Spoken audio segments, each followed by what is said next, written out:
Happy Crimson Tuesday! Seagull 2000, Ace, Maximus, that person who went to happy Crimson Tuesday to one and all. It's good to see you folks. Yeah, there's some good news, usual developer update stuff, but yeah, it's gonna be art streamy tonight, and I realized we are dangerously close to finishing this scene, and I didn't prep the next scene. And so I don't know what's gonna happen. I might have to quickly prep the next scene, kind of off camera or something. But anyway, that's a good problem to have. We'll cross that bridge when we come to it. But of course, we're gonna have that. We're going to do more Pantsmo. We are going to start a new Let's Play, which is always really exciting. We finished Daenerys Avaricious Sextus last week with none other than Marnanel Thurman, who was one of the developers of the game with us, which was amazing. And hopefully we can have Marnanel back on to play Lord Avalot. Well, first of all, to start Daenerys Avaricious Sextus and play it from beginning to end, and get her commentary and ask all kinds of questions about the development of that game, because it was fascinating, the little that she did manage to tell us when she was in chat the other week. And then, yeah, hopefully get to play Lord Avalot, which is an EGA. I did check, and I'm very excited. The Deluxe Text, Happy Crimson Tuesday. Go on, Sama, Happy Crimson Tuesday. Yes. But yeah, we haven't set up the interview chat stuff with Marnanel yet, so we are going to start something new. Something EGA. Well, something old new, which is what we do here. EGA text parser adventure game. What do you know? So I'm very looking forward to that. Yeah, I like seeing my growing number of completed games on my playlists and stuff on my channel. It always gives me a feeling of accomplishment, and I'm so glad that we decided that it's just a fun thing to do is play Let's Plays here, because I would not have played any of these games at all without having you guys with me to play them and enjoy them. So thank you so much for that. Grindislav, Happy Crimson Tuesday. Let's see. So we've got, of course, we have a special shout out for Grundislav, and also we can do the others, the standard shout out for Grundislav that Twitch provides. Grundislav, of course, is none other than Francisco Gonzalez, currently working on Rosewater, that will be launching in 2024, just as Crimson Diamond will be launching in 2024. Mike Clam, Happy Crimson Tuesday. And Francisco also streams, not just developer, but also streams game development, Wild West Wednesdays at 1 p.m. Eastern. And Grundislav, are you streaming tomorrow? And if so, is it animation again? Aha! Deluxe Tech says, I just finished reading N.K. Jemison's the 5th season about 10 minutes ago, eager to read the other 2 in the trilogy now. Very nice. Okay, Grundislav is not streaming tomorrow, but sometimes he has bonus streams on Fridays and other times of the week. So just follow his channel. You get notifications for when he does go live. Mug Monster, thank you so much for the sub. Happy Crimson Tuesday. And also thank you so much for the follow. Oh, the follows are old. They're like 2 days ago. Never mind. I still thank those people. Thank you for following. Just a Jeffy, Happy Crimson Tuesday, Just a Jeffy. Okay, Grandislav extended his winter getaway, so no stream tomorrow. Good on you, good on you. Getting some of that nice sunshine. I saw on Twitter. You went to Miami, I think, which sounds lovely. And yeah, the sun would be nice to see, I think, here. But having Grindislav here does... I have it in my notes here, but I might as well talk about this really cool thing that's going to be happening in July. Oh no, not that. Oh my gosh, no. Not that. That's this. Adventure Game Fanfare by the Adventure Game Hotspot in Tacoma, Washington, July 26th to 29th. They just, there's a Kickstarter for this event. It is the first Adventure Game focused event in North America. And they have a Kickstarter right now, and they met one of their stretch goals, which was they added an extra day to the event. So that's even more Adventure Game event fun. So that's 26th to 29th. I put in Nightbot the link to their Kickstarter, which is still running. And the reason Francisco reminded me about this is Francisco will be there, and I will also be there. And this is thanks to the generosity, the amazing generosity of the Adventure Game Hotspot community. So thank you so much, Adventure Game Hotspot and Adventure Game Hotspot community for sponsoring this trip. It means a lot to me, and I'm going to make the most of it as much as I can. I'm going to be bringing the Crimson Diamond. I don't know if it's going to be finished by then. That is something else we were going to discuss. But yeah, I will be there. So come hang out, meet up, talk adventure games, talk Crimson Diamond, and all that fun stuff. And everyone else, like, yeah, talk Rosewater with Francisco. It's going to be a great time, and I look forward to it very much. Oh, thank you, Mouse. It says, fantastic, you deserve this. Go and meet your idols. Yes, that's another thing about the Kickstarter, is there are some really intriguing reward tiers, such as doing an escape room with Ken and Roberta Williams and Al Lowe. That's a separate one. There's a one for Ken and Roberta Williams, and there's one for Al Lowe. And there's a bunch of other really cool tier rewards. So please do check out the Kickstarter, and please support them if you can. Even if you can't attend, there's like, you know, there are tiers for just supporting it, and it's just a really great way to support our amazing adventure game community that we have. Don't ask you when it's out. Yeah, I won't ask you.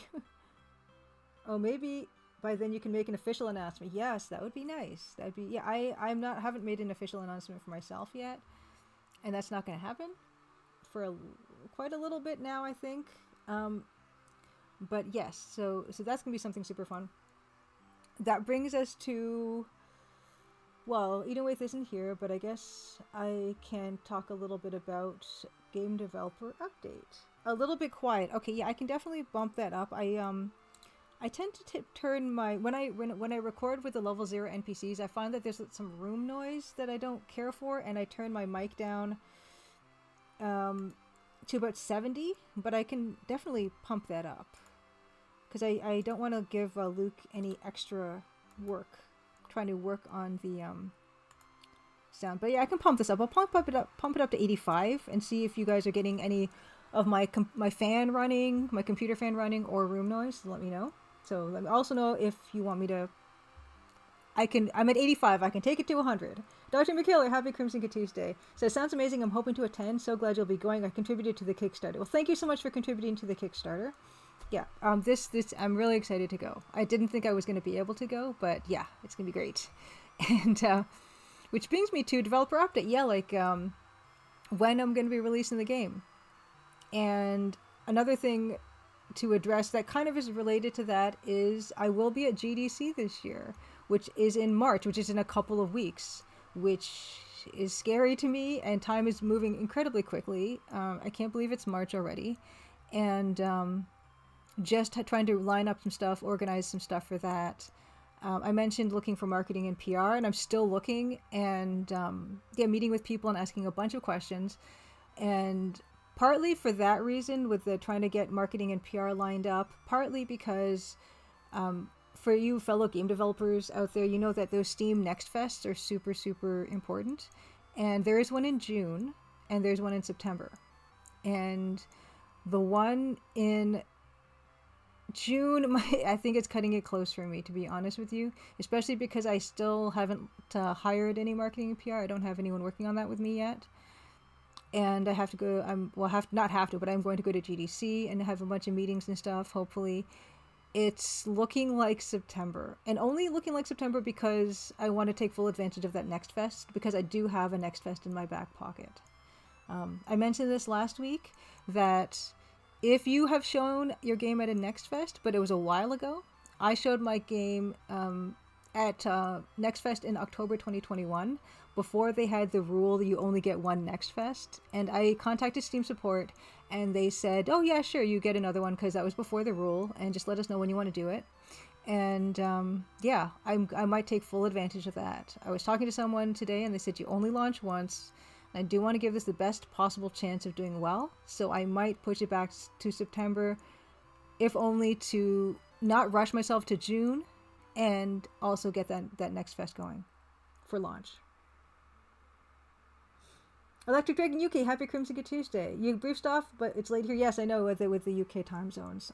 Happy Crimson Wednesday to you. Happy Crimson Wednesday. Yes, the leaf drops and falls. So, oh no, Grinoslav, I did not know that Joe Richardson will be at GDC. Now, Joe Richardson is making, he made Procession to Calvary, and he's making, what's the new one called again, Francisco? 434 somethings. Joe Richardson. I met him at Adventure X in last fall, and a really great guy. Games look amazing. Yeah, I would definitely like to meet up with Joe. I had no idea who was going to GDC. But yeah, it does look like I will. I looks like more likely than not I will be pushing. I told you guys I would not push the game launch further back than summer, but it looks like I probably will for a number of reasons. But I really think that will be the last time. But it will be 2024 at the very least. Death of the Reprobate. Yes, he made Death of the Reprobate. Joe Richardson did. And Procession to Calvary, and working on 3-something things or 4-something things. I can't remember the name, but definitely check those out. They're really funny, and they use public domain like Renaissance art, which is kind of amazing. Very, very good stuff. Yeah. Anyway, I'm going to drop the link to the Adventure Game Hotspot Kickstarter one more time. You still have a few days on that if you do want to support that. Oh, why isn't... Oh, there we go. Okay, yes. If you want to support the Adventure Game Hotspot, I will be there. Francisco will be there. Adventure Game Geek will be there. One Short Eye will be there. Ken and Roberta Williams. Al Lowe, Jane Jensen, Robert Holmes. Tons of people are going to be there. CGG podcast folks, I believe, Anna Vigu and Paul Corman will be there as well. Lots of Adventure Game folks from our lovely community will be there. And if you can make it, I think it's going to be a good time. So that is that. Okay, Deluxe Tuck says, Joe Richardson also made the preposterous awesomeness of everything, which is genius, now part of the trilogy. Gotcha. Judith Butler's Lover says, hello, I will be here for literally 30 minutes, and then I will have to willingly unconscious. Understood, JBL. I don't know if you just dropped in, but I am going to be going to the Adventure Game Hotspot Fanfare in Tacoma, Washington in July 26th, 29th to 29th. And you've also just reminded me to run my trailer, so thank you so much, JBL. Welcome to Crimson Tuesday. I'm Julia Minamata. I'm the solo game developer behind the Crimson Diamond, which is going to be launching this year, probably September now. I'm so sorry, but yeah, it's just a lot of stuff that has to happen before then. But yes, and I stream every Tuesday at 8 p.m. Eastern, just about. Art development tonight and some Let's Playing of old EGA adventure games. Or music. Dan actually, a bit of a spoiler, Dan might be able to pop by after his gig tonight.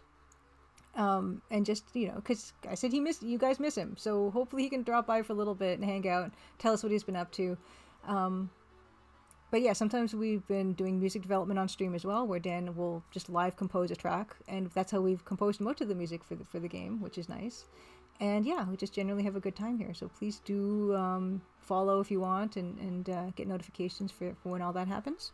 But yeah, I'll play the trailer now. This is, it's EGA text parser, cozy mystery adventure game. Kind of Sierra-like, but more forgiving, more merciful. And no dead man walking, no soft locks, no having to play casino games repeatedly to earn enough money to proceed. None of that stuff. No driving sections. No arcade sequences. Just adventure gaming.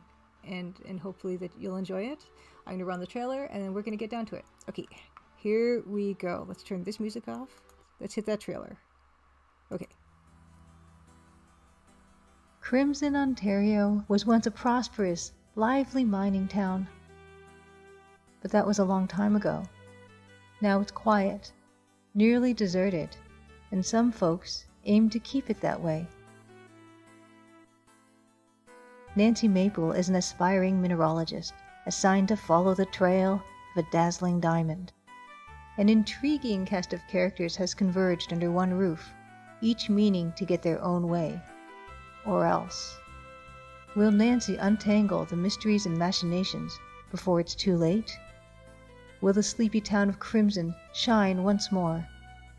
Find out in The Crimson Diamond, an upcoming adventure game by Julia Minamata.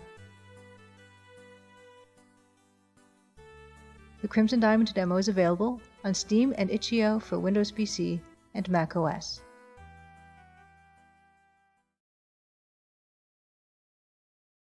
Oh, you know what else I can do?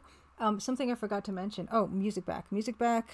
Okay, so Electric Dragon clarifies, Four Last Things was the first game, then Procession to Calvary, then the unreleased one is Death of the Reprobate. Gotcha, I'm sorry, I got confused. Yes, thank you for straightening that out, Electric Dragon UK, and please do check those out. Wishlist the latest one. Okay, JBL says, I would go as well if I didn't have to fly across half the planet and apply for a visa. Understood. Yes. Adventure Game Hotspot. Hello, friends. Happy Crimson Tuesday, Adventure Game Hotspot. Speak of the devil. Well, the opposite of devil. I was just telling these guys, Adventure Game Hotspot. I will go back to that graphic, actually. I was just telling these wonderful folks that because of you and your wonderful community, I will be attending the Adventure Game Fanfare in Tacoma, Washington from July 26th to 29th. I'm really excited about that, so thank you so much. And of course, there's a bunch of other wonderful guests on that as well. So, yes, you kind of were just in time to miss that whole thing. I just did like a spiel for 5 minutes about that. But yes, definitely check out the Kickstarter. The Kickstarter is still running, and yeah, support your local internet game devs, adventure games in general. Absolutely, you guys are doing some wonderful things, and thank you for your support. But yeah, I actually realized this. So I did a bonus stream on Friday at 8 p.m. Eastern there was a Wings Fund Women's Day Steam event, which is still running, by the way. And I wish I had a link for it. It's something I forgot to do during my prep today. But I did a special stream where I played through the demo, but I also did like a mini slideshow of some of the women who are the great inspirations for Nancy and also for Kimmy. And I realized, for those of you who are not able to make that, I can just quickly go through those slides with you folks. Although I did tear up and recycle the notes that I made. But I can do a quick and bad version for those of you who don't want to watch through the whole VOD of that when I do put it out eventually. No, yeah, it's okay. It's okay. It was kind of like I never know when to announce that stuff. Like I never know when I'm allowed to, so I didn't announce that until quite late. But yeah, why don't I can actually, did I delete the? Don't tell me I deleted. Did I delete the? I deleted the. Give me a second. Okay. I deleted the slideshow, but I can make another slideshow real quick. Yeah, so this is a quick little thing to show you guys this stuff. Pause when not visible. Unpause when visible. Pick out the slides. Give me a second. This won't take a moment. And I can quickly, in 5 minutes, tell you about the women that inspired the Crimson Diamond in honor of Women's Day 2024. Slide 1, slide 2, slide 3. Okay. Oh, it's really big. Okay, it's fine. Don't worry about it. Okay, here we go. There it goes. Let me get my settings. That should be docked. Why isn't that docked? Okay, hotkeys. This is called, I just called it image slideshow. It's not a very good name. That's okay. Image slideshow. Okay, this one. Okay. Okay, so I mentioned before that Nancy has some historical grounding, and she's very much based on this amazing woman, Alice Evelyn Wilson, who was born in Ontario, and I think Ottawa. Oh no, see, this is why I wish I had my notes. But she was born in Ontario and died in Ontario, 1881 to 1964. She was the first Canadian woman geologist. Yeah, and she was amazing.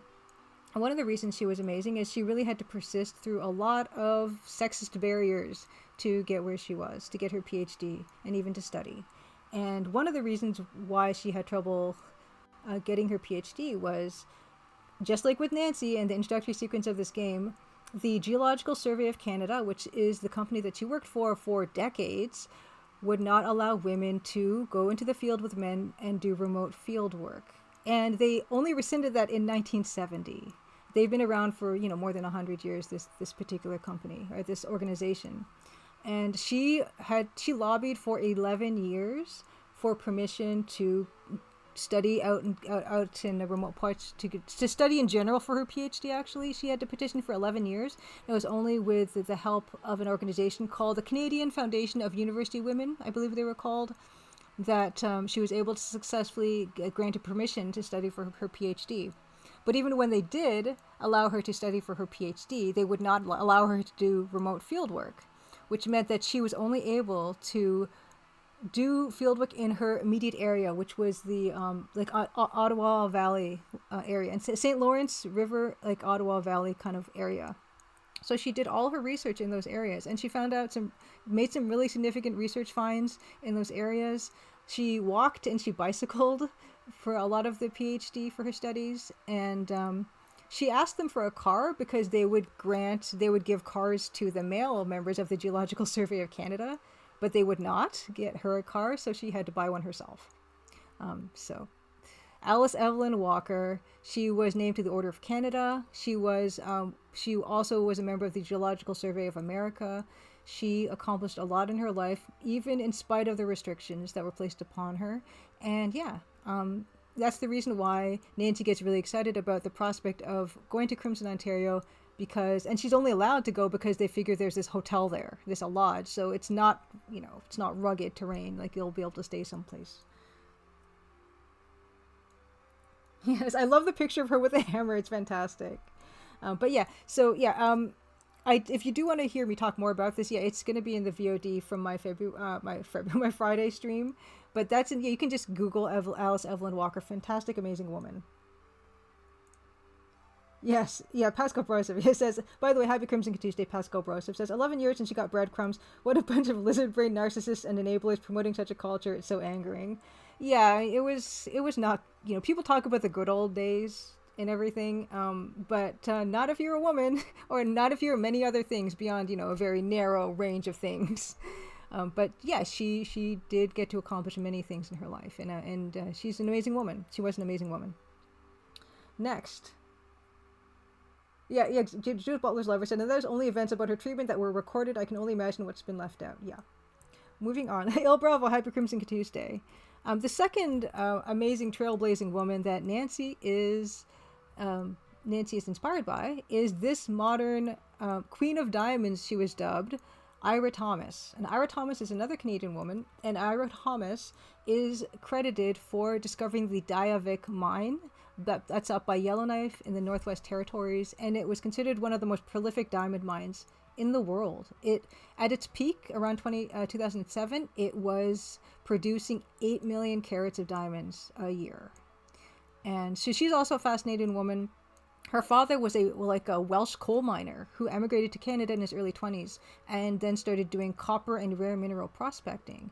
And then they started looking for diamonds, and she started going up for the summers to spend time with her dad while he was out prospecting. And so she's a super outdoorsy lady. You can see her looking, so when I was streaming this on Steam on Friday, someone asked what that thing on the left-hand side is. That's a core sample. And so that's the way you would look for diamonds, is you would drill down and you would take these core samples and see if there were diamonds and or indicator minerals. Indicator minerals are minerals that are often found in the presence of diamonds. Certain types of garnet, olivine is another one, which is kind of like peridot. And she found in this particular, I don't know if it's this particular sample, but she found in the sample that would cause them to develop the Diavik diamond mine a diamond the size of an M&M, which is such a Canadian way to say that. But yeah, so she also founded a company with another woman. It was called Lucara Diamond something or other. Yes, it's funny. The Lux text says, in this photo, the Queen of Diamonds wears a red suit just like playing cards. And if you want to find out more about Ira Thomas, there is a fascinating and very well-written article by The New Yorker. So if you Google The New Yorker magazine and Ira Thomas, you will be able to find an amazing article about her and her life and her discovery. The last woman that I mentioned during my Women's Day stream event for Wings is Kimmy, the real Kimmy. Whiskey Tango Foxtrot said, it'd be more Canadian to say that it's a diamond the size of a Smartie. Okay, that is true, Whiskey Tango Foxtrot. We do Smarties more. But we do have M&Ms here. But yeah, so these are, I've redacted a lot of the information on these because I don't want to be doxxed by documents that are more than 100 years old. But these documents I actually was able to get access to because when I went to Halifax, they have a National Museum of Immigration. And they have I heartily recommend that you do this if you find yourself in Halifax. They have an office that's off to the side. And I just kind of wandered in there near closing time. And there was a very, very helpful woman who helped pull these records for me. And they're very small on this, and I crossed a lot of stuff out on these. But the thing about them is The first one on the far left is dated 1916, and this is in Vancouver, British Columbia.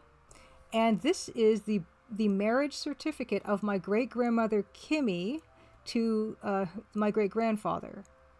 And you can, I don't know if you can read any of this. In fact, you probably can't, but let's see if I can make it real big and cover the captions. Hold on. Okay, there we go. Kind of like that. You can see that place of birth, Japan for both of them, Vancouver, British Columbia. My great-grandfather was 33-year-old bachelor who was a store clerk. Profession of father was farmer. You've got Kimmy here, kind of in the middle. 18 years old, spinster, living at home. Married in a church in Vancouver, BC in 1916.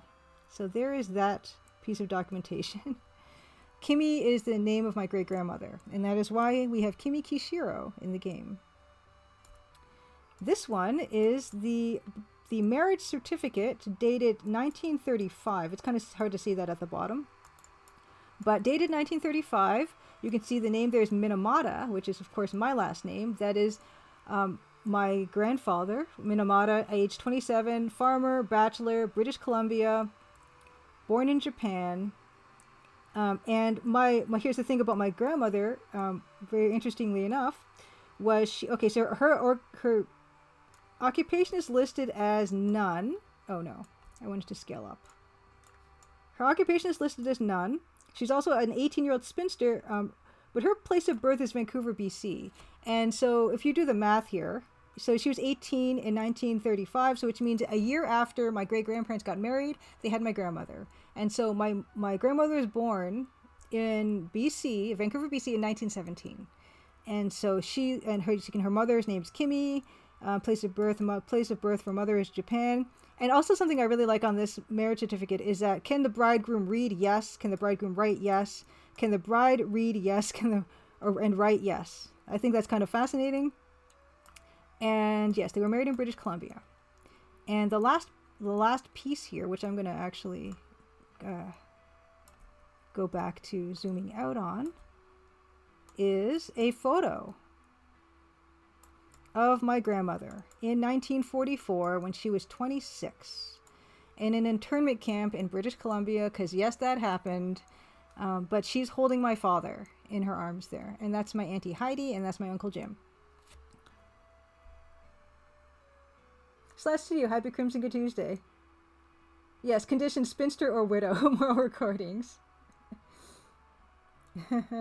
Wasn't it strange at that time to be Bachelor at 31?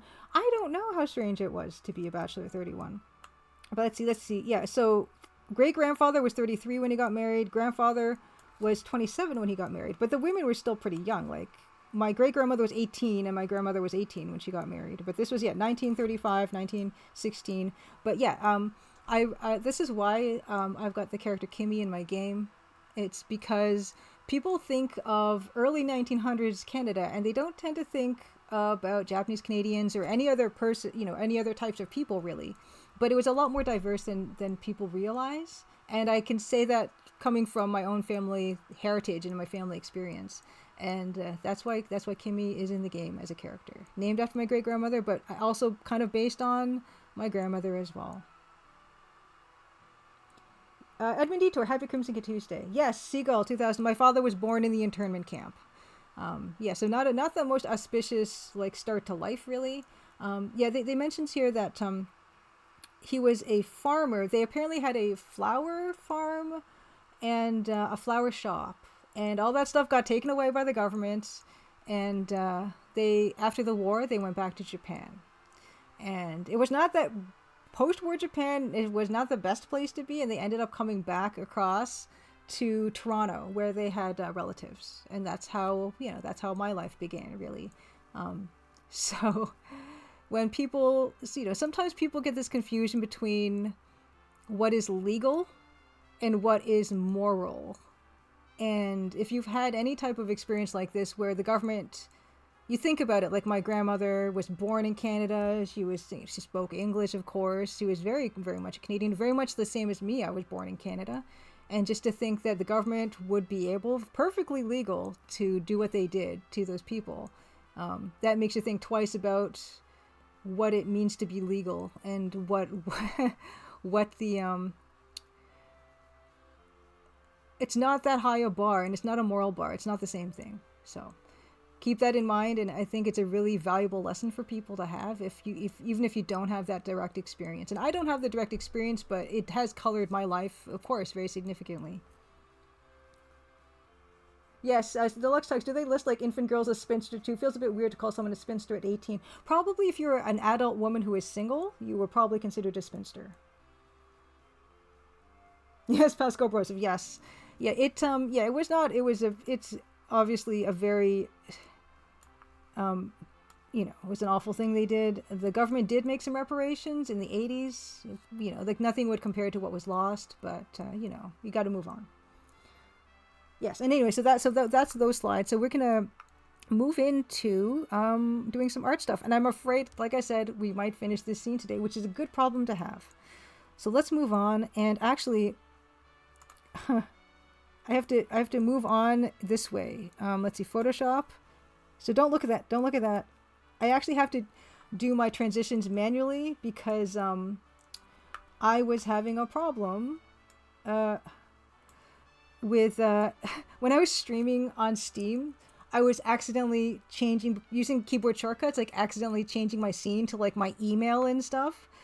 So that was bad. So I disabled all my keyboard shortcut hotkeys because I didn't want that to happen when I was streaming, and I did not put them back. So we have to do everything manually now.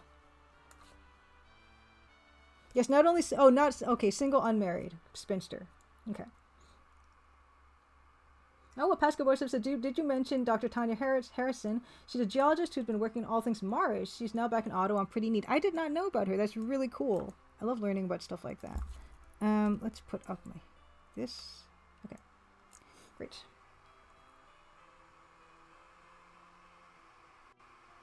Yes, Moral Recording says, abridged feelings, but there's nowhere near as much acknowledgement as there should be about government-driven racism in the last 100 years. No, I mean, definitely not. Also, yeah, ignore Pantsmo. I'm changing my tag, and I'm sorry you have to see this, but like I said, I got sloppy, and better safe than sorry. Art done. Okay. So here we are with this. It really eye-opening how much I leave out in high school. More Recording says, yeah. I don't know if we learned that in Canadian history class, but. Yeah, there was a whole thing. Yeah, and so we were working. Last thing we left off working on was this newspaper. And that was the very last thing we need to do. And I do have copies of the newspaper here for reference. This one here is... also yell if you don't see Photoshop, which I ask all the time. This is the inventory item that you start with the game, and it is this exact newspaper, so that's a good one to have. And this happens later in the game, but it's not spoilery. I took it out of its context, and that's the same newspaper as well. So I can use both of these to create. Actually, you see what's happened here.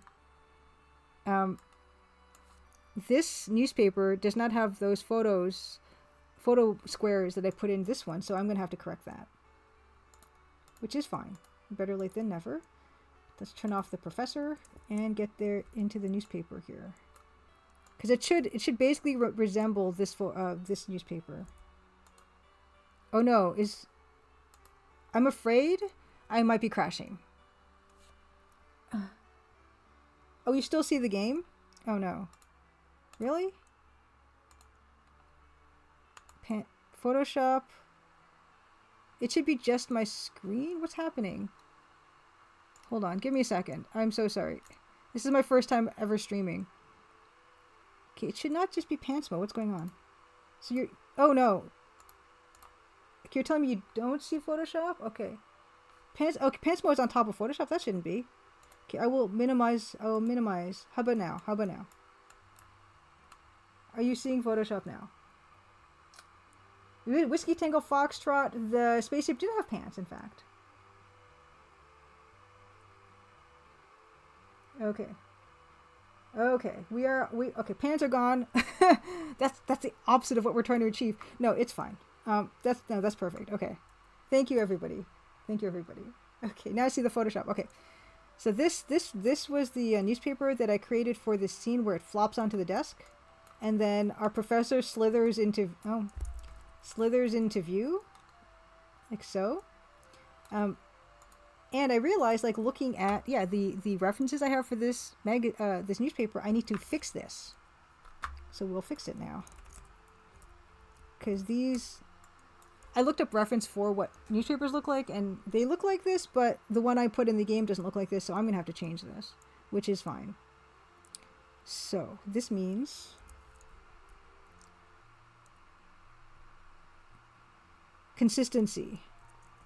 This could, well, I guess I was going to say this could be a different newspaper, but it really can't be because they're all the Toronto Eye. Okay, you see, yeah, I know, you see the whole, okay, we're going to cover up OBS. I like having the Twitch activity thing just in the upper right, just so I can see, like, I don't miss anything really. Although I could, because I don't want to miss notifications, but maybe I should just extend that and just do notifications at the end in case I do miss them. Okay. DJ Napkin, Happy Crimson Tuesday. Professor Slithers is a trademark of Water Series Incorporated. Yeah, he's like soft serve ice cream downstairs. But only you guys know that. That's a stream secret. Yeah, I gotta fix this newspaper to be consistent with the other newspaper. Which is fine. Professor Bad Guy, just a bit too tight on the nose. Oh, thank you. I'm glad you like the tartan on the waistcoat. It's, you know, the irony of that is I was complaining to you guys about those limited run games portraits that I did, and how I hate when people wear plaid in their portraits because it just doubles the time that I need to spend on a portrait commission. But I like making plaid on my game characters. I think it's a lot of fun. But don't wear plaid if I'm doing your portrait commission. I will charge you extra, the plaid tax.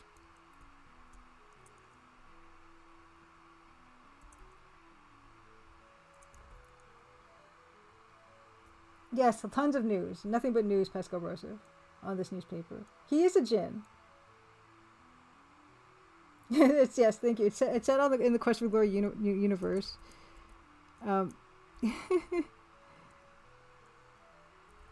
This is not good. It's fine. It's all fun times. Just a little Easter egg for those in the know. Professor Plummer is like, I don't know what they call a Naga. What are centaur people who are snakes called? Fine Jacquard. I can do a portrait commission of Rainbow Tie-Dye Deluxe X. Yeah, all the any complicated patterned shirts. Oh my goodness. Just my kingdom for a solid colored t-shirt.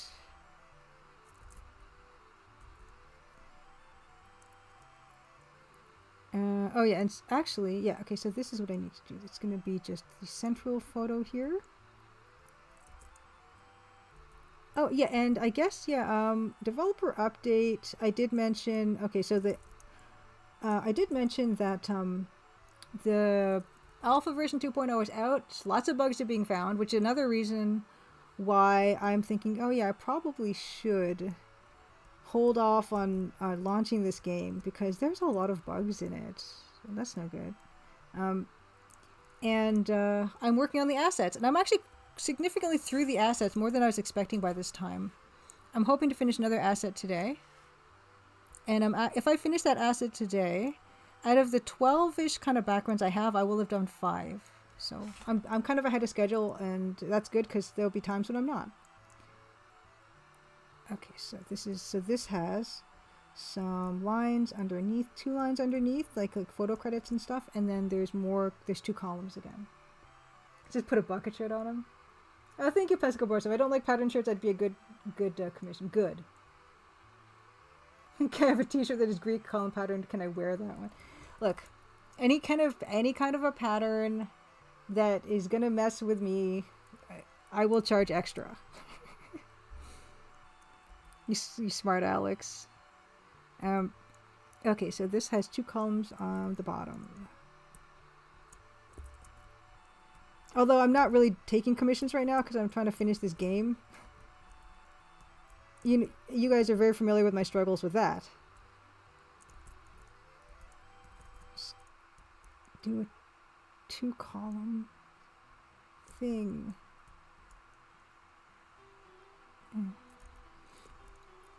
You loved thank you, Deluxe Text. Very good. I've always loved t-shirts with Ionic slogans. Very good. These columns look shorter. I'm gonna shorten them. I think after this one, we're gonna be doing the Union Station, Toronto interior, which is gonna be a cool one to do. I think I have reference somewhere, but I'm probably going to need to re-find. But I'm looking forward to that. And I'm going to try to kind of vignette it and not give myself as much work with it. But, yeah. That's another thing where the schedule that I scheduled myself out for assets did not include the introductory graphics, which it should. That's a problem. Slash Studio says, wait, we're supposed to finish games, not just work ad infinitum on them. I could work on this forever. I enjoy working on this. I never got tired of it. And I still haven't. Deluxe Text is Grindeslov still here? This is the second time in 5 days the Greek columns have come up in conversation. Oh, and that's another thing. This is a good reminder where I post my nightly links of modern EGA text parser adventure game creators. I'm not the only one out there making these. There's like 5 or 6 of us who are. Cosmic Void has made 3 Tachyon Dreams games. It will be releasing a Tachyon Dreams anthology this summer. I spoke to Cosmic Void on stream a few weeks ago about Twilight Oracle and about game development. Davor is making Fortune and Glory, which he also streams game development, art development to DEIVORE on Twitch. Kinney Games is making Signal and Echo Iris is Missing, although I did see on Twitter that Kinney is taking a little bit of a break from Signal and Echo Iris is Missing, but there is still a playable demo that is available on Steam, and you can also follow his work at KINIgames.com. Mousemiss has released Enclosure 3D, which is a 3D remake of classic Enclosure, and is currently working on his own original game, Escape from Castle Matsumoto.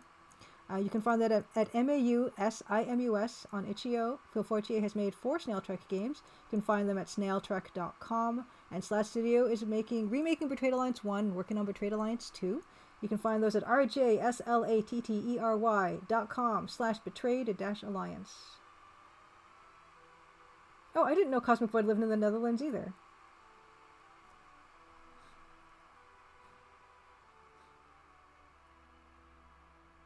A real artist ship. Yes, let's do. Yes, Kinney is postponing work on Signal and Echo, but the demo I think should still be there and is awesome. Oh, Slash Studio says look for Betrayed Alliance Book 1 remake in May. That's very exciting. Very, very nice. Yes, Kinney and Kimmy. Edmund Detour. And is Phil Fortier still working on Cascadia? I'm not sure about that one either. I really liked his work on it, but yeah, I'm not sure if he's got that on hiatus. But understandable, right? Like this, life is life. Oh, and oh my gosh, okay, so this one has diamonds on it. Oh no. Oh no. You guys. Oh no. I need to put a headline across the top of this whole thing that says diamonds. You know what I said about, oh my gosh, what am I going to do? I'm going to finish this too soon? Forget what I said. Oh, Pasco Brosov, thank you so much for this up.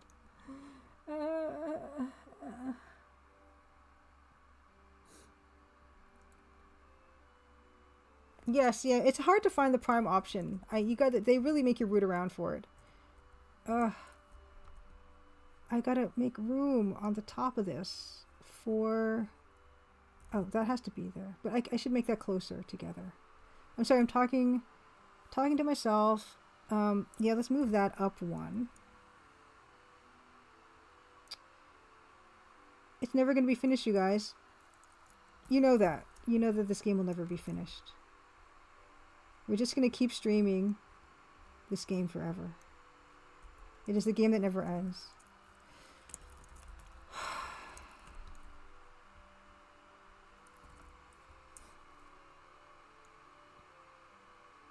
Oh, wow. Okay, Seagull says, slight tangent, but I saw Judith Butler speak in Amsterdam once in 2002. That's not a tangent at all. That's highly related.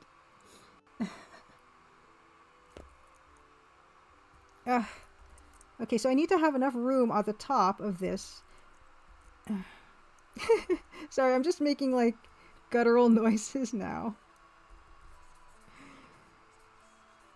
Consistency.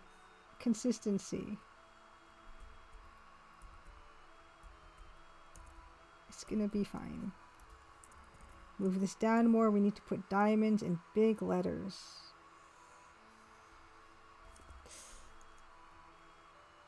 Oh, wow, I did not know that. Okay, Pesco Borisov says, did you know Sherry Lewis's daughter is now Lamb Chop's puppeteer? You made me think of the song that doesn't end, and I was reminded of that fact. I did not know Sherry Lewis's daughter is now the Lamb Chop puppeteer. That is adorable. Area 85, good evening. Happy Crimson Tuesday. We are just working on this newspaper that I said I'd be done quickly, and it's proven not to be done quickly, just like everything else.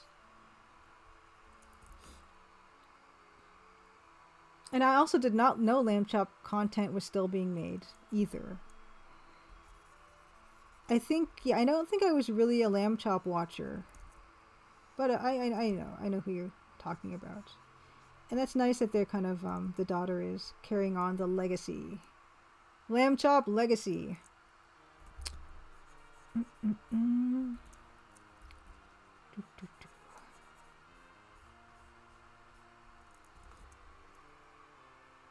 This is the game that never ends. Yes, it'll go on and on, my friend. Some people started developing it not knowing what it was, and they're going to continue developing it forever just because. I enjoy it. I do. But we will keep streaming after I finish this game. We will. I like streaming. I like hanging out with you guys. Okay, so we need ample room for a headline that stretches across the newspaper. Okay.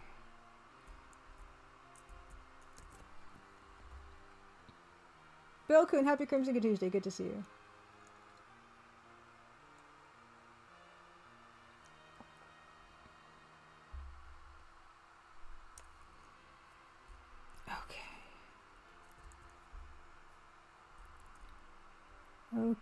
Okay. For those of you who are just joining us, I've mentioned here that I'm going to be attending the Adventure Game Hotspot Fan Fair in Tacoma, Washington in July, in July 26th to 29th. And Francisco will be there as well. Grindislav will be there. Oh, this looks not right anymore. And that is because of the generous support of the Adventure Game Hotspot community. They still have a Kickstarter running.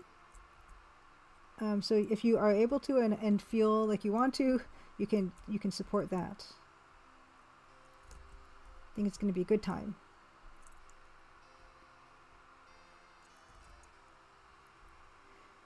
Oh, that's not centered anymore. This is okay, so there's a problem here. This is not centered. And I'm also going to be going to GDC in like less than 2 weeks. Oh gee. Chocolate sequel tie-in game. Area 85 asks, are you planning a sequel to the Crimson Diamond? It could be your next streaming after finishing the game. I am. I have a Google Doc notes of all my ideas of what I want in the sequel. I have some ideas of what I want to do with it for sure. Like I already know what the setting is going to be, and I think I know what the jewel is going to be. Although yeah, I don't know how much of the development of that I can stream because I don't want it to be super spoilery. But yeah, I am very excited. Of course, the natural thing is to want to do a trilogy. I have no idea what a third game would be like, but I do know what I want the second game to be like for the most part. And yeah, it's exciting for me.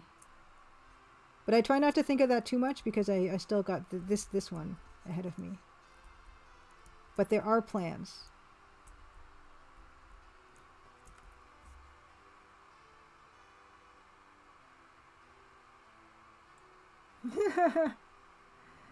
Okay, let's see. Mugmonster, you had an Optimus Prime quote. I don't know if I got the context, but I'm going to read this anyway. I see the end, but the shuddering, lurching instant brings scant comfort, for I know, deep down, it never ends. Optimus Prime. I'm reminded the other week you guys told me that there was an episode of the show where they stored all of Optimus Prime on like a floppy disk, and I think that's fantastic. Let's check our messages and see if Dan has mentioned about dropping by. Okay, he has not said anything yet.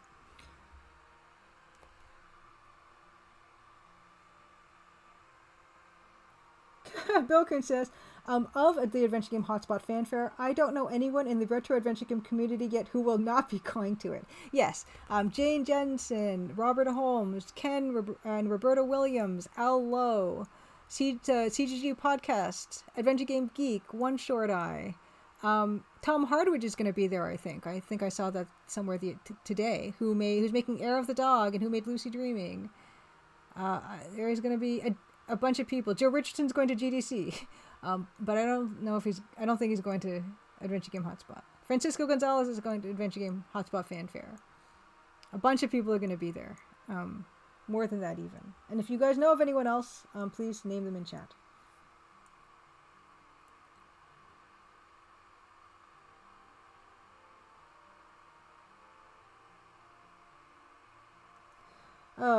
Edmund Detour asks, how much time are you making to check out San Francisco outside of GDC?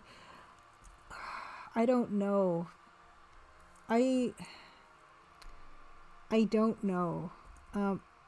GDC is packed with stuff to do. I mean, completely aside from the conference itself, which is absolutely packed to the gills with talks and stuff. There are tons of like lunches and parties and stuff, like multiple things a day to go to. Add to that, I'm actually going to be showing the game at 2 different GDC adjacent events that are much smaller. I'll be showing the demo there, so I'm going to have my hands full with that. So I don't know how much time. I heard really good things about the Museum Mécanique. And, oh yeah, there's actually going to be an event at the Asian Art Museum, which is something I wanted to do anyway, so I probably will go to that one so I can check out the art museum. But yeah, it's an intimidating, highly intimidating block of stuff to do.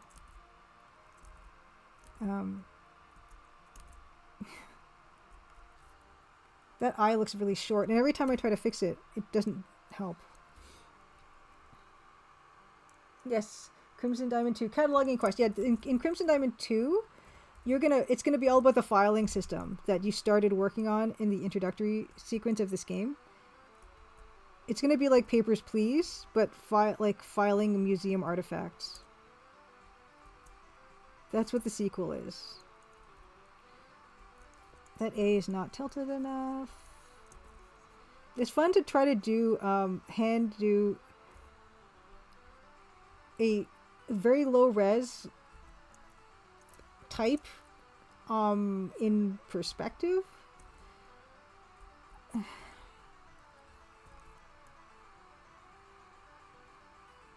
Yeah, Deluxe Tug says, third game should be FMV, and then you should buy a boat and travel the world with Ken Williams.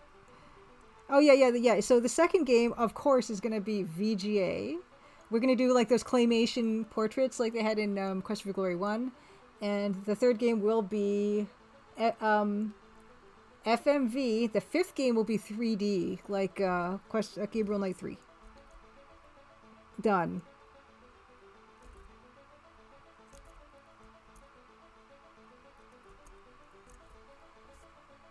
Area 85 asks, when did you start developing Crimson Diamond? Ages ago. Literally ages ago. More than 10 years ago. But it was kind of like very informal. I only really formally started developing it seriously in 2018. And up until 2018, only like the demo existed. And the demo kind of existed in kind of a very rough format. Everything else after that, and there's 7 chapters to the game, so everything else from chapters 2 to 7, and all the changes I've made and stuff to it, that all happened after 2018. So I would say the bulk of the development happened in 2018 and forward.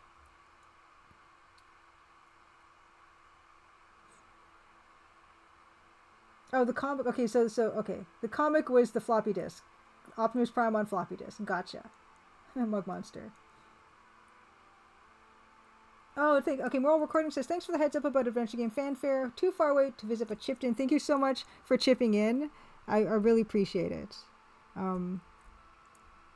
Like I said, I would not be going if it wasn't for the generosity of the community. So thank you so much. Pascal Broseph. I would think the Dinobots would fit on a floppy, but not Prime. That's fair enough.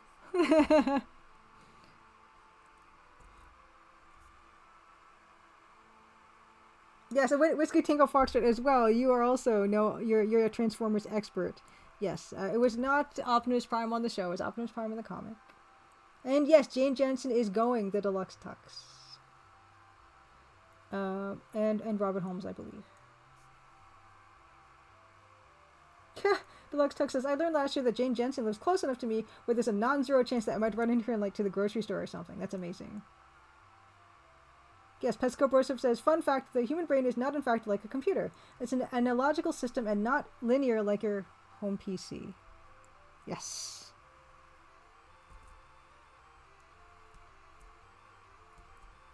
So probably you're saying, Pesco Broseph, we couldn't use our brains as information couriers like in Johnny Mnemonic?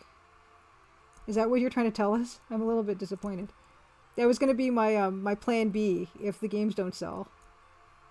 I was gonna just rent my head out for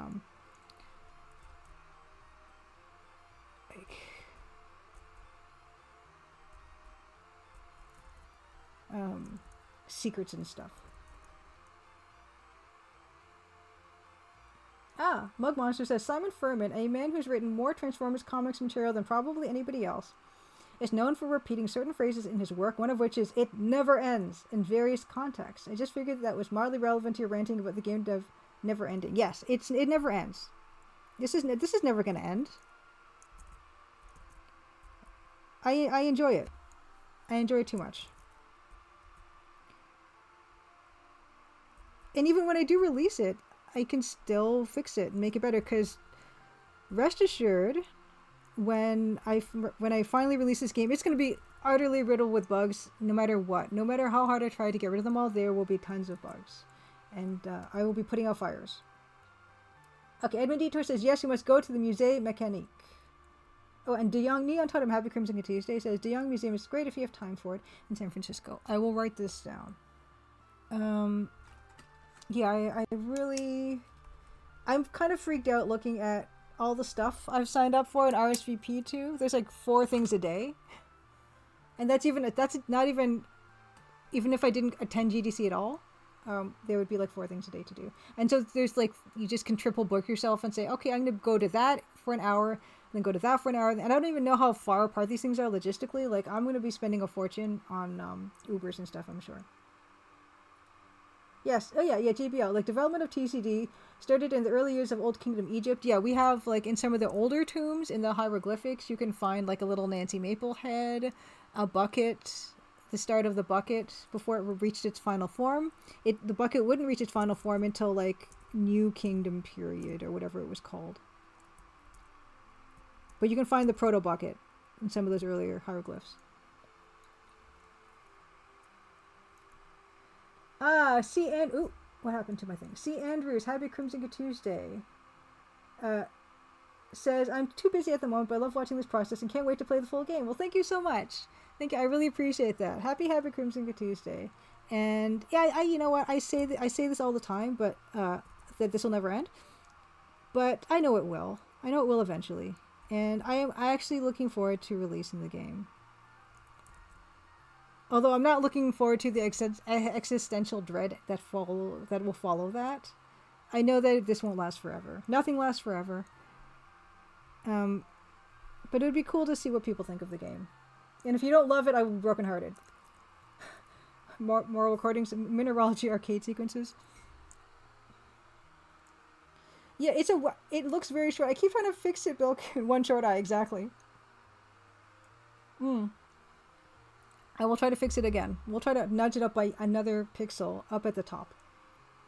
Area 85 says development of TCD started when you actually drew on tablets, stone tablets. Yes.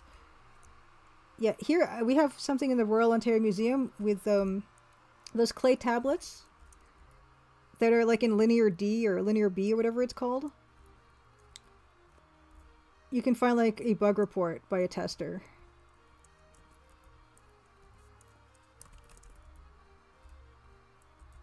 See, it's just not, it doesn't want to be a taller eye without, don't trouble me.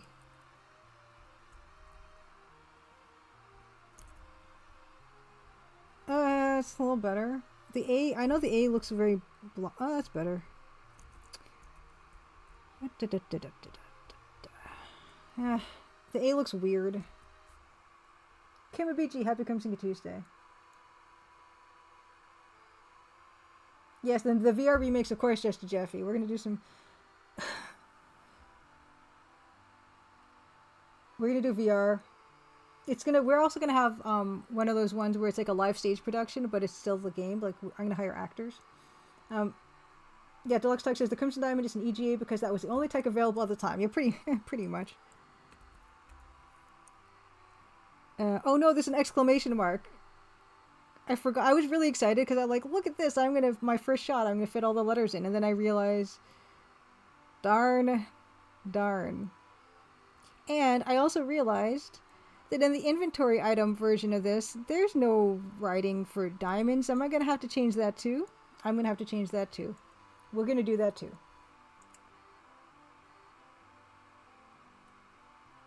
Pascal Borser says 20,000 Quatlus on Ammonite being the next gem. Ammonite is a fascinating mineral. Well, it's like more like a fossil kind of thing than anything else, and it is very Canadian. It is the provincial gemstone of Alberta. Now what am I gonna do? Okay, I'm gonna make this D narrower, and then I'm gonna move everything over so I can have room for my exclamation mark. Move over. And then I will change the I will change the inventory item as well to reflect, to be consistent across the entire game. This newspaper happens a few times. Boop. Nope. Okay. I think also with I can slim up the other D. No, maybe I can slim up the M. Maybe the M.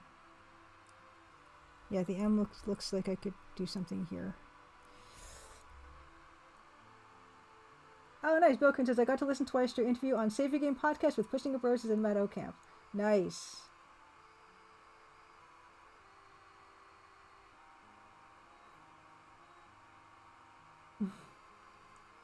Judith Butler's Lover said, the reason TCD is an EGA is because at the time there were no synthetic colors, and these were the only available ones in East Africa at the dawn of Homo sapiens kind. Yeah, like the ochre colors, you also had black, and you had some bone white, probably red. Yeah, I like to think of my brain having RAM, even with, like, I have very little RAM.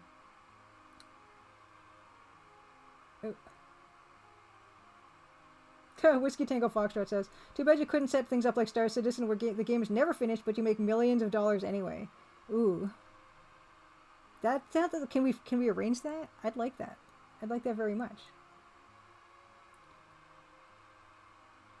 Thank you. Deluxe says, these letters are turning out remarkably well spaced for being more or less freehand.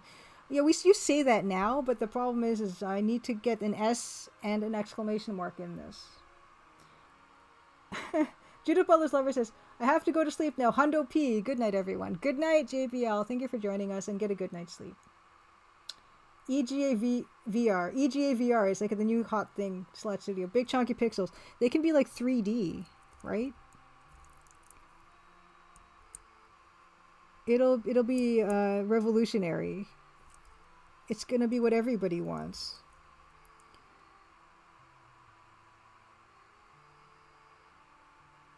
And you can like buy subscriptions to live there in that world. Oh, I'm getting all... My chat thing is getting having little problems. But yes, also thank you Slash Studio for linking the Betrayed Alliance Book 1 trailer. So please do check that out, everybody. And Bittleman, happy Crimson Tuesday to you. Thank you so much for the raid. Budget Bitto Cruel raid. Budget Bitto Crew raid. Thank you so much. Good to see you. I'll give you a shout out, Bittleman. What were you up to tonight? Or today? I'm not entirely sure what your current time zone is. Thank you so much. I will do a quick... Let's do a quick swapping of camera that I have to do manually now because of reasons. Murray the Skull, 4 8-bit gamers. KDub77, happy Crimson Tuesday. Bitterman says, how's the game coming along? I've been loving where it's going. Thank you so much. I appreciate that. Game's going well. The game is fully playable. I've got version 2 of the alpha with my testers. I've been working on my last batch of assets. It's coming along. I'm really excited. I can see the end is near, which is more positive than it sounds. Bitterman says, doing a bit of escape of Monkey Island and a whole lot of running my mouth. Well, that's what this is all about. Like... I usually stream for like 3.5 hours, I feel like. Almost 4 sometimes. And I try not to think about it, but I am talking nonstop to myself for 3-4 hours at a time. And how are you liking Escape from Monkey Island? Because I play stuff at the end of my streams too, so I've got a few things that I like to play. Right now, I'm playing Pantsmo's Pantaloon Adventure, which is a Cosmic Adventure mod that was kindly made for me by M. Zizzy and Evil Tentacle, and they've nicely dressed Cosmo up in some very, very nice pants and shoes and t-shirt, and then I'm going to be starting a new Let's Play of an old EGA adventure game, so I'm looking forward to that too.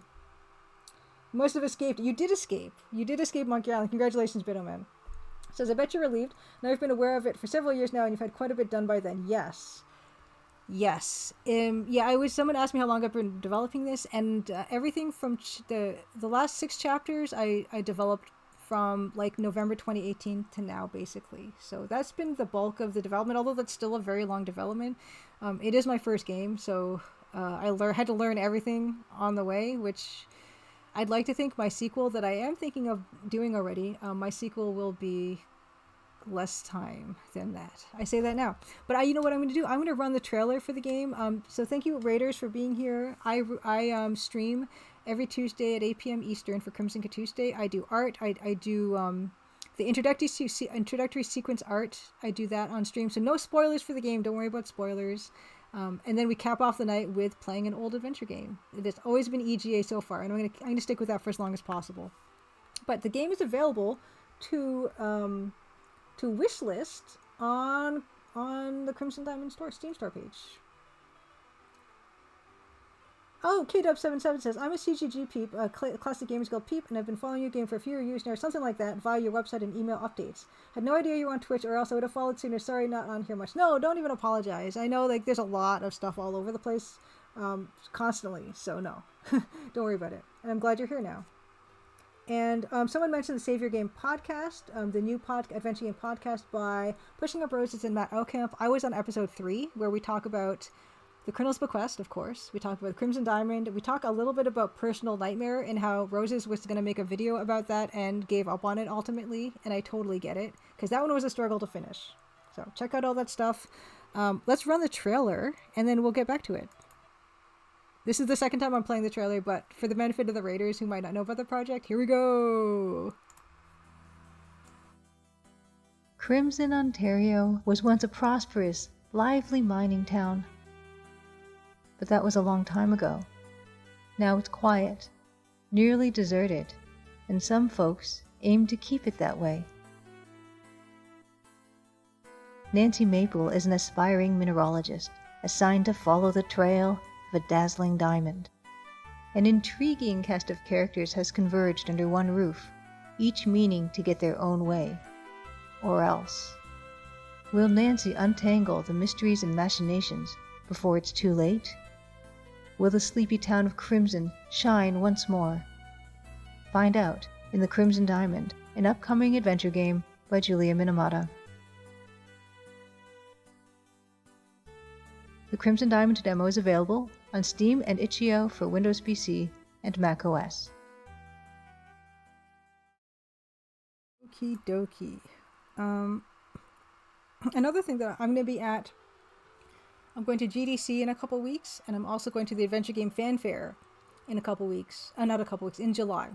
So if anyone here is interested in adventure games and you are near the Tacoma, Washington area, or you plan to be or would like to be, that is going from July 26th to 29th. And I'll be showing Crimson Diamond, although I don't think it's going to be done by then. I'll be bringing the demo and showing that off and talking it.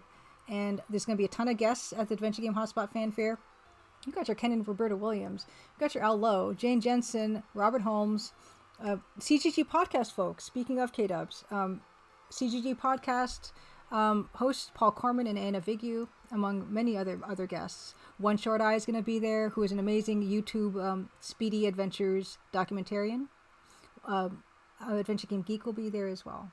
And so there's going to be a ton of another Adventure Game dev. Francisco Gonzalez will be there with hopefully showing a little bit of Rosewater. So there's all that.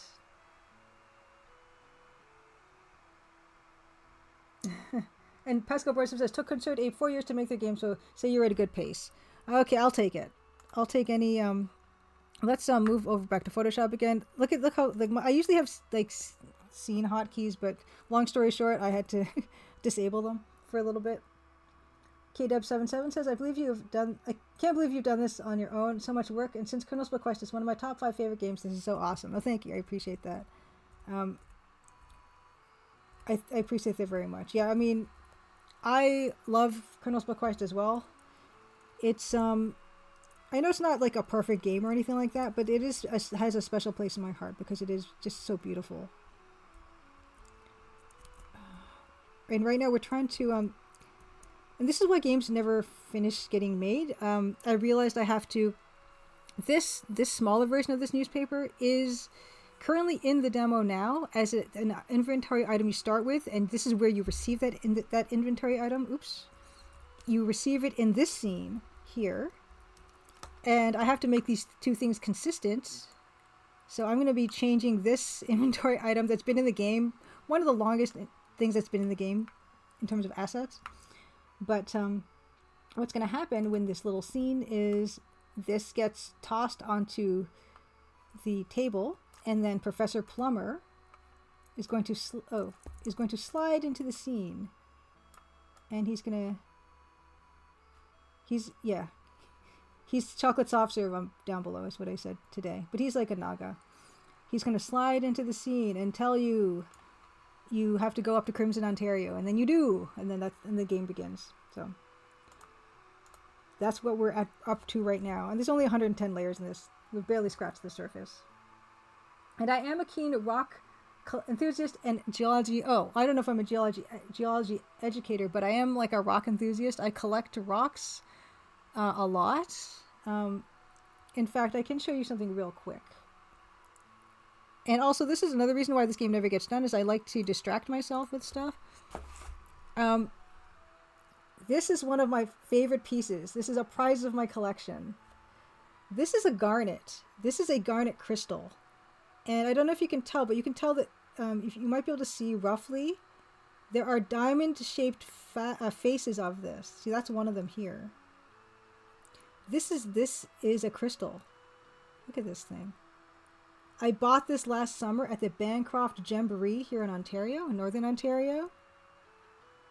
So this is delightful. And this comes from the River Valley, Ontario. This is an Amandine garnet. And it's hefty and amazing, and I love it.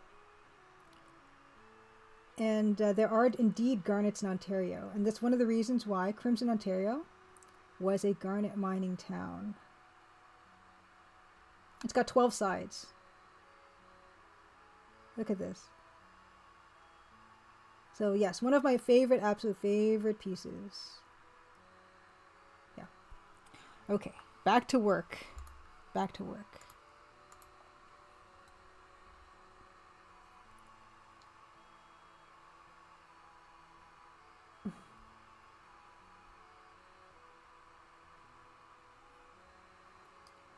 Okay. Oh, and I don't know, Bill. I haven't heard any tell of the two guys from Andromeda attending the Adventure Game Hotspot thing. I'm not sure. I don't think I've heard anything like that. Old School J, happy Crimson Tuesday. Says, hope the arting is going well. I'm going to give a shout out to Old School J. Old School J, amazing retro streamer. I like to hang out on your streams quite a bit.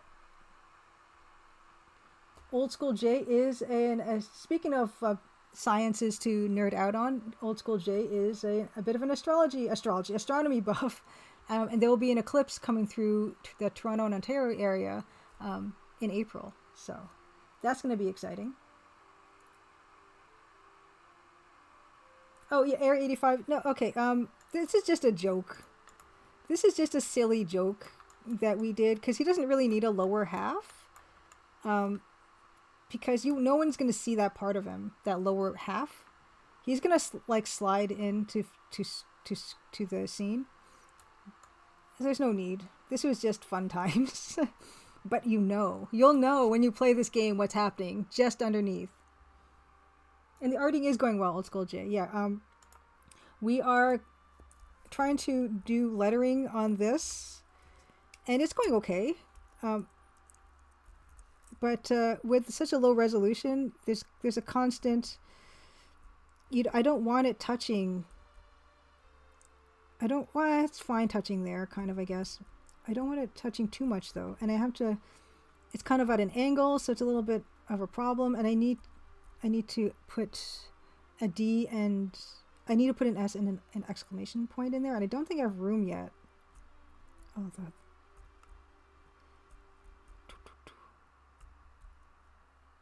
Oh my goodness. That's not bad. I just don't like it. I don't want it to touch. Maybe I can just move this one down. This is what happens. Okay, that's fine. If there wasn't a scripted intro, there should be a 1% chance the newspaper chucked at Nancy's head and bounces off. Oh, that's horrible. So just does this. Boom. Horrible. Horrible.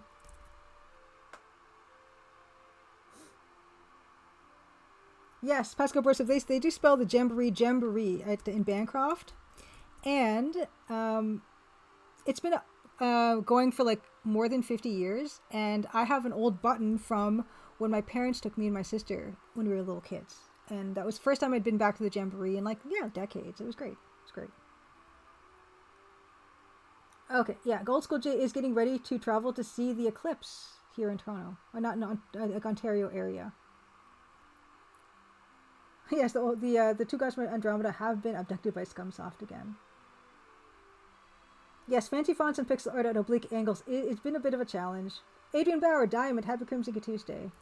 Yeah, and this is not perfectly it's not perfectly rectangular or anything because it's floppy because it's a newspaper.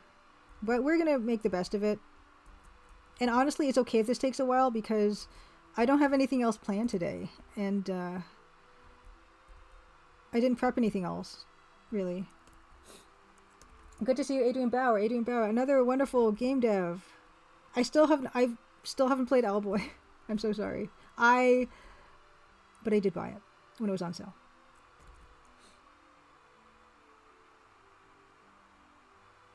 Yes, there are random elements. Yeah, I know the in One Short Eye's amazing Secrets of Colonel's Bequest video, he goes over some of the really random stuff that can happen in that game with certain versions, and I love it.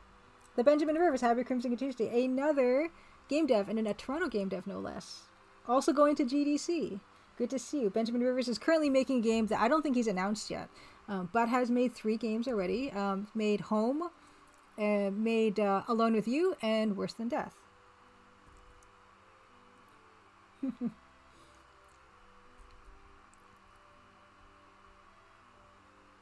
Oh, Bilkun, Naughtiest Maximus finale tonight. See, Bilkun. Oh, you must have missed it then, because we finished Daenerys Avaricious Sextus last week, and Marnano Thurman, who was one of the developers on that game, she was 16 years old, and she made that with her brother when he was like 14. She came into chat, and she was answering questions about it, and it was like amazing. So check out the VOD if you want to see the end Daenerys Avaricious Sextus, but also we are planning on having her on again to play from the very beginning, the whole game, and she can kind of take us through some of the jokes. Another valuable service she rendered to us was she actually explained some of the jokes in the game, because I was telling you guys some of these are just going right over my head. So she'll be back. We haven't decided when yet. We have to still figure that out. But and then after that we will play Lord Avalot, the sequel, which is also EGA. This D is not looking like a D, and it's bothering me. Okay, I think it has to do that.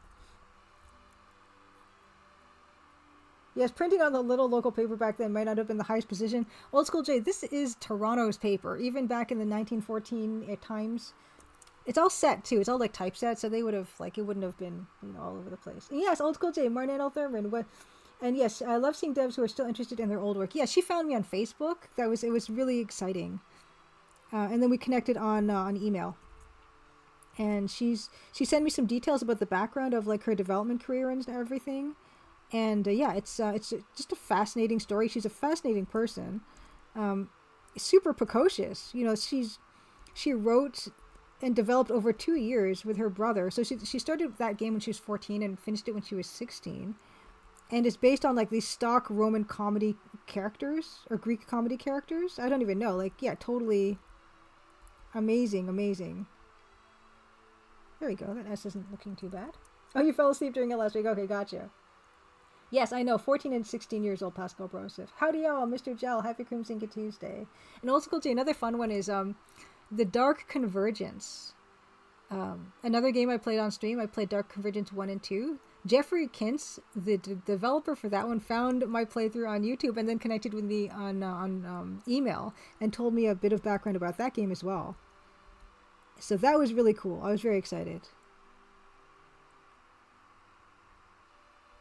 I have so much respect for people who were developing games like back in the 90s. It was a lot harder than it is now. Like, I like to, make a meal of saying how hard it is to make a game now, and it is, don't get me wrong, but back in those days, it was just that much more difficult to really, and you didn't really have digital distribution at the time. So it was total labor of love at that time. Studios asks, should the second D be the same or same as to the first D? Yeah. So you would like it to, I don't know, like kind of go down more, probably, like that, and then also have a tail? Is that what you're saying, Slash Studio?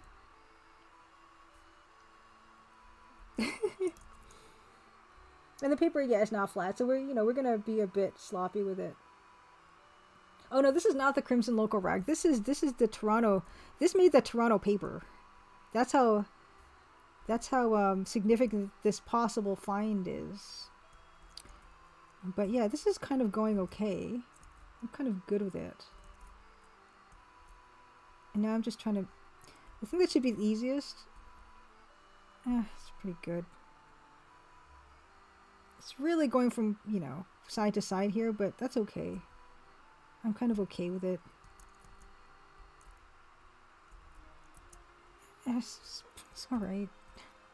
Maybe the S needs to... There we go. Diamonds!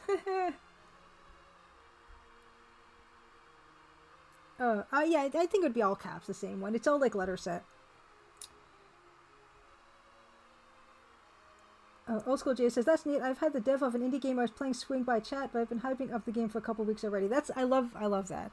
And I love to swing by chat when people play my game. I try to do that as much as possible.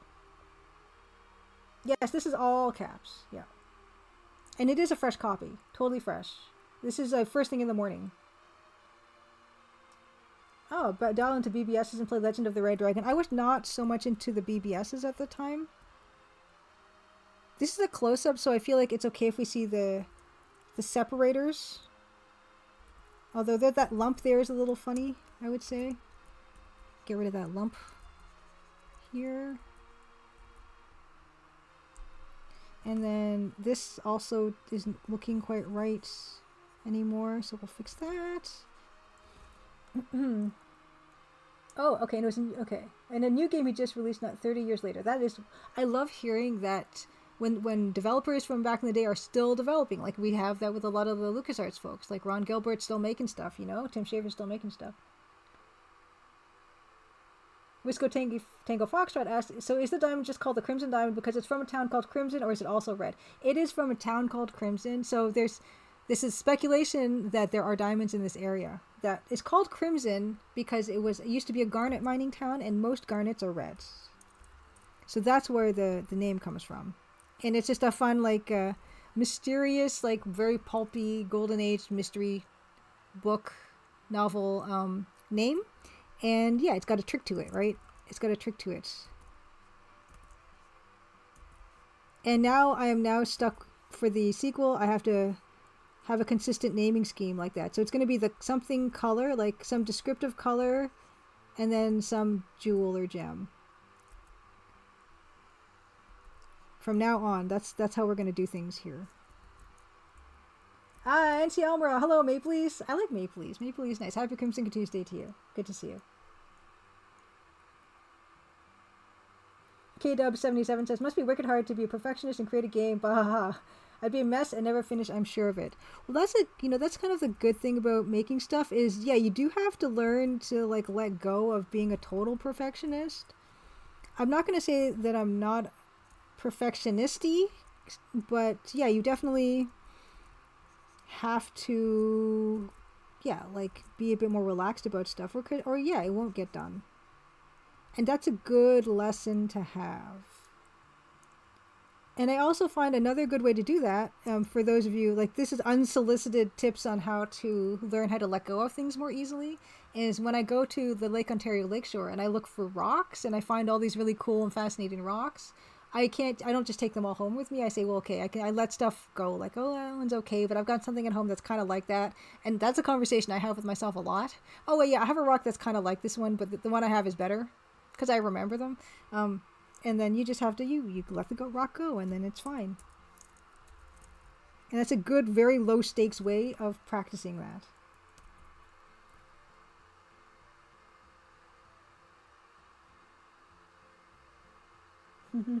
Area 85 says, when game development turned into games industry, all the passion and love went down the sink. I think there's still a good amount of passion and love in the games industry. It can be hard to really get to do what you'd want necessarily, especially as, you got a lot of these really huge scale games that are not so much about the passion and love and are about making money. I think the people that are making them still have that passion and love of making stuff, but it can be really hard to produce something if you're not doing it on your own or with a small team. I think it can be difficult. Because I'm not tired of making this. I'm not. And it's when I sit down to work on it, I think of it as, I don't know, I don't want to sound cheesy or anything, but I do feel like it's like a loving act when I sit down to work on this. And so, yeah, I don't get tired of it because I feel like it's something I can do for myself that has a measurable output that people have been enjoying, and it's really a nice feeling. Okay, so that's looking more accurate to the one there. And now I gotta, this part, where I never like having to recreate the diamond look, because that's tough. But I do have I think I did take some reference here. So let's take a look at that. Yeah, I do have some references that I did grab of these diamonds. I thought I had one that actually was the cut looking ones. Like, that's going to be helpful, but it's not showing me how they are lit. Oh, there it is. That one. Cool. this whole thing. Okay. I'm a perfectionista. Now, NT Elmore, Nancy Maple, The Case of the Purple Platypus. Ooh, Benjamin Rivers, sequel title, The Ruby Tuesday. Ooh. See, okay, I don't even know if you're being serious or not, but that's the danger with me with this stuff is I've said this before, but I wanted to call this game The Girl with the Crimson Herring. Is that the name I wanted to call this? Like the girl with the pearl earring, the girl with the crimson hair. It's terrible. But I was tempted. Yes, there are plenty more rocks in the lake seagull. That's exactly my thinking. But yeah, let's look at all our references here. So we've got this one that happens in its other context. We have this one that is in your inventory that I'm going to be updating apparently because this one doesn't look like the other newspapers. And then we have these, which we will now have to recreate at an angle and in 5 pixels basically. Oh wow, Bilkin says, here's a list of still active United States BBS is now connectable by Telnet. That's fantastic. There are over 1,000 of them, and 40 of them also support dial-up. I love it. Seven Seeker, happy Crimson Tuesday. Says, hi, the text is well freehand painted, but wouldn't it be easier to take native text and convert it to pixel art? At this resolution, it's really tough to do that. I'll give you an example. So let's see. So let's take something that's relatively. So this is a relatively high resolution. Let's just let's put a text thing. Why don't we use the Monkey Island text? Monkey Island. So the danger with this, I'll make it yellow actually because I think it's not really going to show very well. Okay. So we have the text like this, and let's rasterize that text. And then we can I'll distort it as well.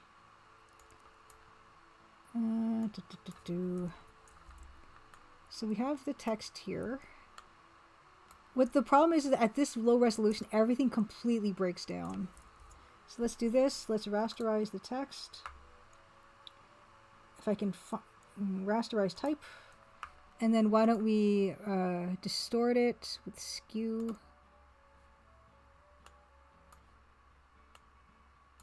So let's just pretend like that's what we're doing. Oh, and did I okay, is this okay. Okay, that's fine. Okay. Wait, if we stick it in here. Oh, okay, the problem already right now is that this is anti-aliased. So I should not have anti-aliased that. Give me a second. Oh wait.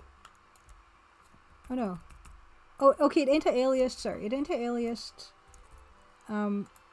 when I rasterized it, of course. Okay. So why don't we okay, so now it's not anti-aliased. Because we don't want it to anti-alias because that's going to make it really messy. If we try to put the text to be that size, okay, good. Now this is gonna work, right? Now this is gonna work, and I'm gonna embarrass myself. Let's see. Let's skew this. Skew.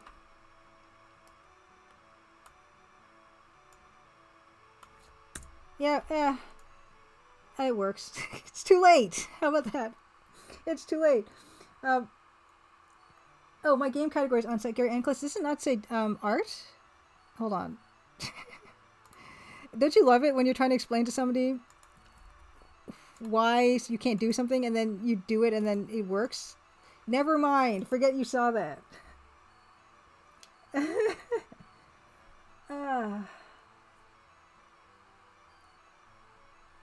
Okay. Oh, cease and desist from either Rolling Stones or the restaurant chain eating with Ruby Tuesday? Okay, maybe.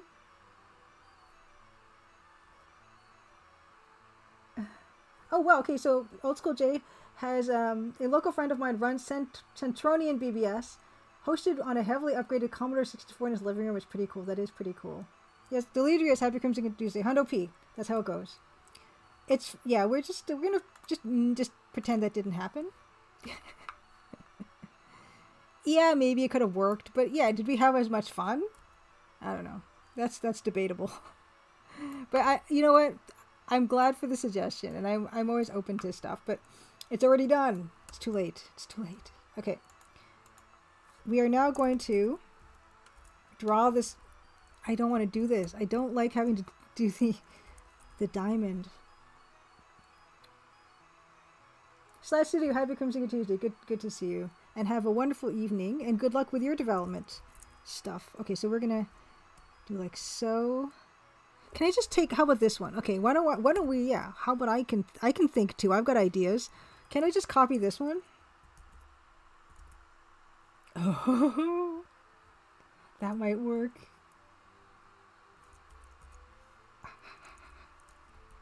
Don't tell anybody. Don't tell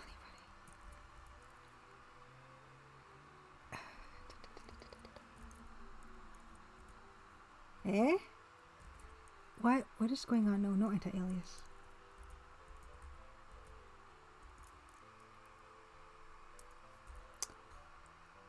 Yeah, forget what you saw. It's fine. Oh, am I gonna just reuse this asset? With some adjusting.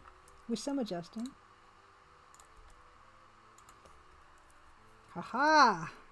Yeah, see that. So anytime you rotate anything, that's just asking for trouble.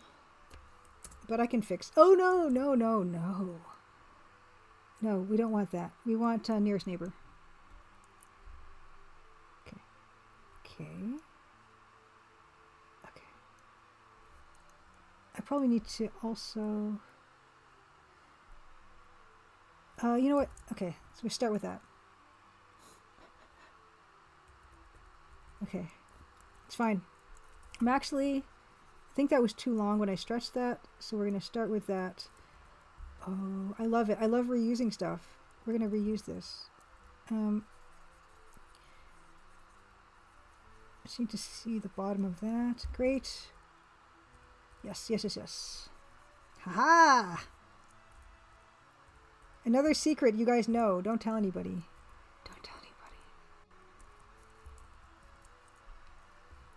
I will add like some tone to this so that, you know. And it should be the same one anyway, right? It should be the same one.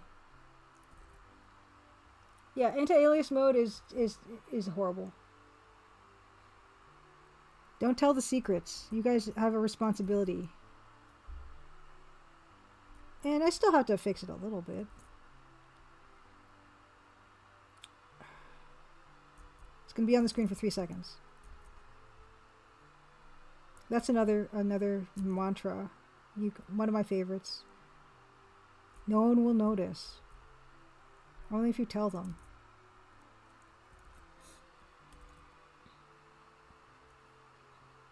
Adrian Barrow. Diamonds got rocks, mounds don't. Maybe not the best pitch for a candy bar. It looks a little bit like you. Yeah, I think it should probably be tilted more. Okay, you know what? I think I might have to. Ooh, no. I think I might have to flip it. No, why are you doing that? Don't do that. Nope. What's going on? I need to tilt it just a little bit more.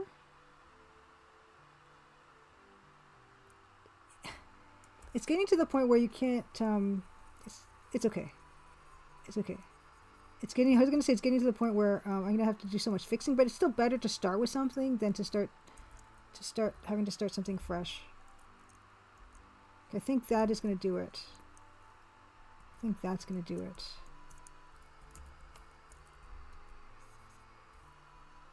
That's about right. It's good. It's good. It's good. It's all good.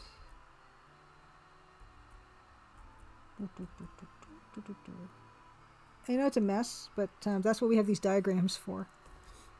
Skew again, maybe? It's okay now. We're just going to fix it. we're gonna fix. And then this, yeah. Oh no, nope. I'm going to get in there, I'm gonna clean it up a little bit with, and yeah, you may say, you know, if you just made your own again, it probably would have been less work, and you might be right. But sometimes just sitting and thinking about how to make this work better, you could have finished it by then. So, nope, nope.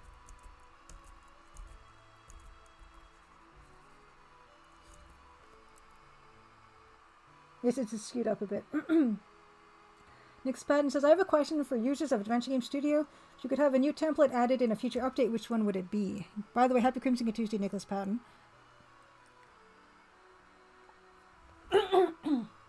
Sorry, I just have to clear my throat a bit. New template. New template.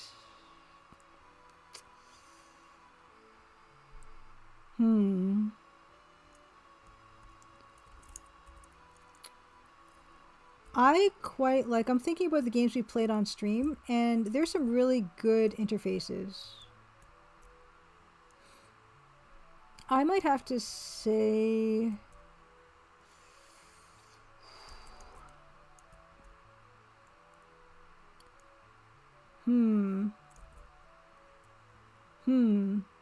I don't know, I'm gonna have to think about that. That's a hard one. Because all the basics are kind of covered. This looks like a mess.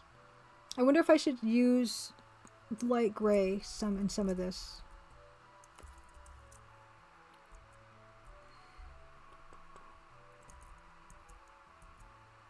And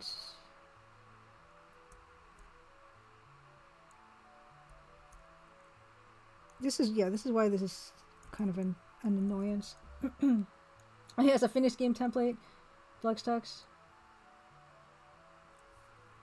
I keep thinking, like, I want to make a template version of Crimson Diamond, so I can just, I have a bunch of variables and everything set up already, and like all my menus and stuff are figured out now for the most part. It would save so much time.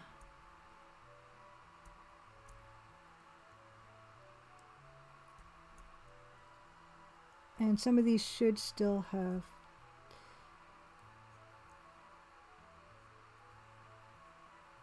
Why is this so difficult?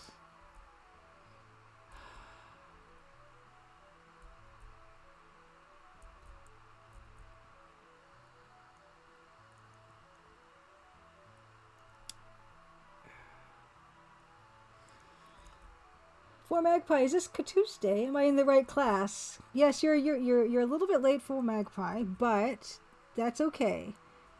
We don't run a tight ship here, so no detention or anything. We're just glad you're here. So welcome in. I'm gonna just, start trying to make this look better. Taking into account what this looks like, so yeah, there are gonna be some parts in here that are just happy to see you. As long as it gives a bit of the effect. It says diamonds across the top. I mean, how illustrative am I going to have to be?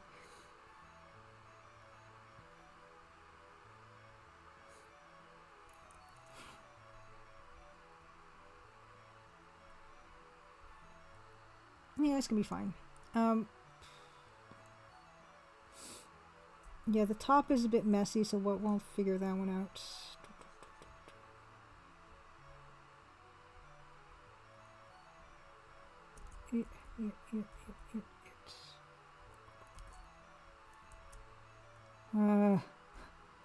That doesn't look right.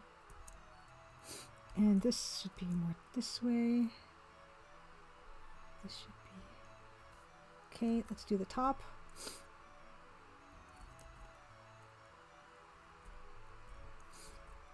Ooh, colors. Yes, colors. Oh, Adrian Bauer says, I heard on the playground that if you pet the cat 300 times, the diamond on the newspaper turns into a cat on your second playthrough. Love it. Yes. Playground lore is always right. It's going to be lots of Easter eggs. Like if you spin in front of all the mirrors in the house, then it will summon a ghost. It will. 3 times in front of each mirror in the house. That may or may not be true. It's probably, yeah, that could be true. Oh, sick. See, this is why the game's not going to be ever finished. Is because I'm like, I'll do stuff like that, and then, yeah, it'll be fine. Blood Diamond Nancy, yes. Moral recordings. If you try to move the truck 100 times, then Nancy gets a hammer. Yeah, if you type take almonds in the parlor 100 times, it will take all the almonds, and then Nessa will fight you. Because you'll have taken them all. That happens too. Let's see if Dan has said anything about coming by, just dropping by. Something that's cool that I don't, we've mentioned a few times, but not this stream and not the past couple streams, is Dan did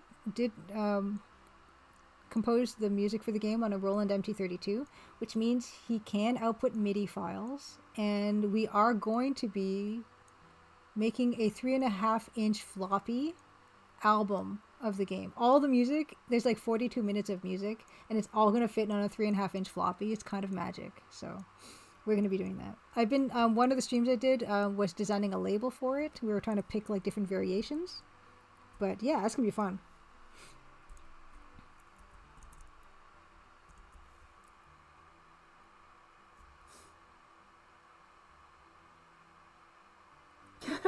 Bilkin, if you finish Crimson Diamond in under 30 minutes, Dracula's hand comes out of the grave. Yes. Deluxe Tug says the first synthetic diamonds seem to have been made around 1954, so at this point finding diamonds is worth getting excited over. Yes. Yes. And I would say it's only been fairly recently where the process of making diamonds lab-grown has been economical enough to actually start selling them. Because I feel like if they've only really come on the market in the last like 10 years or something, maybe 15 years. Billy Drews, if you eat too many almonds, does it lead to a game over? Yeah, it you explode like Mr. Creosote in Monty Python. Yes, Adrian Bauer, I look forward to the Street Fighter built in AGS for the nut fight. Yes, there'll be like strats and stuff. You gotta fight Nessa. I mean, that's probably good. Oh no, I don't like that. I mean, that's probably fine, I think. That looks like a diamond. Okay, there's more room up top, but we can add room up top. Oh, and I need more like contrast there. That's fine. It's totally acceptable. Nope. That pixel was not good. Nope. Nope. Nope. Which of the 2 pixels do I want? Okay. That's fine. And then adding a bit here to the top of that. Oh, this M. Oh no.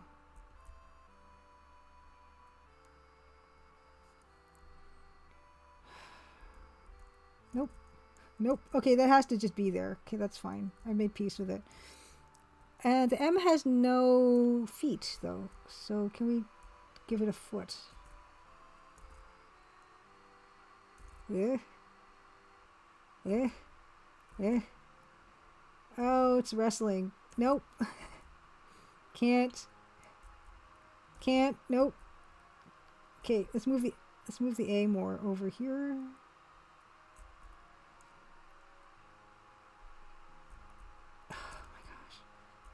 I want just a cute little... No, it just doesn't want to. Fine. Just be that way. It's fine. Except then, that's no good. Oh, it's good enough. It's not bad. Although maybe I have to move it over just a wee bit. And I think I want there to be like a... There we go. Okay. Da da da. Yes, Belkin. If you finish it under 15 minutes, Nancy's wearing a bikini on the ending screen group shot. Yes. All of this is going to come true. This is why the game is being pushed back.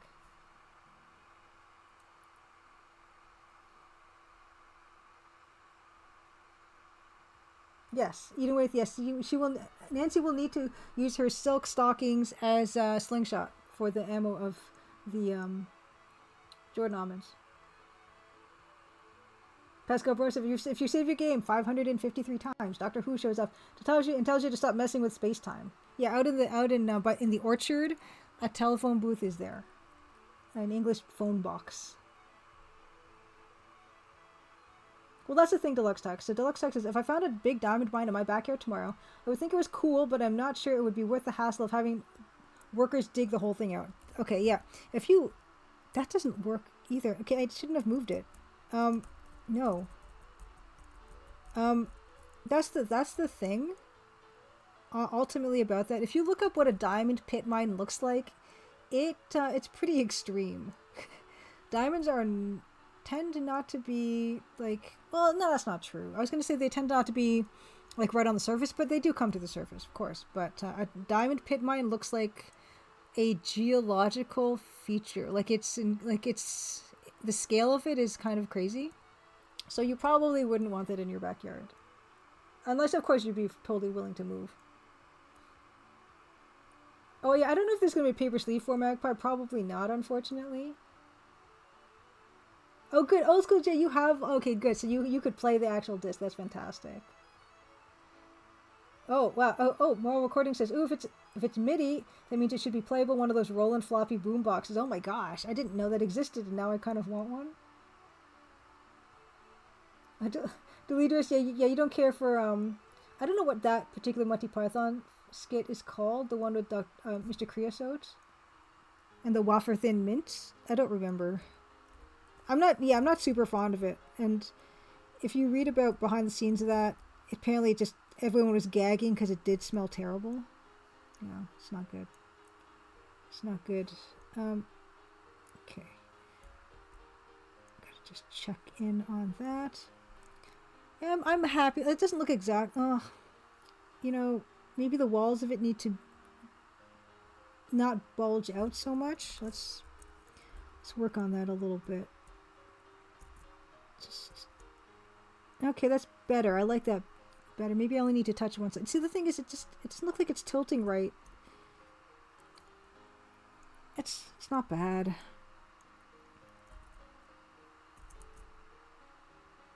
I'm fine with it as I continue to touch it. I'm fine with it. It's probably... It's fine. Okay, I'm not touching it anymore. It's fine. I'm not a perfectionist.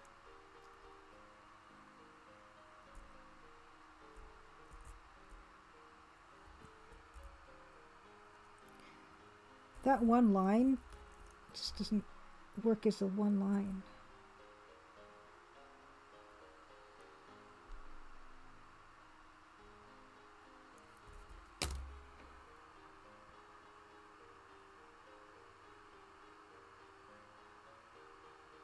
Oh wow, Bill can remembers Diamonique TM was marketed heavily on QVC when I was growing up. Yeah, there was like there was a few. Cubic zirconia, of course, as well. Zirconia is an actual rock. Nicholas Patton says, if you ever want Nancy involved in a gem-related mystery that involves mythology, Carbuncle would be perfect. Carbuncle. That's another bad name that I was going to name this. The Corundum Conundrum. Horrible.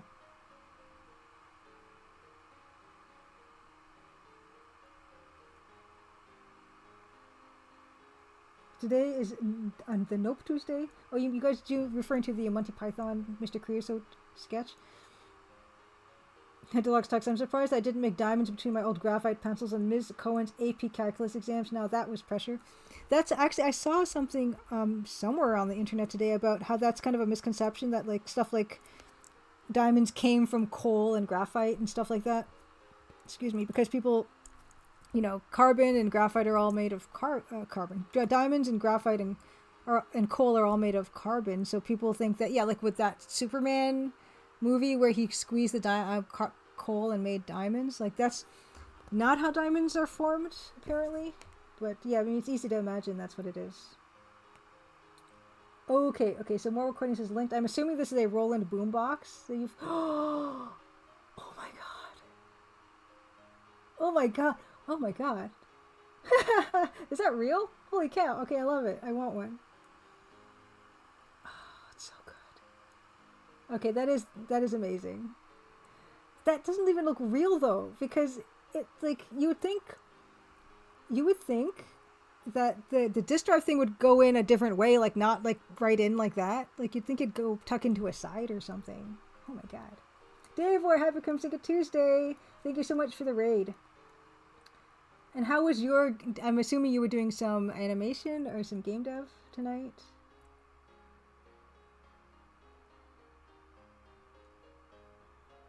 Adrian Bauer, if you click on everyone in the game 10 times, Nancy is teleported to a wrestling ring where she delivers stone cold stunners. Yes. There is a fighting aspect to the game that has to be unlocked. But no, this looks fine, right? Do we need to add some dithering to it to really sell it? Do we need to sell this more? Cause I'll do it. I'll add dithering. I don't care. Why don't I try that? Okay, we have a globe dither, so let's duplicate that. Let us bring it up here. And let us fill it. And let's change it to the pale gray.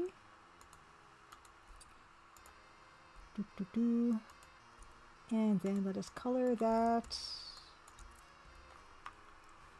with the pale gray.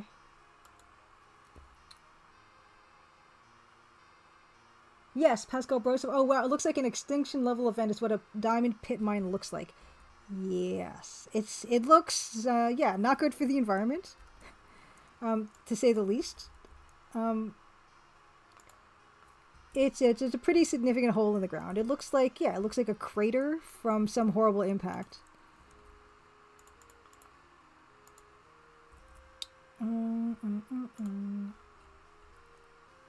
Okay. Yes, I want a MIDI boombox 2 deleters so badly, actually. The comments, look at that. You can't even tell you reused anything. Thank you. Don't tell anybody, though.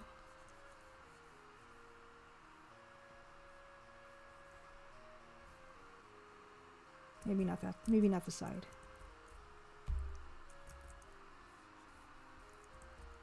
Oh, yep. There we go. That looks, gives it a softer, rounded edge look to it. Though if you really want to go crazy, we could do a gray dither too. Let's go crazy.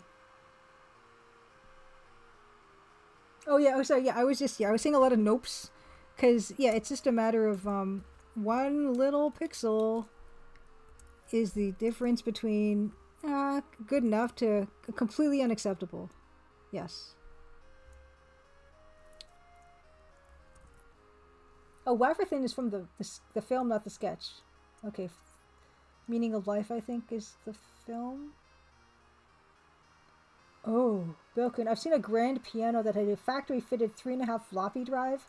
I assume it is intended for MIDI playback. What?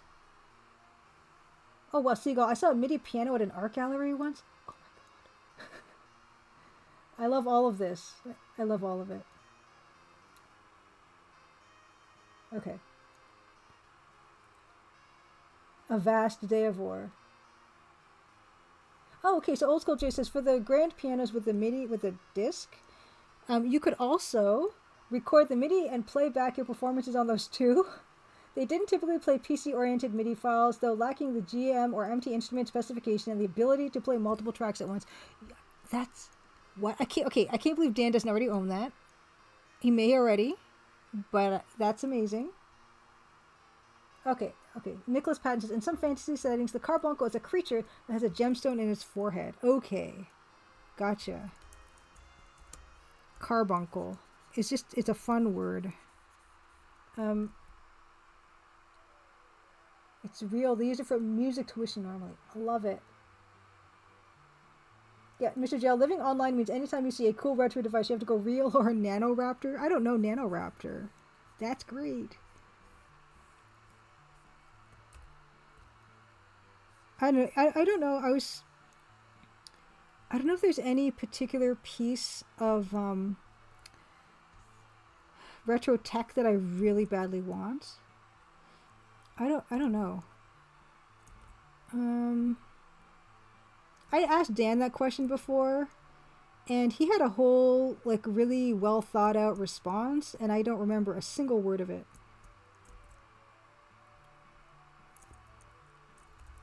But yeah, I can't really think of what I'd want. But you guys know I want one of those teeny tiny like little clamshell Windows machines. Like it's just a micro PC, but I want something small that I can carry around and run Windows on and run AGS on and debug my game, but put it in my purse. But have the keyboard not be so small that you just can't type on it. I want one of those. Still. I know we've talked about them before. I still want one. It's just completely impractical. And I need to get a better like desktop PC before I do that. But I just love the form factor so much, and I love the idea of being able to work anywhere. Yay, Game Dev Jeff, happy Crimson Tuesday. Ooh, okay, so Dave was working on title screen artwork and then DOS Prince of Persia. I saw on Twitter today that Jordan Mechner said that his father, Francis Mechner, did the music for Prince of Persia, which is amazing. And of course, we all know that piece of Prince of Persia lore, where on the cover of Prince of Persia, the model for the cover was Kevin Nealon. Evil Tentacle, hello, I heard there'd be diamonds. Yes, there are so many diamonds right now here. The greatest gem of all, of course, is Christopher Plummer. But yeah, we've been adding diamonds to this newspaper, and I'm going to add more dithering to this newspaper for absolutely no reason. Actually, I shouldn't be making the gray part thicker. I should be making this part thicker and then dithering the gray. Just to see, because we do want to make it look like a rounded, nice-looking paper.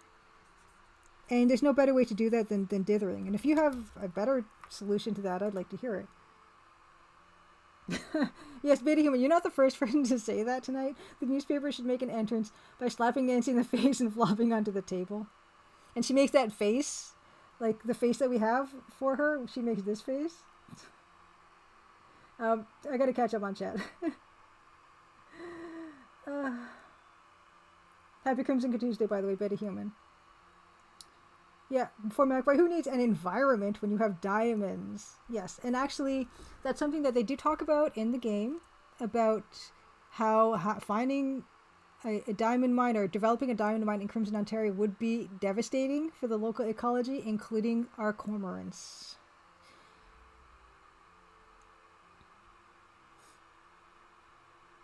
The dithering mask technique, it would be cooler if I should have this, but I don't, where I just have one 320 by 200 pixel dimension file with all the different colored dithers, but I don't. All I do is just duplicate this one and just recolor it, and it's very see, I got some leftover pixels here that are different colors. It's extremely inefficient, and you should be screaming at me to make this more efficient, but I don't know. I just do it like this, even though, yeah, I mean, even if I might have, I have a dark gray dither somewhere, but it's fine. It takes 2 seconds to do it. This is why this game is never going to come out, by the way. Dave, asked Maple, are you stream events working on this scene? Stream events working on this scene? I don't know if I understand the question. Okay, Bilkin says there is a church organ player I know who owns a MIDI organ in her house. I'm sure she has never used the MIDI feature, Once the Crimson Diamond MIDI soundtrack is published, I will try to convince you to let me figure out the MIDI feature and record videos of the organ playing the soundtrack if that is possible. Bill Kuhn? Yes, please. Yes, please. That sounds amazing. Oh my god. Okay, gotcha. Mr. Giles says, NanoRaptor's an artist who makes cool, jokey photos of fictional retro tech. Okay, I gotta write that down too because that sounds amazing. I thought NanoRaptor would be a fake piece of, it sounds like a piece of fake retro machinery. Old School J, every piece of tech I'm still actively looking for is useless and terrible. Old School J also says, I wish the 2008 and 2012 netbooks had stuck around as a form factor of a 2008 Asus EE PC, which runs Windows XP OK, and I have it loaded with tracker music stuff. It has tons of ports and even VGA out. Yeah, they have they have been making stuff like that, small time places are making little clamshell Windows things. They're very expensive though. One of these days, it shall be mine. One of these days. Because, my idea of a fun time is I can work anywhere. I can work... Although I'll still bring, computer places, but it's not the same. Doesn't seem like there's a lot of music yet. At least a DOS version, there's a track for the title and game over so far. Stream events working on the scene. I think I'm losing track. Moral Recordings recommend Mechner's diary about the making of Prince of Persia is an excellent read. Yes. I've not read it, but yes, I've seen, heard tell about that. Oh, One Short Eye, happy Crimson Tuesday. Thank you for complimenting the newspaper we're working on. One Short Eye is... I've got a special thing for One Short Eye. One Short Eye is, I mentioned you earlier on stream, is an amazing adventure game speedrun YouTube documentarian who will be at Adventure Game Hotspot in Tacoma, Washington, July 26th to 29th. So definitely, if you're interested in any of One Short Eye's videos, there's the YouTube channel. There is a Discord to Speedy Adventures, of which he is also a community member. Recently came out with another Conquest of the Longbow speedrunning video, which is very exciting and very well made. And One Short Eye, I don't know if you know this, but I will also be at Adventure Game Hotspot Fanfare, so I'm very excited about that.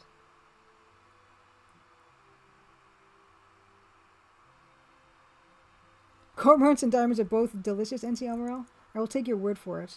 Why does this look... Stop looking bad. Don't look bad. Look better. Okay, that's not bad. Look how nice the dithering is on that. It's like a dream come true.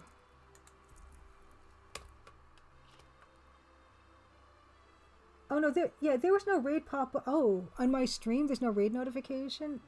There should be one. I'll take a look at that. I will take a look at that. Right click, man. Happy Crimson Tuesday. I'm here from the raid lurking. Yes, please do lurk. Enjoy your lurk. I call them tweets. I still call it Twitter. We have this sports venue in Toronto, and it's called the Sky Dome, and it has another name now, but I call it the Sky Dome because I never won't. They can't make me. It's Twitter. I call it Twitter.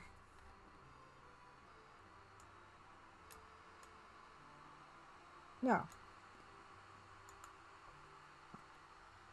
It is fine. We're gonna call it whatever we want. So here it is. It's done. I think it's done. And then Professor comes in. And I think now is a good time to, why don't we go ahead and just fix this one now to reflect what this one looks like. This is the one that starts in your inventory. This is the same paper. So why don't we start on that? Yes, thank you, Old School J. It's always the Sky Dome forever, ever, evermore. Yes, and the Sears Tower, Edenwith as well. And Prince was always Prince. Yes, Plumber's Facial Hair. All this stuff. Yep, exactly. Egotistical companies buying cool things, plastering their own name. Yes, I'm not a fan. They can't make me. They can't make me call it the thing. I will not. Okay, so yeah, already this diamond is much bigger But it's just because of the incredible low... Actually, I might make this... I gotta make this bigger, I think. If I'm gonna use that as a guide, I'm gonna have to make this bigger. And then also have some indication of a headline here. Yes. Skydome. Twitter.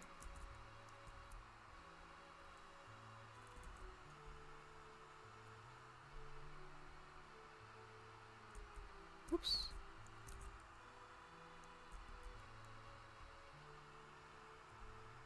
Okay, better. And then, so you can almost, okay, yeah, you can kind of see how this, even this tiny inventory item, it kind of says the eye, just really, really, really low resolution.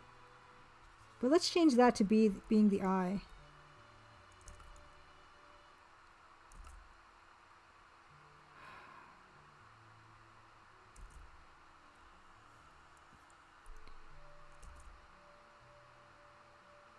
Why don't do this? It's fine.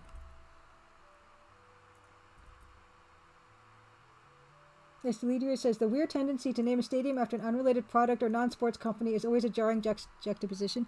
The only ones I like is when they are funny, and then I think it's funny and I laugh. And there have been some, I can't think of one off the top of my head. If anyone in chat can think of a corporate sponsorship named event or building or anything else that just sounds funny, please put it in chat because I always enjoy those. But yes, this does say the I. And then I'm going to try to make this say diamonds on the top. And these lines should really be closer together. So we're going to redo those.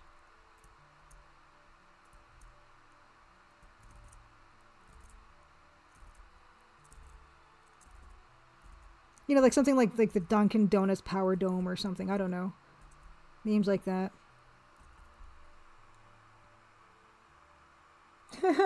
Aw. One Shodai says, our baseball stadium used to be Bank One Ballpark, so we called it Bob. Yeah, like that's the kind of thing I like. Or, you know, some like Formula One sponsored, you know, car. It's, you know, it's called like the, I don't know.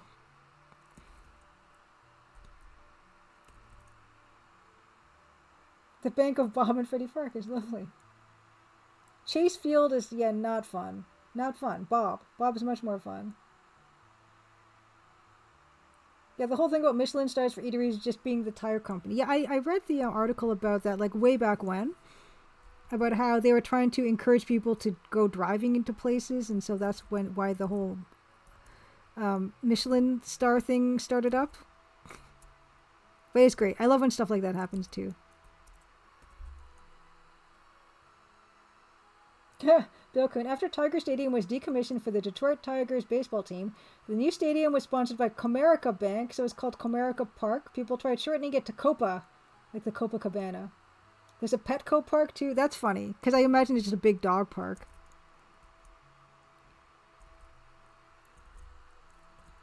Petco Park Stadium in San Diego near Comic-Con, or there was. Haven't been in a long time. The Guinness Book of World Records is the beer company? Oh, One Shot I said, I just don't like it when it changes a lot. Our football stadium was first just Cardinal Stadium, then University of Phoenix Stadium, and now State Farm Stadium. State Farm Stadium? That's a funny name, actually. That amuses me. It sounds like a farm stadium. Like it's the state's farm stadium. I have no idea what goes on there. It sounds like farm animals like are competing in sports or something. Oh, Pascal Brosif. If your team loses, then you have to cope up with the loss. My mom loved Barry Manilow. She used to listen to a lot of Barry Manilow. You're here all night, thank you. Yeah, do people buy more kibble because there's a stadium named after it? Maybe. I don't know. I don't know. Yeah, I don't know the point of putting their name on it. Yeah, the State Farm insurance, like no one thinks about the name of it, but if I try to divorce myself from like that's the whole State Farm insurance thing, if I think State Farm Stadium, I think it's just funny. I like it. It's silly. Yeah, exactly. Whiskey Tango Foxtrot. They just fill the whole thing with tractors. Or it's just a farm in there. Like, it's not even, you don't play sports there. They're just, the green area is just farm.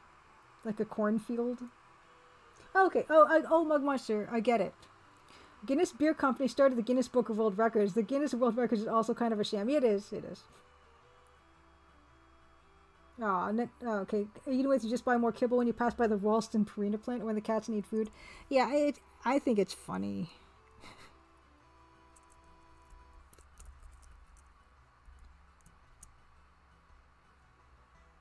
Yeah, actually. Oh, now that I'm making this smaller.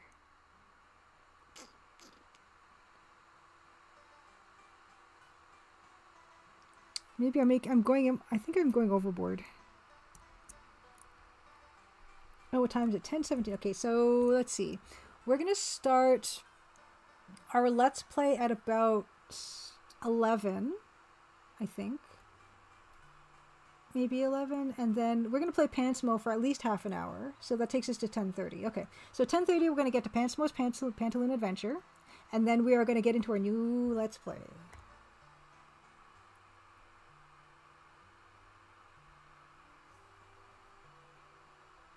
Oh, okay. More recording says, okay, H Bomber Guy dissected Guinness World Records in his Tommy Tallarico video. You basically pay to get an award. Yes. Yes. I saw that video. It was like a masterpiece. I love like long form YouTube essays so much. Okay, we're going to get into trouble here again, I think. I've been currently watching as I'm watching ContraPoints' video on Twilight. It's like 2+ hours long, and it's really good. She is an amazing, like, writer and, like, person to do... I don't know what you call that, performer? She's great. So I've been enjoying that thoroughly. All her stuff is produced so beautifully. Yeah, Pantsmo. Pantsmo. Oh, also for fans of Tommy Tallarico's insane house from that video, it's apparently for sale. Ooh. Ooh. Mr. Gel, I watched a freaking 8-hour video on Mega Man. I don't even feel like it was a waste. Oh, speaking of that, yeah, like also Tim Rogers of Action Button Reviews. Yeah, I've watched his Tokimeki Memorial 6-hour video like at least 3 times. Like not like rapidly watching it, but having it in the background as I'm working. Yeah. I have done that a number of times. He's also one of those people where it's just like, I'm glad he exists. This is going to be impossible. I can already tell. Okay, what if I'm going to move this down? That's what we're going to do. Mug Monster says, that video was absolutely bonkers. You step into a video of a guy you've never even heard of and come out feeling totally embarrassed for him, but his mom is proud of him. Yeah, it's just, I'm so happy these people exist. Like, not Tommy Tallarico necessarily, but the people who can just do all this incredible research and writing, and also they're also gifted, like, presenters of their own material. That's so many skills put into one. Deluxe Tech says, well, those 2 video game record holders from the 80s, Todd Rogers and Billy Mitchell, were in Guinness for years, have since been exposed as frauds. And Old School Jay says, Tallarico did some really cool music for an obscure Windows 98 Descent clone I played a while ago called Adrenix. Adrenix? Was jamming to the OST a while ago, didn't realize he was such a train wreck. It can be fascinating. It can be. One short I watched a 2-part review of Victorious, the Nickelodeon show. Part 1 was 5 hours. Part 2 was 8 hours.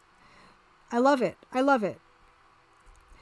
I mean, we can all think, you know, sometimes the world nowadays isn't so great. And I think we can all admit that. But at the same time, never in our, you know, the world's history have we had...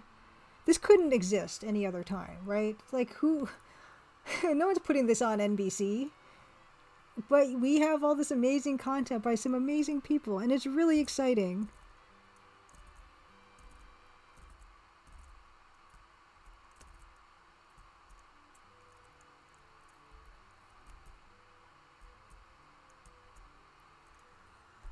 This is just not going to look great, and we have to just resign ourselves to that, and I'm okay with it.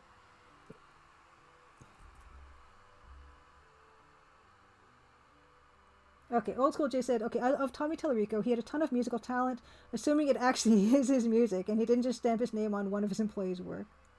Oh, yeah. One shot, and watched it multiple times while working. There's something wrong with me. Did you not just hear that I've watched Tim Rogers' Tokimeki Memorial 6-hour video like 3 or 4 times, all the way through?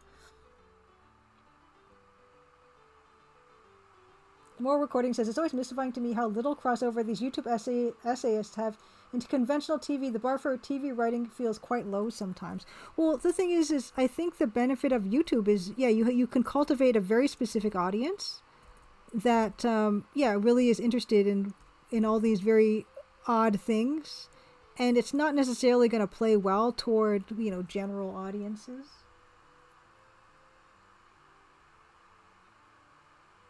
Oh. Okay, Whole School J says, explain a bunch of 90s computer game world cover discs a while ago. Did you know CGW's interface/launcher was all done in Macromedia Director? Speaking of computer gaming world, the game we're going to be Let's Playing tonight was reviewed by Scorpia in CGW, and I had back in the day a subscription to CGW, and I loved that magazine.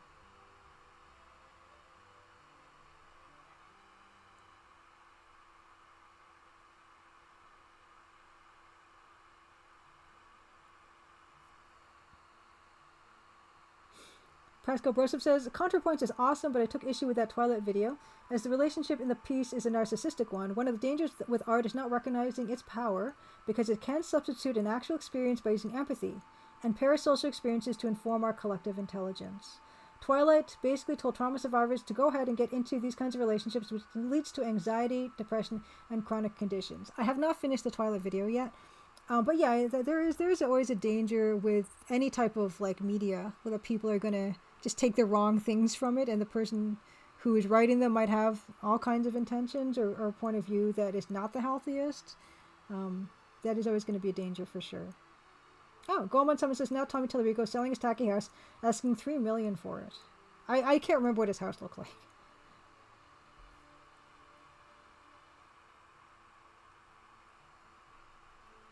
Davor says, did you know you can get free Biomenace points by watching every week? It's true. It is true. You're absolutely right.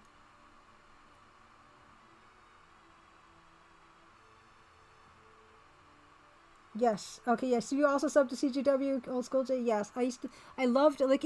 It slowly became less good over time. But back in those days, the era you're naming, 96 to 99, yeah, they had some amazing long form computer game writing. It was kind of amazing, and we're never going to see that again. Yes, Old School J. So sadly, I lost all my CGW and PC Gamer from that era in a basement flood years ago, which I'm really sorry to hear. That sucks. But there is a really good online archive of CGW. Most issues are fully scanned. Yes, and that's where I actually got to read for the first time the CGW article about Colonel's Bequest that interviewed Roberta Williams. I had not seen that one, because I think that was before I had a subscription. And that was really cool. I'm not going to fit this, you guys.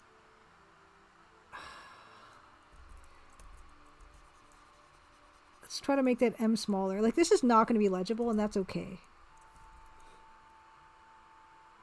Yes, free Biomenace points, Tommy Moore. Yeah, you know what? I always... I played last time we played it together. I did my homework, and I played through to...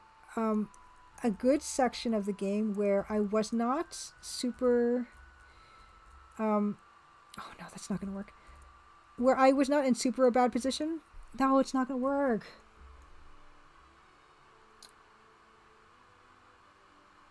Yeah, see, so it just came back to find you writing diamonds in the tiniest font. I mean, I'm having a problem right now with it because I don't think I can. It's going to just become a mess. I don't think you're actually going to be able to read this. But if you are impressed and like my tiny, yeah, that's gonna have to be the M. My tiny font stuff. I can actually show you one that's got a lot of tiny font in it that I'm very proud of. This one. I've shown you guys this piece before. Oh, where is it? Art. Is it just in art? Hot dog? Hot dog 14? Is hot dog 14 the final one? No, that's not the final one. But anyway, you can see some of the fonts that I did. So this is like the sketch of the finished piece. Oh, you know what? Let's try to find the actual piece. It should be in here, but hold on. This was a fun... Oh, here it is. That was a fun job to have. Okay, here it is. I'm really pleased with all the tiny little fonts I was able to put. So this was a piece I did for 1-900 Hot Dog. My only CGA piece I ever did was commission. So let's just take you... Okay, so that one is Shaq Fu, that on the toilet there. Yeah, it's not going to be readable, and that's okay. Yeah, I'm totally fine with it. Okay, so this one says, that says Sex in America. That was one of their articles. So this was for I think their 6-month anniversary or 6-year anniversary or something of their site. Maybe 6 months, because that sounds more reasonable. But some of their top articles. So there's like 23 of their top articles are illustrated here. So yeah, Sex in America. This one is Jokes for Minecrafters. How long? That's fine. Godek. Oh yeah, you can't read this one. Oh yeah, kind of. Okay, this one here at the bottom. Hold on. Let me. Hold on. Let's just get a color. Okay. Okay, there. Okay, I will. So this one here. Oh no. Oh. No. Green. This one here. I don't know if anyone can read this one.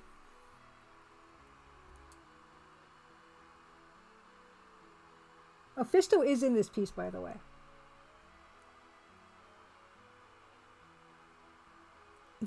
I love the dithering in this particular CGA as well. Like, from a distance, the magenta and cyan blend really nicely to a really pretty purple. Yes, Tiger Cash, you're getting it. So position of the Poseidon of the body. Okay, and I guess the actual this cover, I don't know if that's going to be helping you to figure out what that says, but you're very close. Poseidon of the body. Position of the theory. You're so close to position of the. And I don't know if this graphic is going to help at all.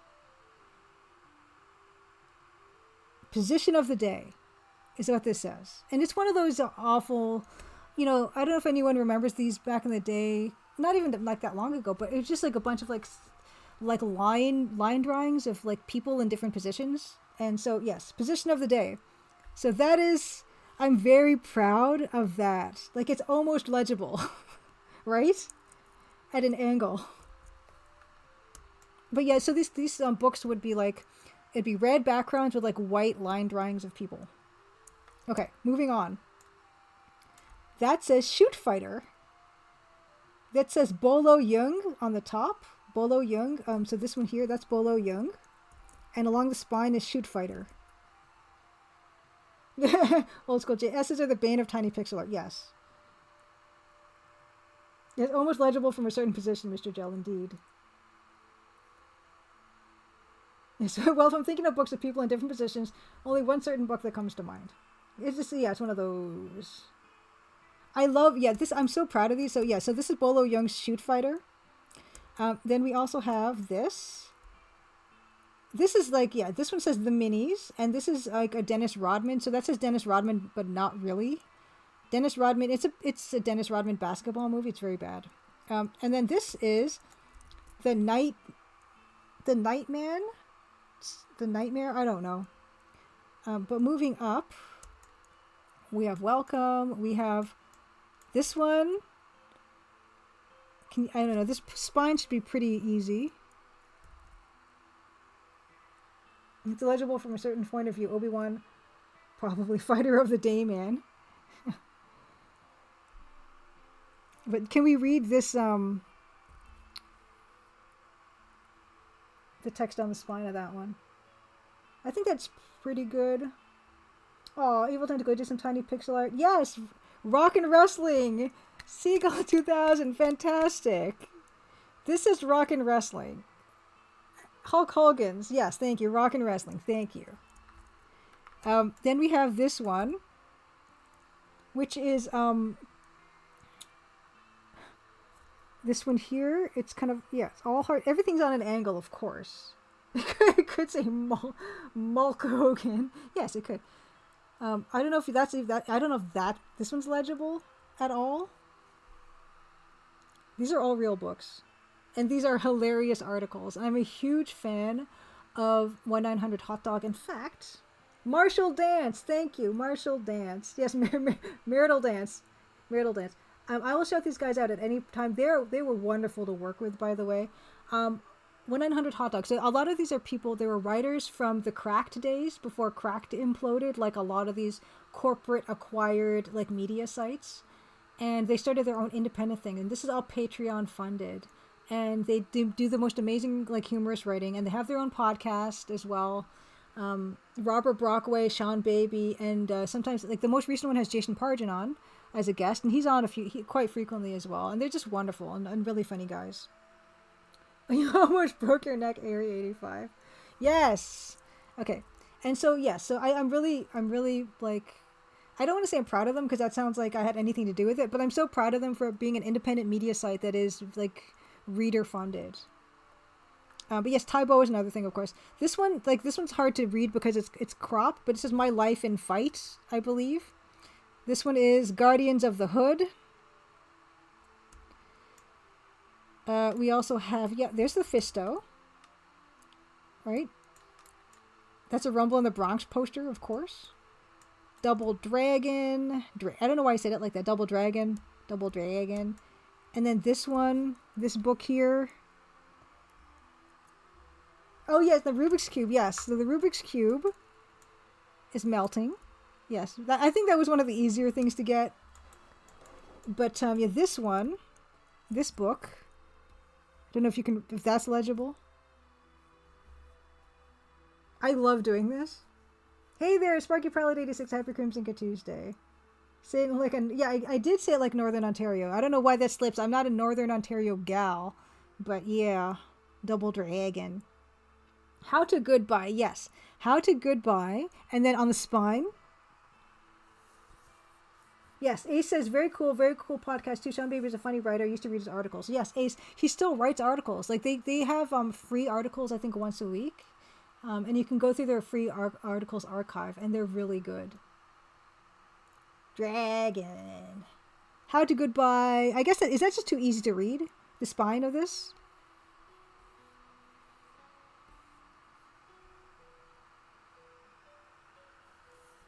The How to Goodbye Depression is a reference to, yes, it is, Stampede 4. The How to Goodbye Depression is a reference to the Constrict Anus 1,000 Times a Day book. Yes. Okay, spine, so you guys aren't even guessing that because it's just too legible. Yes, it's written by some Japanese dude. How to Goodbye Depression, and I think that's all of it. But yes, this, I wanted to show this. The art of making tiny type legible. I've done that. And this, of course, is, the development of the sketch and stuff. And so 23 different articles that's referring to. Yeah, that's a butthole. Area 85. Yep. Yes, now I see the butthole. Thank you. Tiger Cash, that might be the only time anyone's ever said that sentence. So thank you. Thank you for that. Oh, the dimensions of that piece. That one was blown up double.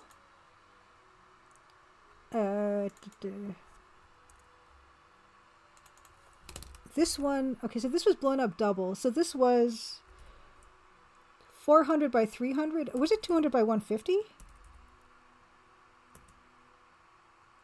It might have been 200 by 150. I think it's 200 by 150. Oh, whoops. I kind of did the opposite of... okay. Pixels. Yeah, what's the furthest that this reduces to? Okay, so it wasn't that. It was, 400 by 600. I mean, 400 by 300. Yeah. That's its native resolution.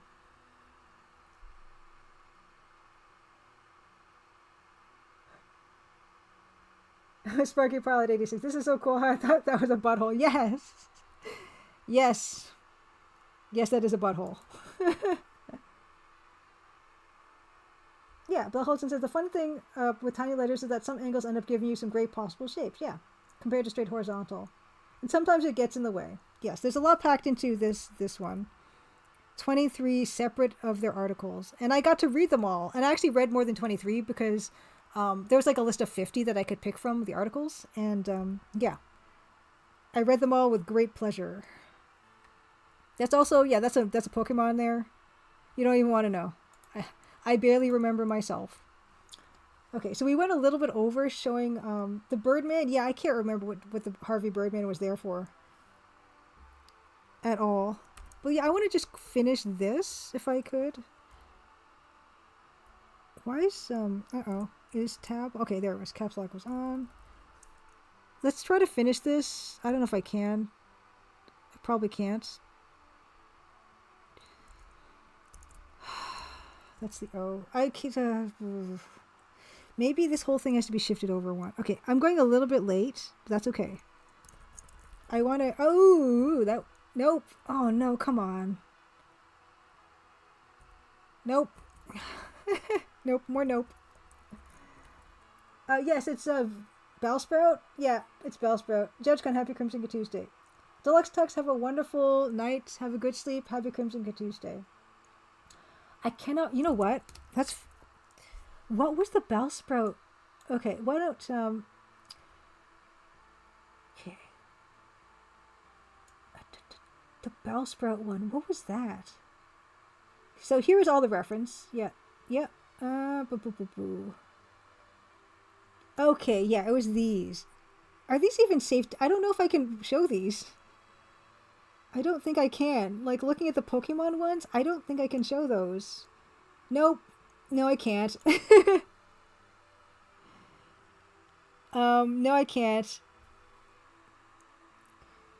It was something to do with taking different Pokemon and putting them through a sex toy detector. So I see the Metapod, I see the Onix. I can't show these. I can't. Game Freaks is Game Freaks is looking. I just can't because I think they probably you can't show this stuff on Twitch. Can you see the tiny little thumbnails though? You can see this row. This row is the row that I'm looking at, and I don't think I can show any of this, with any larger size than that. No, I hope you're doing okay. I hope I didn't make you choke too hard. Old School J on the coffee. Yes, Popsicle Pete. Yes. Yeah, but you can see what the problem is here. I can't. But I'm sure it was a heck of an article. Okay, and this was on Cracked. Okay, so this one particularly was on Cracked. They might have expanded on it back in the day, but yeah, this was fun. We've got the Martial Dance. We've got the Shaq Fu, Guardians of the Hood. Oh yes, this is the book, How to Goodbye Depression, Malarkey or Effective Way. Anyway, let's just move on. Let's please move on. Yes, Crimson Tuesday After Dark. We don't do that here. We don't. And even though we have put pants on Cosmo, I am not a prude, really. But no, I think this is we just have a nice time here, and we don't need to do that stuff here. Diamonds? It's no.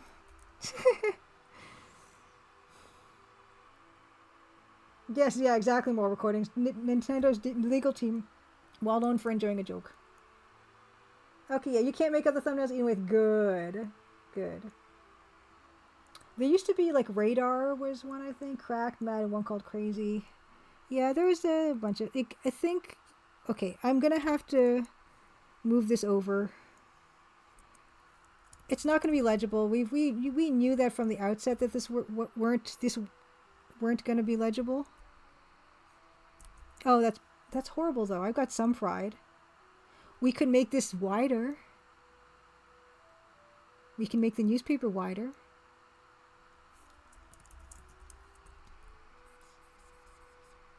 Oh, don't tell anybody. It's fine. Shh.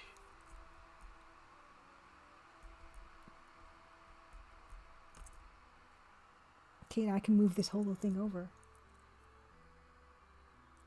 The end of the diamond should be aligned to the eye of the eye. You know, I don't even think this is the same color gray. That's bad. Where's my palette?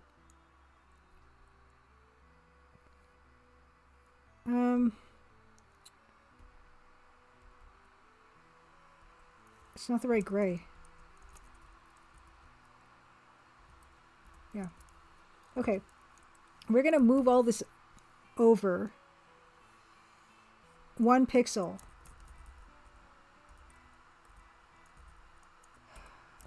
And we're also going to get rid of the stuff underneath so that I could see what we're doing. And I might have to redo that line too. This is fine. Okay, so. Yeah, make a mess, that's it. Yeah, I mean, I think, honestly, Area 85, like, that's probably what's going to happen here. It's just going to be a mess. The A is killing me, though. Look at it. The A.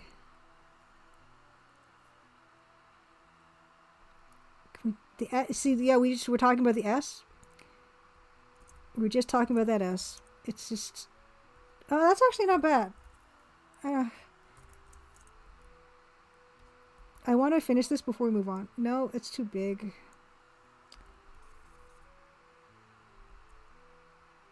I can do whatever I want. Nope. Nope. Nope. Yep. Nope. Okay. I'm mangling this now. That's fine. I can do whatever I want. Mug Monster, this is the most wholesome stream on Twitch. Citation not needed. Thank you, Mug Monster. Seagull, this is like surgery. Oh, cool. Bilkin says, does anyone have a link to a tutorial of how to set up DOSBox to run on a USB stick drive? I want to use it on computers that I haven't installed it on. I love DOSBox. Yeah, that's gonna be what we do. We're gonna do that. New updated, that's going to be in the alpha notes. New updated version of this newspaper. Because I needed to fit the letters in. Which is fine. And though I feel like it should have a fold, though. So we're going to put a fold in there. Okay. Okay,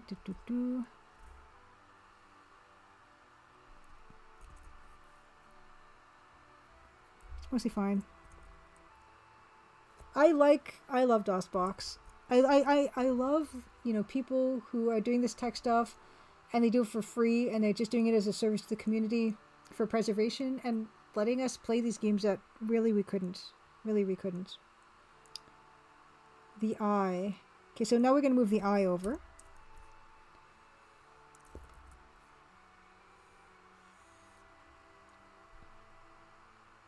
Okay, Judge Conscience can talk Bilkin through it. Nice. Oh, Seven Seeker says, I've left you a follow. Must go on. Good luck with your project. At some point, it will surely be in the Steam top seller search for sure. E.g. rules. Thank you so much. I appreciate that very much. Happy Crimson Tuesday. Yes, I would love to see this in the Steam top sellers. I don't know how likely that is or not, but that's the dream. That's the dream. So have a wonderful rest of your week, and yeah, hope to see you again soon. Ooh, okay. JudgeCon has something called DOSBox staging. Oh, Pascal Broseph. A scientist named Philip Moriarty from the 60 Symbols YouTube channel has been working with a device that allows one to place a single atom at a time. That's what this reminds me of.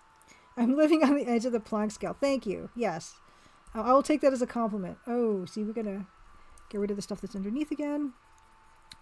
I enjoy doing this very much. I enjoy wrestling. Oh, no. With the size here. So I think I can definitely thread the needle between these two things. We can do that. Like, is there like a pixel worth of space? Okay, I need to put that on top.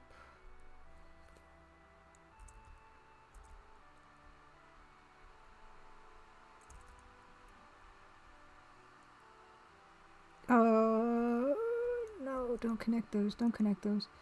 The S, the T. We'll move the T up. We'll move the T up. Oh, no. Nope. Oh, no. Okay, maybe... Okay, we move the T up and make it longer. It's not... It's just... Yeah, it's fine. It's not going to be legible. We already agreed. No. Wrong layer. Okay, it's just destroying it. It's destroying it. I will make the line in the light gray. Then you can do whatever you want. There.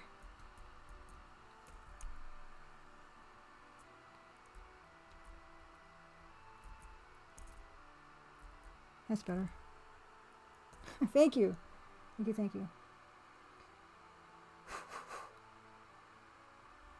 Mug Monster says, I don't think DOSBox really needs to be installed. You can just put it on the same folders. In the same folders as your games and are in and run it.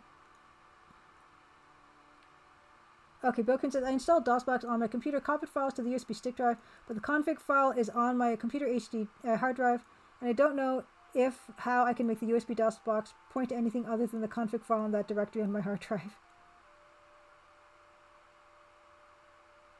Okay, Judge Con says, they haven't updated the old DOSBox in many years. Staging has MT32 emulation, and for those who enjoy such things, CRT filters. Okay, Judge Con says, copy the config file from your computer to the USB stick, name it usbdos.conf or something. I love all this stuff. I love ScumVM, I love DOSBox. We're going to put the I here. Yeah, that's an I. Then that. And this should not exceed that. So we're going to put that like that. Oh, yeah. Okay. And then we have a line over this way.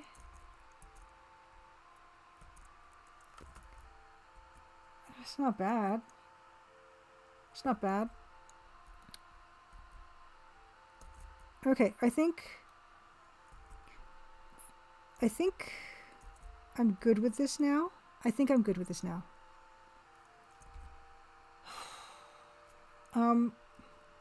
Although this line should go further.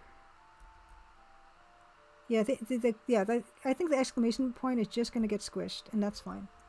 Okay, thank you, everybody. Thank you. Okay, I'm going to actually continue reading Judge Khan's instructions in case anyone who's watching this right now actually wants to launch DOSBox from a USB stick. Okay.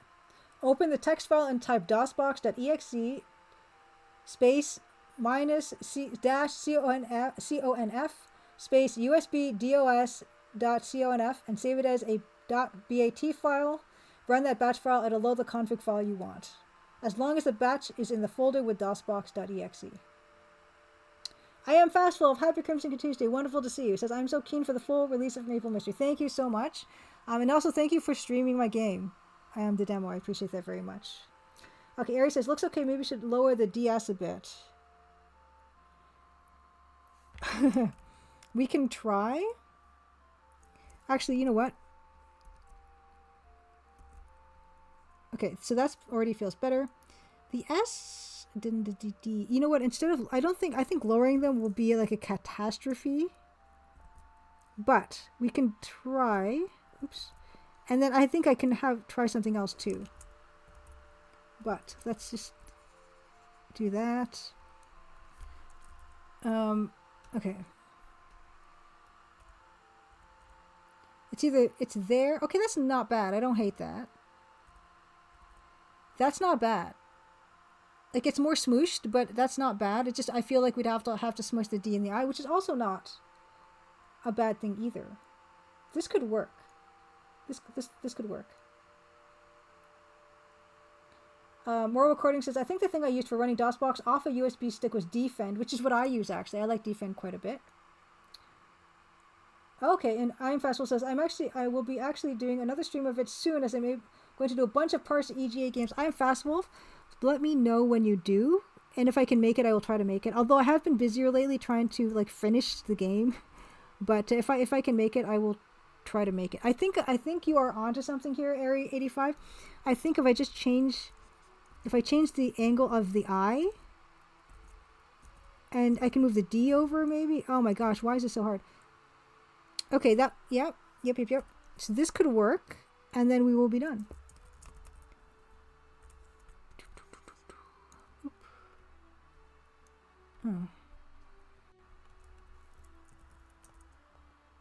Oh, you meant the lower? Yeah, I did make it. Okay, see, that's already looks better.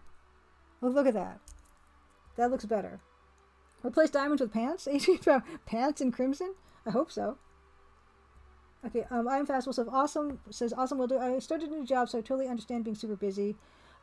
Congratulations on starting your new job. I hope it's going really well. And I will try to make my way to your stream if I can. Pixel text, woohoo, get hype. Snowy P, happy Crimson Good Tuesday. Snowy P, a wonderful speedrunner. Speaking of One Short Eye and the Speedy Adventures community, Snowy P is part of that community and streams. Okay, I think, look at that. I'm pretty pleased with this, although maybe we need to open up that S just a little bit. Nope. It's fine. It's perfect. We did it. Hands off. Adrian Bauer says, Julie has yet to confirm that there are pans in crimson. You know, if you're just going from this, you could say, yeah, maybe there aren't. Oops. Because he's not really wearing, that's his body. That's not his pants. And she doesn't have pants on in this scene either. So you could make that argument. But in the game, I will confirm there are pants in the game. So no worries. If you're concerned about that, if you're worried about that, don't be. Pants are guaranteed in this game. Not everyone is wearing them, because some people are wearing skirts, but other people, yeah, there are pants. So this I'm very happy with. So thank you for helping me. Let's take a look at what we did here. So this is what it used to look like. This is what it looks like. It kind of it's a little bloated. Okay, it's a little bloated. Okay, wait. Okay, you know, let's like, we don't need to make it that wide anymore, because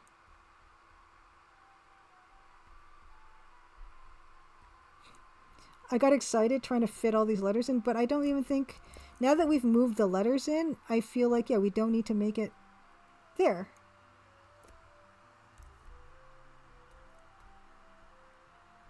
And yeah, the gray's not even right in this. Like, I don't even, okay.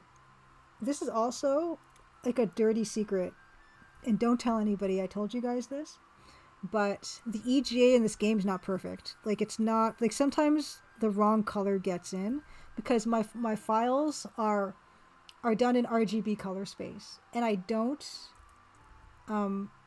let's actually change this to RGB. This should be RGB. And I don't do I can force them to indexed color, because I do have the indexed colors here under indexed color.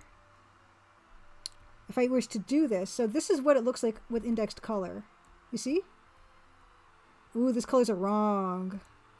So I should be doing this with all my assets, saving it to the 16 colors that I have defined by the EGA palette, but I forget, and the colors are not right in some of these assets. Don't tell anybody, because there's like 6,000 sprites in this game. Maybe, I think I'm at 7,300 and something. I'm not going to check them all. I'm not. So don't tell anybody, but that's what happens. It's EGA-ish. Whiskey Tango Foxtrot says, put that in the Steam blur. Pants are guaranteed in this game. You'll increase sales 1,000%. I should. TV Prime, happy Crimson Tuesday. Good to see you. Common Pantsu, happy Crimson Tuesday as well. Yeah, I have secretly, Dave says, I thought I was bad for having 20 colors. Makeable secretly has thousands. That's the thing, right? Like, it's the spirit of it, and that's kind of what I've been going with this entire time. Like, you cannot play my game on a DOS machine. This game is, when you unzip this game, it's like 180 megabytes or something. Like, it would never be a floppy disk release in anyone's wildest dreams. So that's not a thing. So I did not stick to hardware. I have a lot of respect for people who do build things that will actually work on the hardware, like DOS. Hadrosaurus Software's The Aching does. This game does not. It doesn't even come close. But what I will do is I will save this out as the indexed colors. Just so best practices and whatnot. There we go. There it is. That's it as indexed colors. But honestly, I don't even know if my game will let me save as... Okay, I'm going to save as a PNG. We're going to call this new newspaper inventory item. And yeah, save it as a PNG, indexed color. This one's right at least. This one, yeah, I don't even think this is right. Let's do the same with this and see how badly it changes, and then we will get into Pantsmo. And I'm not even a little... I'm a little ashamed. Okay, so what do we got? So this is what it looks like. Okay, so that's pretty good. Like, I think that one isn't changing. So this one's good. So sometimes I do okay. Like, it's not egregious. Right? Like, look, there's no difference here. Usually I'm pretty good. Maybe? I don't know. Don't audit this game, please. Yeah, Mousman says you import them into AGS as a PNGs. Would it be possible to convert all as a batch? Yes, that's something actually Patoing was talking about, something like that. Maybe automating that. And it's something, again, it's on the list of things to do, but I have not looked into this. But this is fine. It's not so bad, you guys. It's not so bad. Yes, thank you. Pascal Bros, the warm fuzzy feeling one gets from familiarity is Knuff. I don't know if that is a typo or you did mean Knuff like the Barbie movie. Yeah, Seagull says color management in game development is total pain. I fudge it too. Thank you. Vibes above all. Thank you. Davor asks, can I ask why you use RGB? Is it to have extra colors for outlining or something? No, it's not actually. The reason I use RGB is because, so let's index this. We're gonna make this 16 colors. The reason that I do it this way is, you see how this is like this. You can't have layers for some reason in Photoshop. You cannot have layers as an indexed file. Like, it won't let you. It won't let me duplicate this layer. It won't let me do anything. That's why I don't use indexed. Which is, I don't know why they do this like this, but there's no real reason. It's Evil Tentacles. You can automatically using Photoshop batch convert, I think, but unnecessary EGA is fine. The problem is like, they're not all just in one directory. They're all the sprites are in the actual AGS working file, and like they all have subfolders and everything. Like a bunch of. I don't know if I could just batch all the subfoldered sprites and everything all in one fell swoop. There's a lot of subfolders. Oh, Bill Coon says, okay, follow the steps above. It seems to work on a computer on which I have DOSBox installed. Try it now on another which I don't have DOSBox installed. Good luck, Bill Coon, and keep us up to date.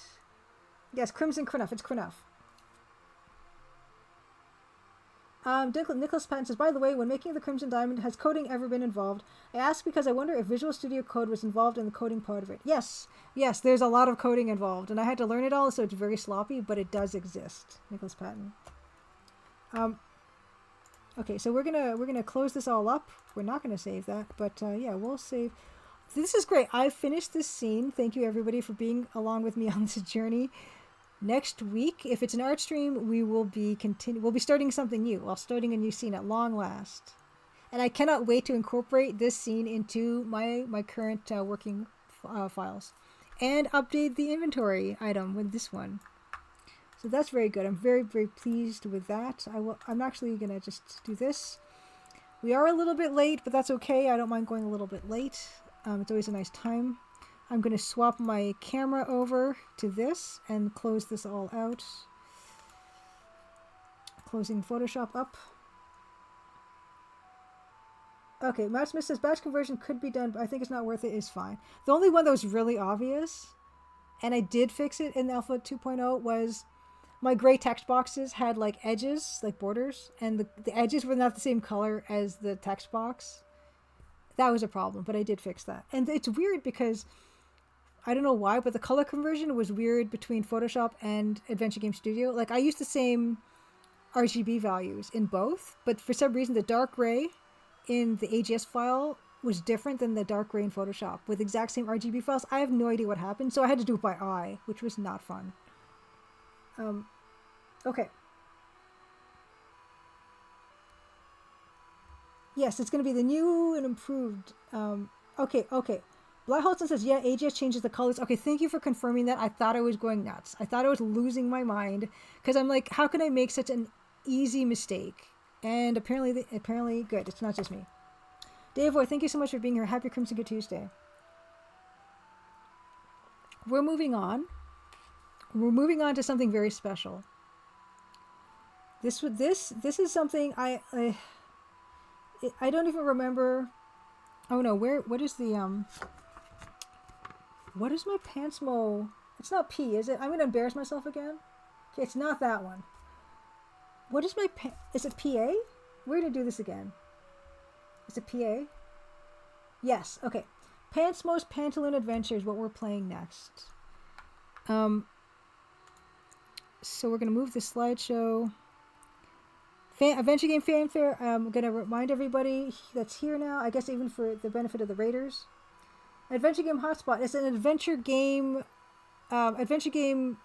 focused event, first of its kind in North America, happening in Tacoma, Washington, and from July 26th to July 29th, and I will be there.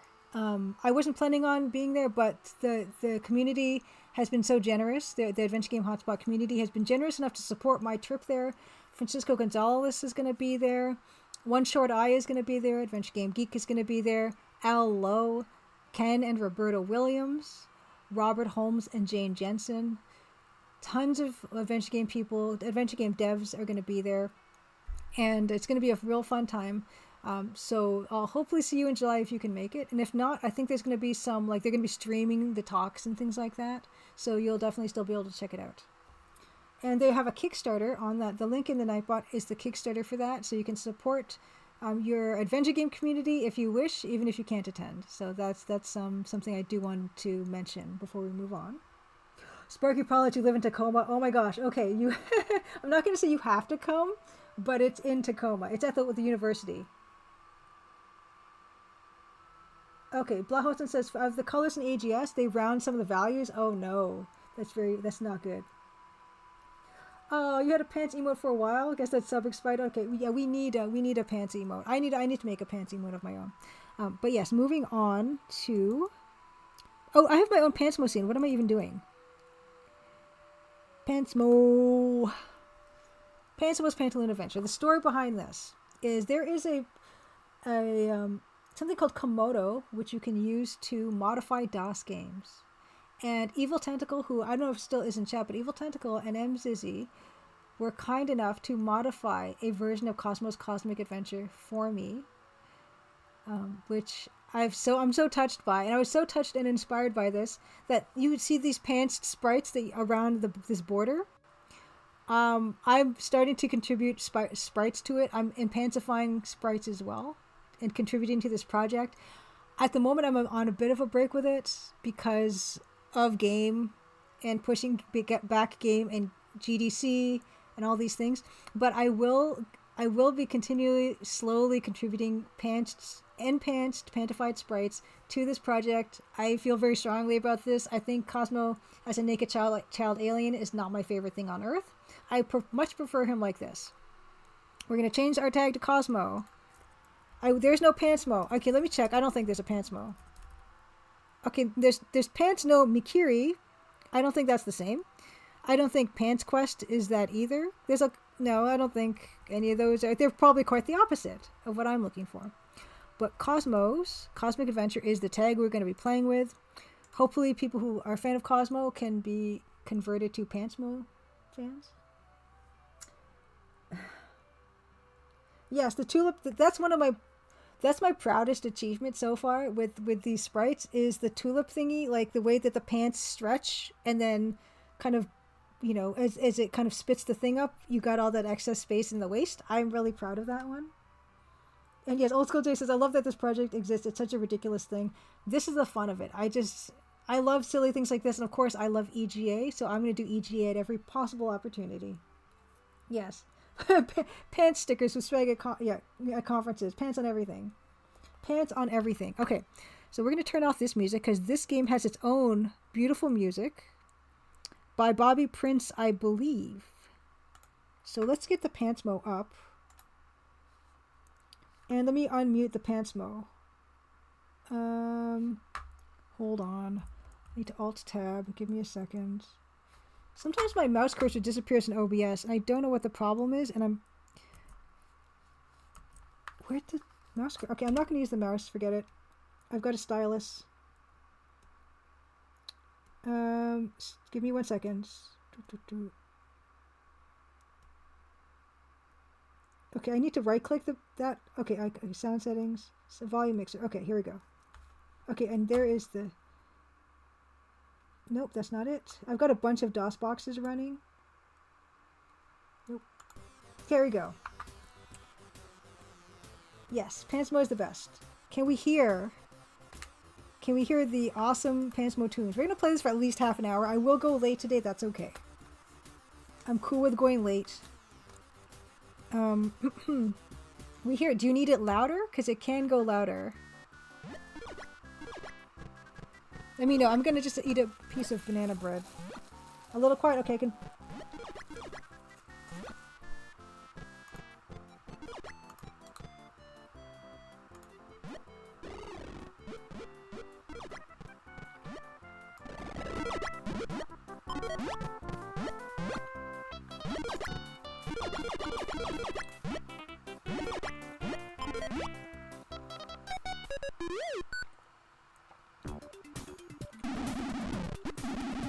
Okay, volume good? Volume good?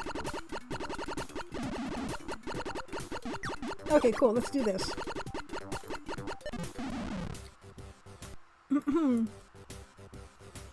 I've got a restore game. I believe it's restore... Oh, it might be restore 5, actually. Give me a second. Okay, no, did I do this? Okay, let me see if I can restore it. Another restore. I might have restored... I might have, finish this level on my own. I did. I guess Old School J says, Apogee games had such a look. Something about the bright EJ colors and black outlines. I love this look. I did not finish this one. Well, I need to angle my screen. Okay. I didn't. Did I not finish this level? Let me just double check. I don't think I did though. Restore, I don't think there is a 6. Okay, no. Okay, so it is 5. So this is where we were. This... Oh, I think this is new. Were there 2 factory? Okay, didn't finish this one. Okay. Okay. No, I did the ice. I'm not going back to the ice. I don't remember this. This is completely new for me. Yeah, this is a new level, isn't it? Okay, let's see what this message has to say. Cosmic hint, out of order. Oh, no, okay, I did do this. I guess I didn't finish this one. Oh. Okay. You know what? I completely forgot how to do this one.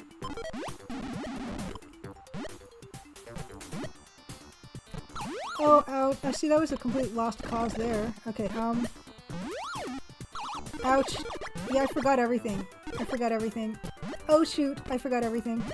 Okay, I think there's, I do think there is a life here? What is this? Okay, that's not a thing that I wanted. Okay. I completely forgot how to play this level. I'm sorry. But do enjoy his Commander Keen cosplay.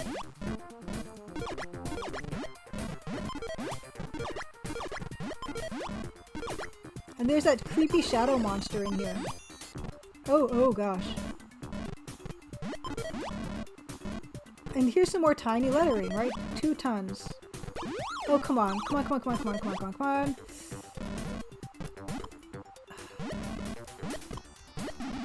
I don't remember. I'm scared. I don't like factory levels, just overall.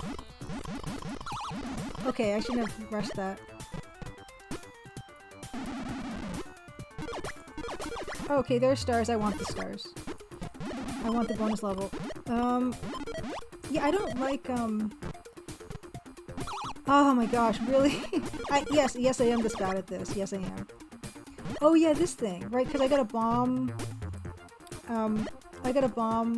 the thing down there, right? Oh my gosh, or I can just eat the laser. That's good. Okay. Yes, Evil Tentacle says, Pantsmo 2.0 is in the works with so many pants. Yeah, so you won't be seeing the assets that I've created for it yet, but Pantsmo 2.0 will have these wonderful assets you see around this border.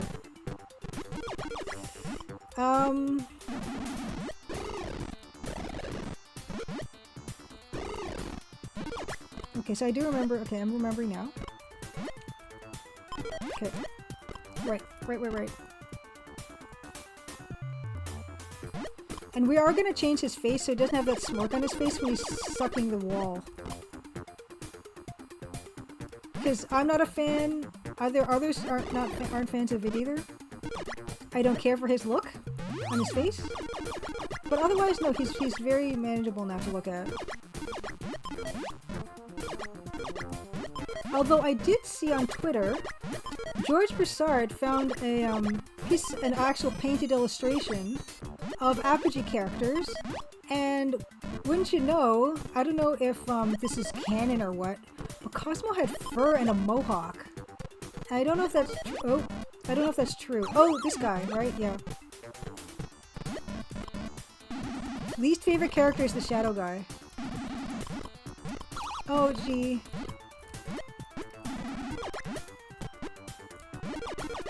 Oh, and the stars. I forgot. Yes. Stars. And also, I don't... usually factory levels have, like, very frenetic music, and it's kind of stressful. Oh, yeah, right, this thing. Okay. Did I not even... Okay, I did, okay. Somebody was playing... Oh, no, I'm dead. Right? Oh my... Oh, okay, there are 2 of those, I forgot. Okay, the shadow guys need 3 times, but they're really hard to see. Maybe they saw ET and were like, yeah, we need to do that to hell with clothing. Yeah. Ah, my god. Yeah, I'm glad... Actually, that would be worse if this was ET. Who was playing... Someone was playing... Oh, you know what? Someone was playing Fat Man. It's an Amiga game? Who was playing Fat Man the other night? Oh my gosh. And I had to stop watching it because there's a track in one of the levels that is so frenetic that it was actually stressing me out. I didn't say anything, I just left because it's not their problem, it's my problem. Macaw, yes, okay, Macaw, wow, okay, good, thank you. Thank you everyone for knowing that. The previous night, he was playing this really cool, like, Western poker game, and I'm like, this is awesome. And then the next day he was playing this Fat Man game, and there's a song that sounded like Phantom of the Opera, and that was fine. And then the other track that would play randomly was this really fast, discordant track, and I was like, I cannot listen to this anymore.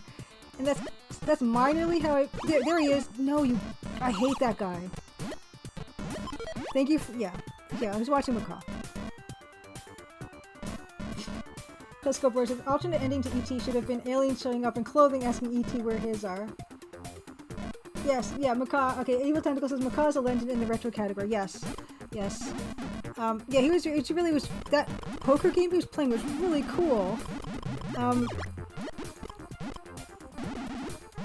It was very strange, but it was like very absorbing to watch him play that. But yeah, the Fat Man game, not only that, but the smoothness of the way the camera was moving in that Fat Man game was also like kind of nauseating. I don't remember. Oh yeah, this, right, of course.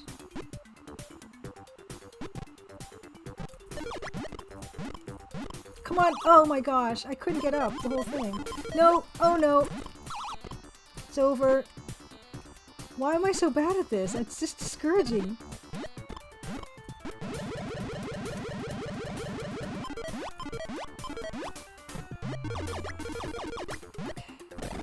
Oh yes, this trombone, which does nothing. Like,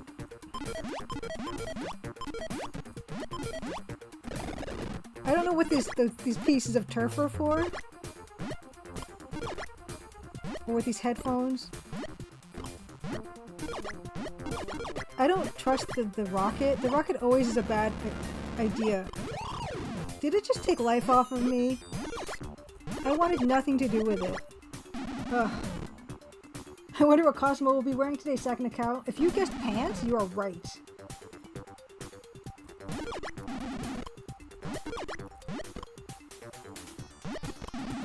I have minorly noticed that I do have sometimes I've got some weird issues.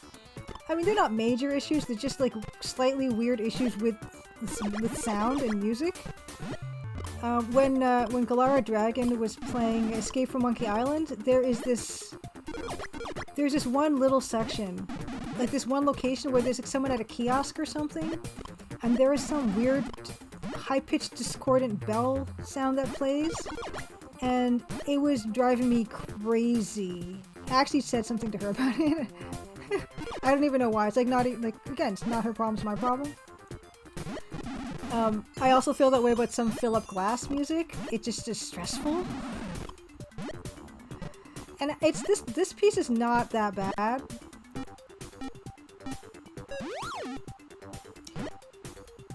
But yeah, there's just some music that I'm like, I can't do this anymore. So Judge Khan said, if I had to pick an RPG game that isn't Biomanist, I'd probably pick Secret Agent. I have not played Secret Agent. Is that also EGA?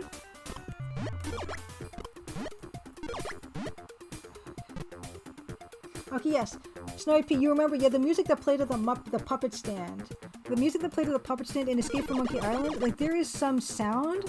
Like, I thought it was like an ambient sound in the room with me, where it's just like, it was like a weird, like, low ringtone or something. And I just was like, no, nope. And I would turn the volume down even, but for some reason that particular sound like carries more than any other sound. And it was excruciating. Okay. Anyway, says, I only know one Philip Glass piece, but I really like it, quite relaxing. Some of his stuff is not relaxing. Some of it is just like, I gotta stop here and listen to this. Oh, well, he looked like disturbed by falling that distance, which I don't remember ever seeing before. Okay. Oh, yes.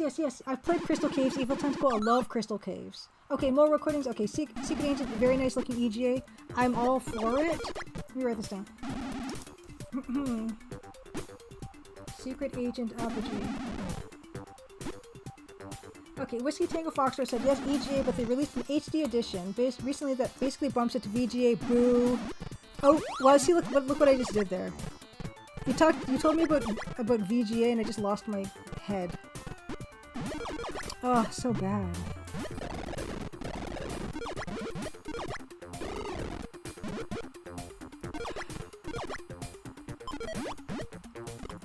I'm kind of stuck at this level. I'm not sure where to go.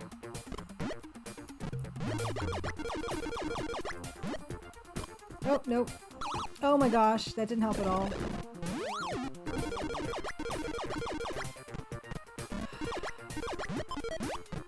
I can do this. And you know what? If I can't do this, I might finish this off stream, like this level. Because I don't know how fun it is to watch me just mangle this poor child. Look at that. Look what I've done. Ah. Okay, there's the... I can see him. I can see the other guy. Oh, I almost had him that time. At least he didn't hit me.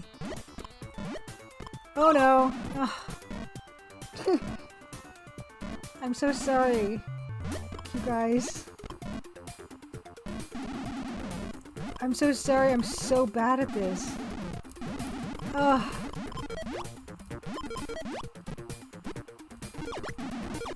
Oh my god, really? Just really? Bill Bull! Happy Crimson Good Tuesday! So wonderful to see you! What have you been up to? Oh my goodness, good to see you. Let's give a shout out to Bill Bull. Bill Bull is, of course, a legendary retro streamer. Love watching Bill Bull streams. Bill Bull is the reason I started playing Daenerys Avaricious Sextus. It was Bill Bull's recommendation, and it was fantastic. I really, really liked it, Bill Bull. I finished the game with no hints, and as you know, Marnano Thurman, one of the developers, the 16-year-old at the time, one of the developers of Daenerys Avaricious Sextus, came to my stream, talked about the game, explained some of the jokes, and we had a really fun time, and we're going to do it again. We're going to do it again with a full Daenerys Avaricious Sextus game, and then Lord Avalot after that. So thank you so much. If it hadn't been for you, I would, none of that would have happened. So thank you. Yes, I so much enjoyed it. And I know, Bilbo, you have not played Avalot yet. And yeah, I'm going to totally get into that. And yeah, what were you streaming tonight? Oh my, I got so distracted I forgot about the lasers that I have to deal with.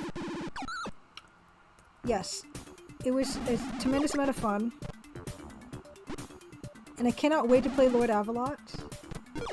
It looks like it's like a point-and-click game, and I think I'm gonna have to dial down the speed because it was unmanageably fast when I just tested it. But yeah, I'm super excited. It's truly my happy place. The EGA-ness of it all. Yes, putting Letchworth Garden City on the map. Is that the whole name of the town? Letchworth Garden City? That's a beautiful name for a place. Okay, Bilbo says, I played the Romantic Blue today, another DOS adventure. Oh my gosh, I've never heard of this. Okay, the Romantic Blue? I love the name. Did you finish it? Like, is it like a romancy type of a game? Like, is it like, yeah, I'm very, very, very curious about that. I love the retro Twitch stream community because I just learn all kinds of stuff. There's just like thousands, it seems, of DOS games. And of course, this being a part of it, like, this is fully a creation of the retro streaming community. Like, Pantsmo would not exist were it not for Twitch. I got that Shadow Guy's number, man. Oh, no I don't. Okay, I'm still good though, I'm still good. A horror game? Oh my gosh, okay. It's the same guy who made Last Half of Darkness? Okay. Oh no! Okay. You now have my attention. I played Last Half of Darkness and finished it on stream, and I really love that game. Okay, I want to play it so badly now. Nuru, happy Crimson Good Tuesday, good to see you. What happened in the first half of Darkness? Like, yeah, the prequel? I actually have not even finished. I've not played Last Half of Darkness Part 2. I have not played that yet. But I am curious about it. I just didn't want to play it immediately after playing Last Half. But, okay, it's worth 400 points, the trombone. I'm very curious about, yeah, the next game. Romantic Blue.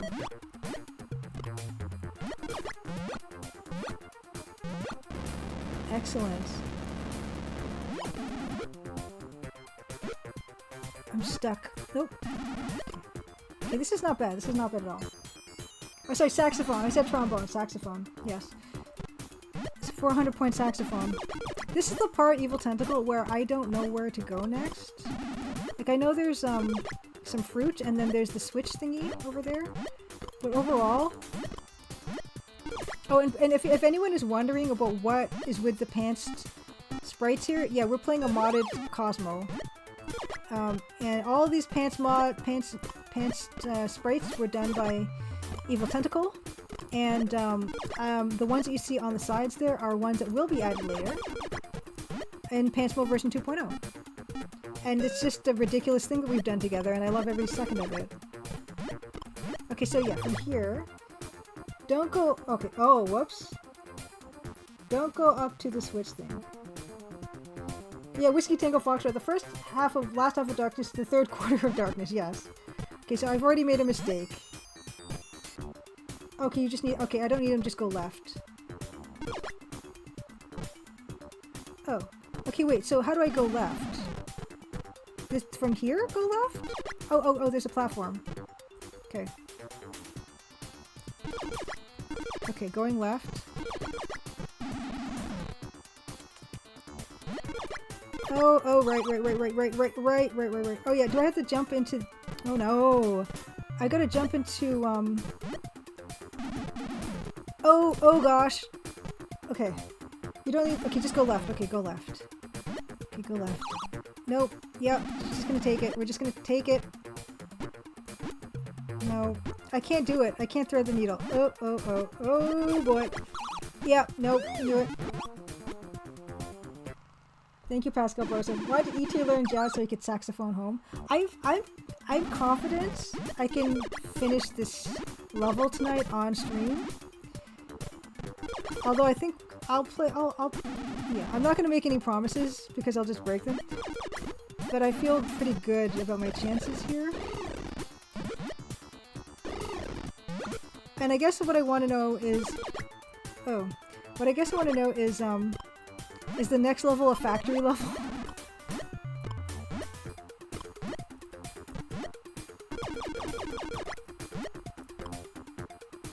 This level is a little bit tricky. But what I like about Cosmo is that you get infinite lives, so there's no game over unless you choose to, and I think that's a very powerful statement.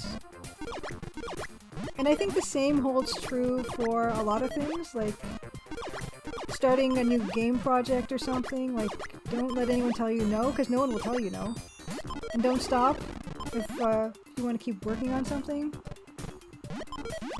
I think it's a good lesson Cosmo's teaching us here. Well, not, I mean, you know, we don't think about it too literally, of course, but don't stop yourself if you want to continue on something, I guess is what I'm trying to say.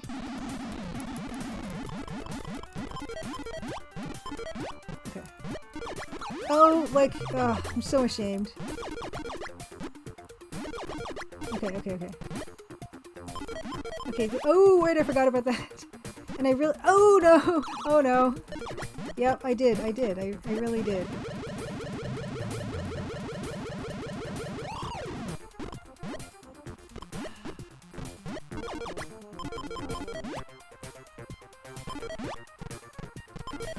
Okay.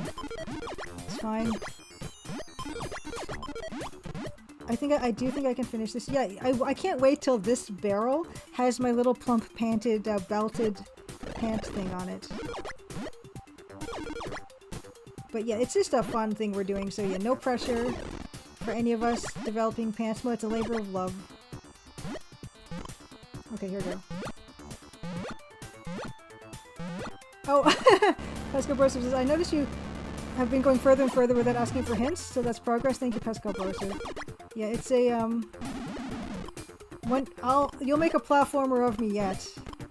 Oh, so none of this is needed, right? This is just... Okay. Okay, it's the platform, okay. Is there any other type of zipper? No. Okay, YKK zipper, yes. There are other types of zipper, but YKK has been the best. Not taking a hit, not asking for it. No, I asked Evil Tentacle which way to go. So that's an... Oh, how come... Nope. Okay, well, there needs to be a... I just sat on that flaming tube. How do I activate it?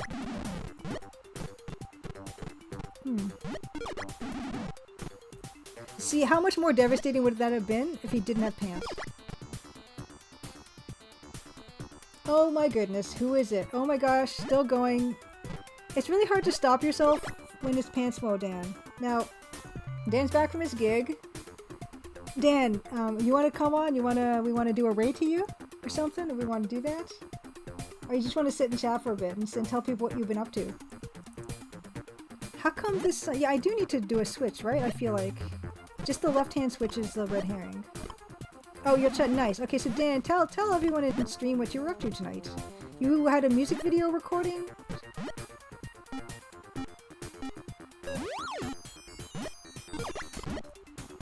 Something. And when you next, well, I don't want to ask you when your next touring is, because like, I always like to ask you about that stuff after the fact. Corporate music video. So yeah, tell us about corporate music video, because that's kind of fascinating. So like, was it an original? Okay, why isn't this working? A corporate music video. Was it an original song that they had composed, or were they just asking you to play standard things? It's boring, actually. It's to book corporate work. Oh, okay, oh, it's to book corporate work. So, like, what do you play in a corporate music video?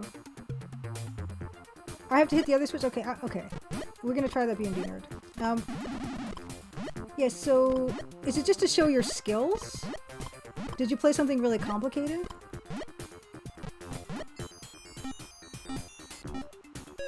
Top 40 songs, okay.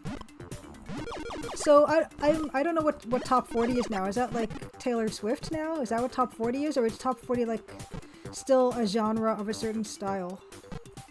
Okay, yeah, so the platform did, the switches we did need to push. Yeah. Okay. Okay, it's to really, okay, showcase the singers. Okay. No.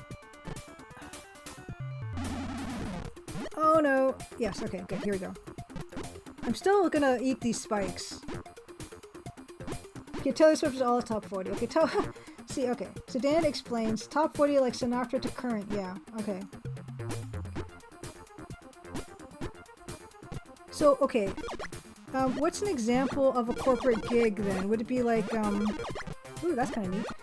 Like a retreat or something? Or like workshops?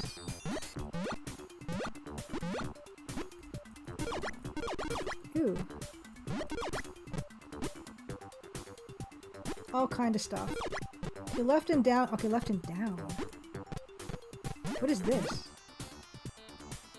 Oh, okay. Ooh, ooh, ooh, ooh, ooh. Okay, okay. I see something fun up there. And how long was the recording sesh for? Oh, okay. That doesn't do anything yet. Okay.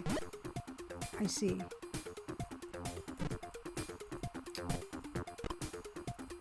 Down. Down to the left. 4 or 5 hours? Okay.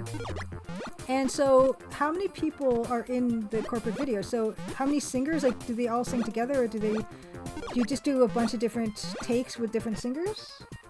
Press up to, okay, yeah, press up to use the transporter, okay.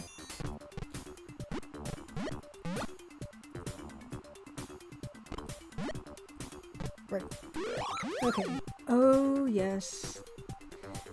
I love these EGA things so much, because they're so EGA. And did they like feed you? I mean, that might be silly of me to ask, but did they give you like, when you go anywhere for 4 or 5 hours, they should do something for you, right? Found a secret area, good job. Yes. Press, okay. Okay, well, that's fine, but do I have to blow anything up? Or is this, okay. Is that, okay, so that's just, I got health bonuses, which I'm not complaining about. Okay. Okay, back to the trampoline, go right this time. Okay, Dan says, they weren't prepared well on that front, but I'm on my diet, so I had a protein bar. Yes, I don't know if people have seen the new and improved you, Dan. We have seen you on streams, you know, like a few weeks ago, I feel like. But yeah, Dan is getting healthy. Good for you, Dan.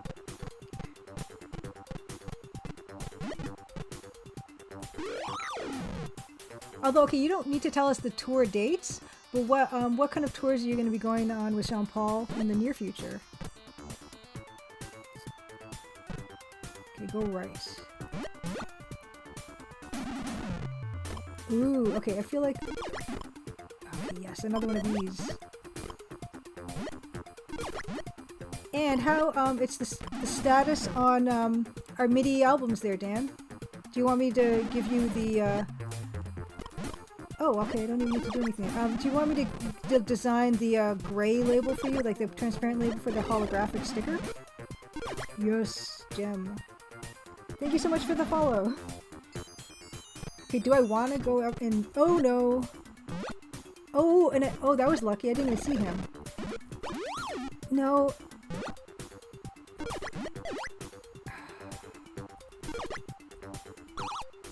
Okay, I hate them. I hate those guys. Oh, wow, I got 50,000 points. It's sweet. Oh, shoot. My head. Okay, okay. Okay, okay.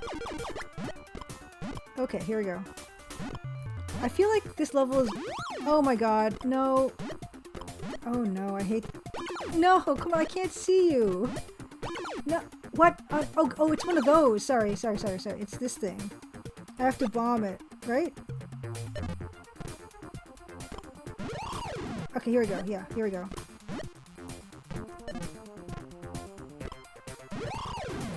Excellent. Gotta jump on the invisible guys. Okay.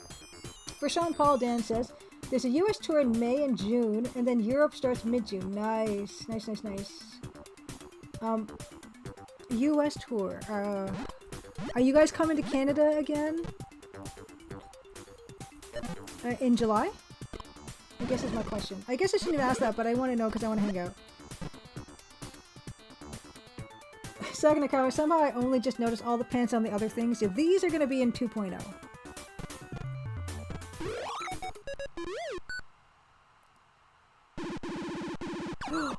Okay, so that's it. I did it.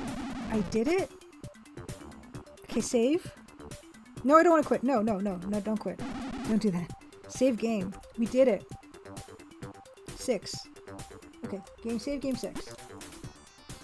And it's more factory and more of this interminable song. That's fine though. Not aware of any Canada dates yet? Okay, gotcha. Alright. Okay, fantastic. Thank you guys. Okay, so that's Pantsmo for tonight, which I'm very, very grateful that this exists and I'm having the time of my life with it. We are going to move on though.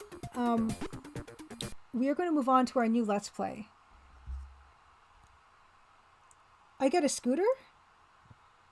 Okay, we gotta see the scooter.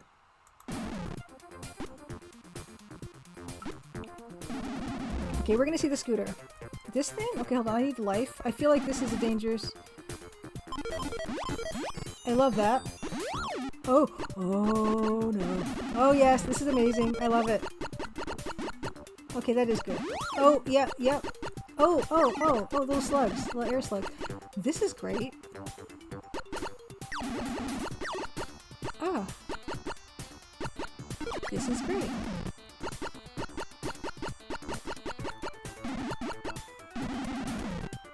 This is great. Can I get off of it? Okay, so I can't. Oh, whoops. Whoops, I'm glad that it's indestructible.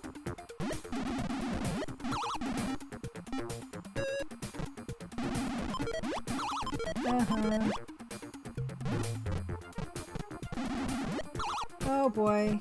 I don't know if that was worth it. But I love this thing. I love it. Look, you go putt putt putt. Oh, yeah, sorry. I'm just roasting him alive. Yeah, you know, it's gonna happen.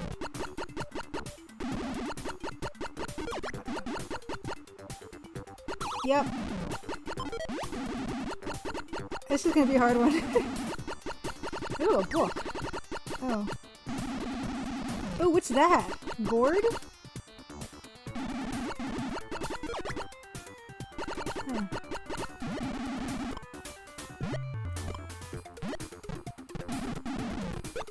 Is that like a thing to bomb?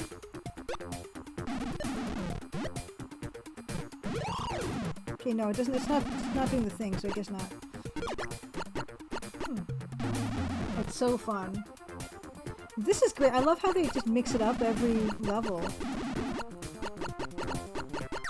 Oh, I don't like this. No, I don't like those. Nope. Sorry. Nope. Bye. Wow. This is much better than a swimming level, like, by far.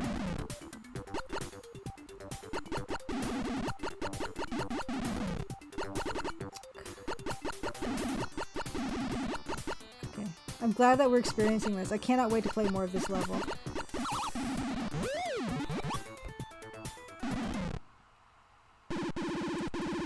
Boo.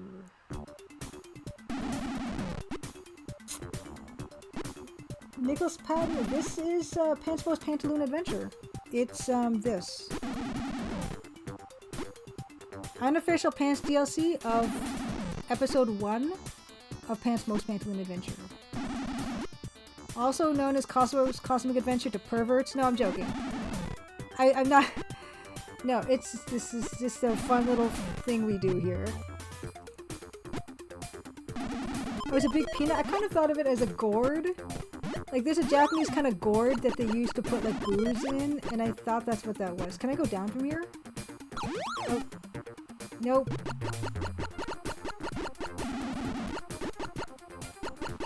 I hate the flying squids. I hate them. But this is just for reconnaissance, like... Yeah, it's okay. This is the way we gotta go. Yeah. Aren't you glad you're wearing clothes? Nope. Okay, so there's this is a thing. No regard for safety. Oh. Oh yeah, I'm going to be playing a new game. I just wanted to explore Scooter, and Scooter is incredible. But yes, we are going to move on. We're starting a new Let's Play tonight. So thank you so much, Evil Tentacle, for making this mod. Yeah, I'm really looking forward to playing more of it. And then, of course, version 2 when it comes to it. No rush for any of us on any of this, though. We are all busy people.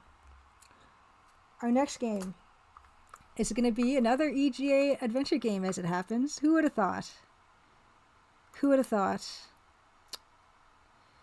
I'm very pleased to announce that I don't know how long this game is, but it did get reviewed in Computer Gaming World by Scorpia, so it's totally, yeah, it's got to be a game, right?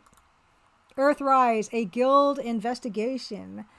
Copyright 1990 by Matt Grusin. And this game is not available on GOG, but you can wishlist it. And yes, Bilbo knows this game, fantastic. And yes, it's got the Bilbo seal of approval. It says this rules. If you go to the link that I have there, Nightbot, you can ask GOG. They can like wishlist and say like this is something I'd want to see on your platform. It's got like quite a few people have asked for this one already. Okay, yes, Sakanaka says, it looked like that to me too. I had a comic book of Zhuangzi. I'm sorry for the pronunciation of that. Where I remember him making a raft out of gourds like that and using them to drink out of frequently. Yes, that's a go. I've never seen that kind of gourd in real life. I've only ever seen like it in cartoons, really. But yes, so we're gonna play Earthrise. A bit of info about Earthrise. Yes, Dan, you're gonna have to find the big box. Now, Dan, we were talking before earlier in stream about retro hardware that is like something you're really looking for. Like you'd love to get like your white whale of retro hardware. And we've talked about this before, but I totally forgot what you said about what your big get would be. And if you want to share, please. Yes, and Belkun, this is a Belkun recommendation. So thank you, Belkun, for recommending this. This was released in 1990 by Interstel. It is designed and programmed by Matt Grusin. It also is artwork. Project manager was Van Collins. Special thanks to Douglas Kane. Package artwork, logo, and illustrations were Doug McLeod. It's a beautiful illustration. And what it is you take on the role of an astronaut sent to an asteroid base to investigate why it has ceased communication. Interstel was shut down in 1992 and was based in Webster, Texas. So you can find out more about the people who made this game and other games that they've made. Interstel made quite a few games between like 82 and 92. And also, yes, if you want to see this game on GOG, check out that other link. You think, okay, never mind, Dan has everything. Okay. Now we're going to get into this. I'm very excited. Let us turn off the Earthrise group. and I have it. Oh, I have to actually. Yeah, it is here. Turn on. No, that's not the right thing. That's Biomenace. Oh, it's this one. There we go. Great. And let me turn on the music for this. This is a PC speaker joint again, I think. So apologies in advance. But you know, you get what you get with this era. Oh, it's already on. Okay, 5. We'll start with a 5 in terms of sound. We're not going to restore an old game. We're going to start new. Oh, and you know what? I actually I should totally start this from the get-go. Give me a moment. Because it does have a really cool intro. So I will start that again.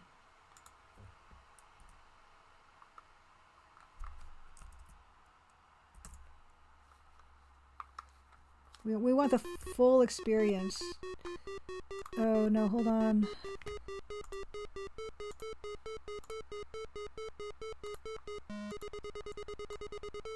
I don't know why it's not showing the right thing. Give me a second.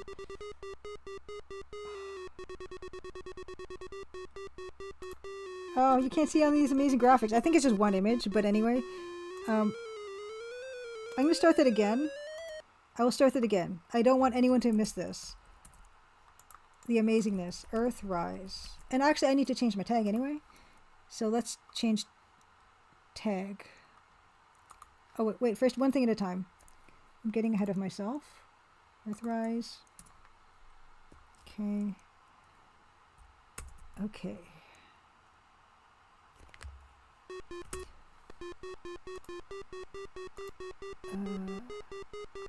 Hold on. Oh, really? Yes. Look at that. Look at that little cutscene. A little dude.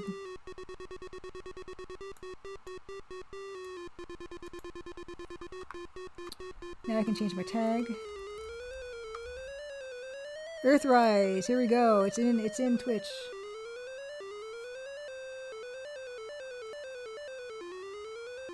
Sound of Veld, happy Crimson Tuesday. You did not. You're just here in time. Have you played this, Sound of Veld? You just missed Pantsmo. I just cleared a factory level in Pantsmo, but yes, but we're gonna start this thing, and I've never played this, and I'm always curious about people who have. So we're not going to restore so time passes. You have been asleep in this darkened room for 6 weeks. I love this. That's gorgeous. Your shuttle has finally reached the asteroid Solace and placed you in orbit. Your shuttle's computer turns on the life support systems and the lights throughout the ship. You've played Earthrise. It's great. Okay, I'm very excited now. Even more excited. Okay, was that too awfully loud? Oh, map drawing? Okay, thank you for the warning, Maximus. I tend not to, but I will remember to do that. So Bilbo loves this game. Sound of Veld loves this game. I'm really excited. And thank you, Bilkin, again for recommending this. Automatic alarm startles you. Manual fills in gaps. Okay, you awake and rise. Oh, look at her little face. We look like, oh my gosh, look how fast. I like his striped pants. Look at him go. Okay. Look. You are in the cryofreeze room of your shuttle. There are 2 cryofreeze units here. Some cabinets, a status panel on the wall, and a ladder leading up. Oh boy. Look at cryo freeze. Uh-oh. Look at unit. The guild doesn't have time to wire up both units, so only one works. It's still open from when you woke. The other unit is closed and non-functional. Search unit. I feel like there's a lot of empty space in this one, so I wonder if I can... I can't though, because the side is bound by this.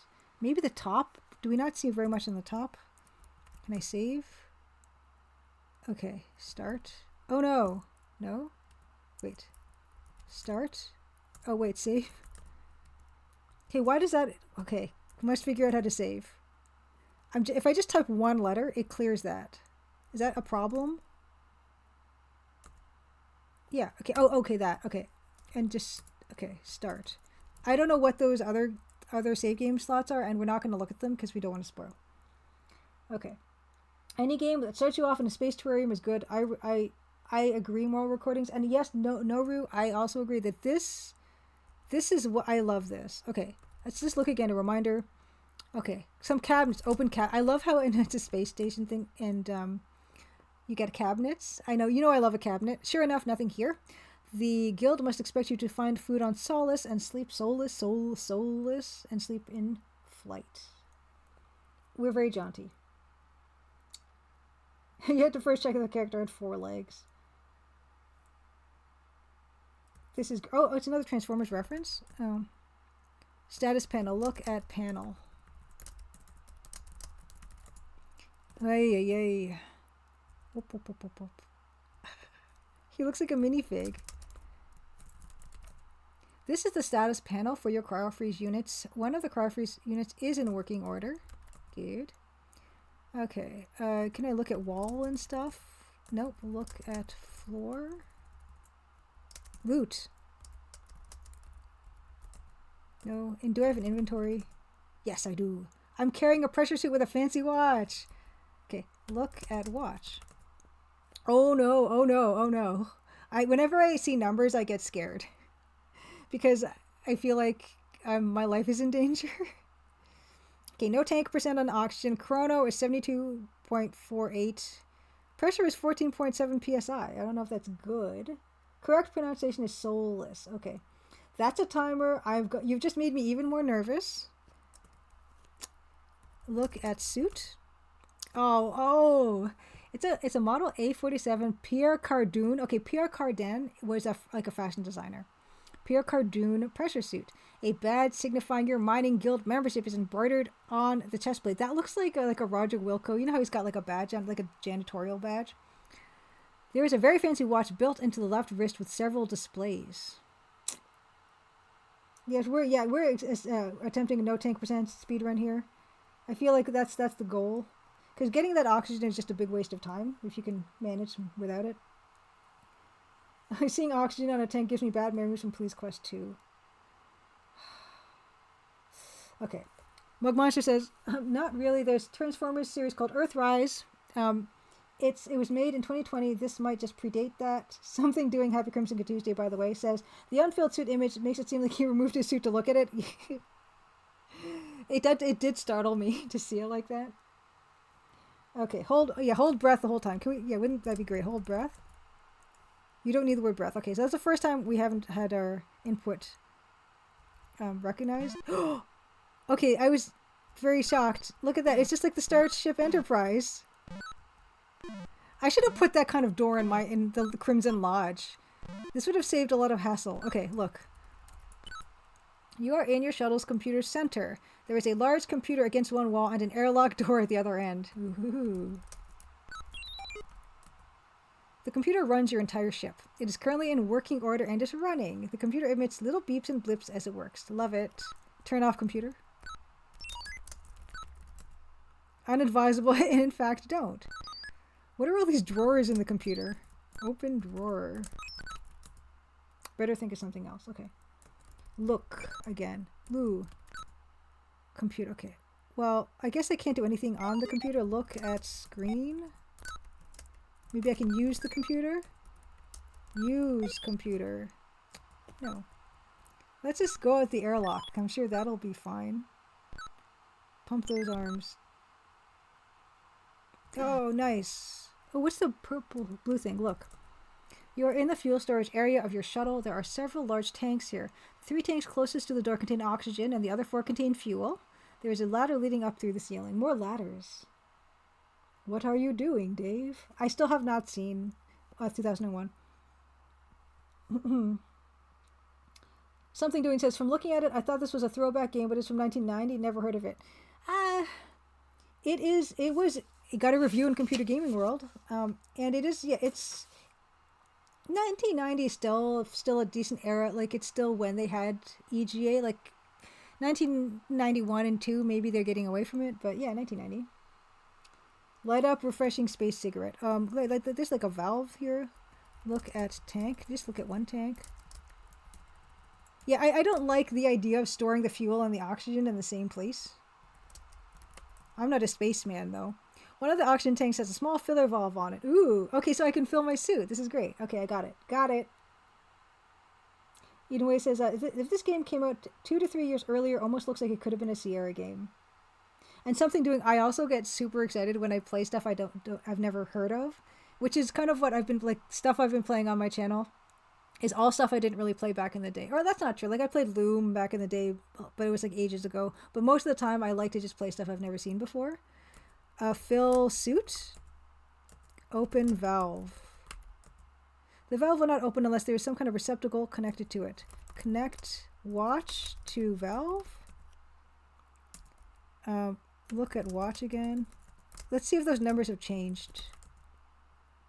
Okay, it did. Okay, yeah, so the chrono has gone up from 72 to 133, and I'm horrified and stressed out. Fill tank. Yes, please, even if I haven't seen 2001 yet, just cultural osmosis. Look at suit again. Was there a valve? No. I'm sure it's not important. Let's leave that for now. Climb ladder. Do it yourself? Oh, look at him go. This is really... Okay, cool. Wow, okay. This is the upper engine room. Here you can see your shuttle's 2 primary engines below and backup secondary engine. There is a status panel on one wall and a notice affixed to another. Read notice. No user serviceable parts inside. Refer service to qualified service personnel. Cool. Look at panel. The main engines are running and the auxiliary engine is in standby mode. Look at engine. The engines take up a fair amount of space. The secondary engine mounted atop the other 2 does not look very well secured. You doubt the structure could handle much acceleration from that one. Oh, backseat policies. Yeah, like, unless I ask, yeah, please don't give me any hints or anything. But I tend to ask pretty quickly. I give up really easily. Any unicorns floating in the tanks? Yeah, I wish. Oh, sorry. Yeah, and sorry about cursor. Hold on. Yeah, sorry about that. Okay, I move cursor. Okay. Engine brakes. Yeah, well, guess I want to mess with things. Can I just... Yes, I can. Ouch. Oh, am I not dead? Boy, that hurt. Next time, be more careful where you walk. Oh, how nice. But I've fallen into this area, which I don't know how to get out of, necessarily. This is bad, maybe. You're in the lower part of your shuttle's engine room. This is a service area, and you have no business in here. Didn't you read the notice in the upper level? There are 2 large engines here, and a small one mounted above them. There is a plate riveted to one wall, and some plumbing leading into the engines. Uh-oh. Look at plate. It is riveted in place. What was else? What was else? Look at plumbing. The pipes carry fuel and oxygen from the fuel storage area into your shuttle's engines. Cool. Climb pipes. Open valves. Open valves. Look tanks. Look engine. Your engines are running. Oh.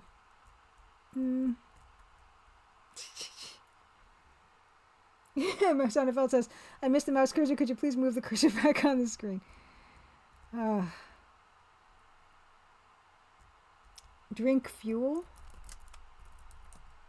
How unappetizing. He didn't say that he didn't. Open engine.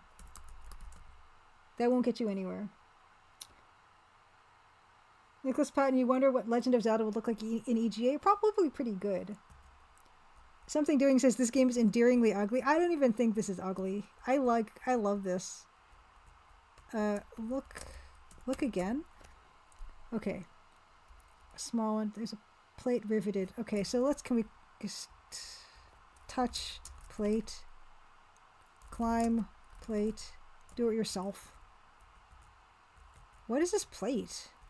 Am I like soft locked? Am I climb wall? No good footholds. Climb engine. Oops. Better not. Even if you did, you could never make the jump to the upper platform. Am I trapped? Okay. I guess if I want to just ask this, am I just trapped and I just need to restart? Hover finger over screen.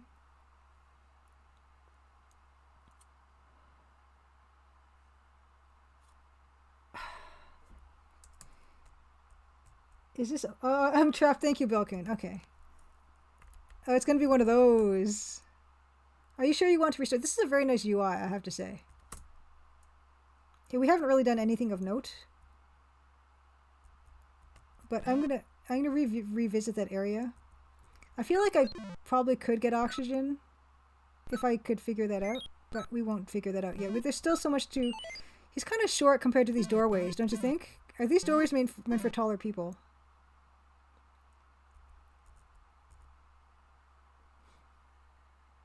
Oh, you missed the start cooking. Oh, no, this is great. Okay, so apparently this is full of BS soft locks. This is good to know. And what are you cooking, Old School Jay? We must know.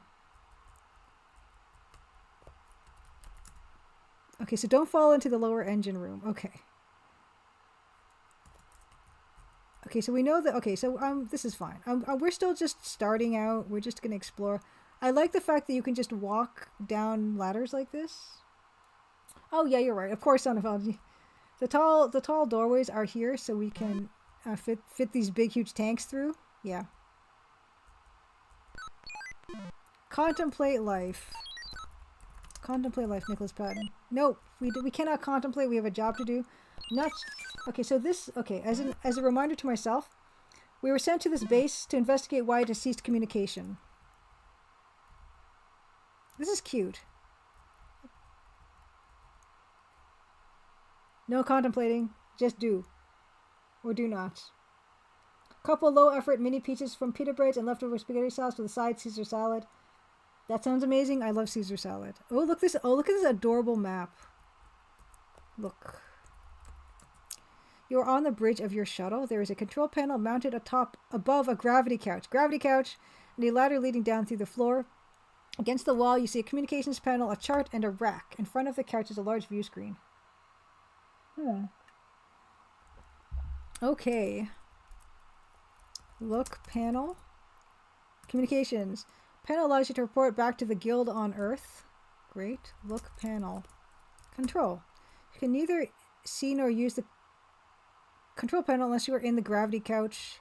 Don't we all feel like we have a gravity couch? Look chart. It's a chart of your shuttle. It looks surprisingly like the one in your manual. Yeah, okay. And what's the other thing? A rack. Oh, it looks like something's in the rack. Look, rack. Oxygen. Oh, nice. Okay, oxygen bottle storage rack. There's one bottle left. Take bottle. You take the bottle and attach it to your suit, making sure the seals are tight. Doo doo doo. I like his pink belt. Look at bottle. Standard oxygen bottle. Nice. Now we know what we can do with that. Let's look at couch. Look couch. It looks comfortable. Save. Sure. Couch. Sit on couch. Get on couch. Lie on couch. Aha! You can now see the control panel over your head. Look at panel. There's only a small section of the panel that is familiar to you. Oh, UI. It's not to me. Nope. Something doing no living room is complete without a gravity couch and automatic pillows. Couches do have gravity. So this is so... Okay, I'm going to take a picture of this.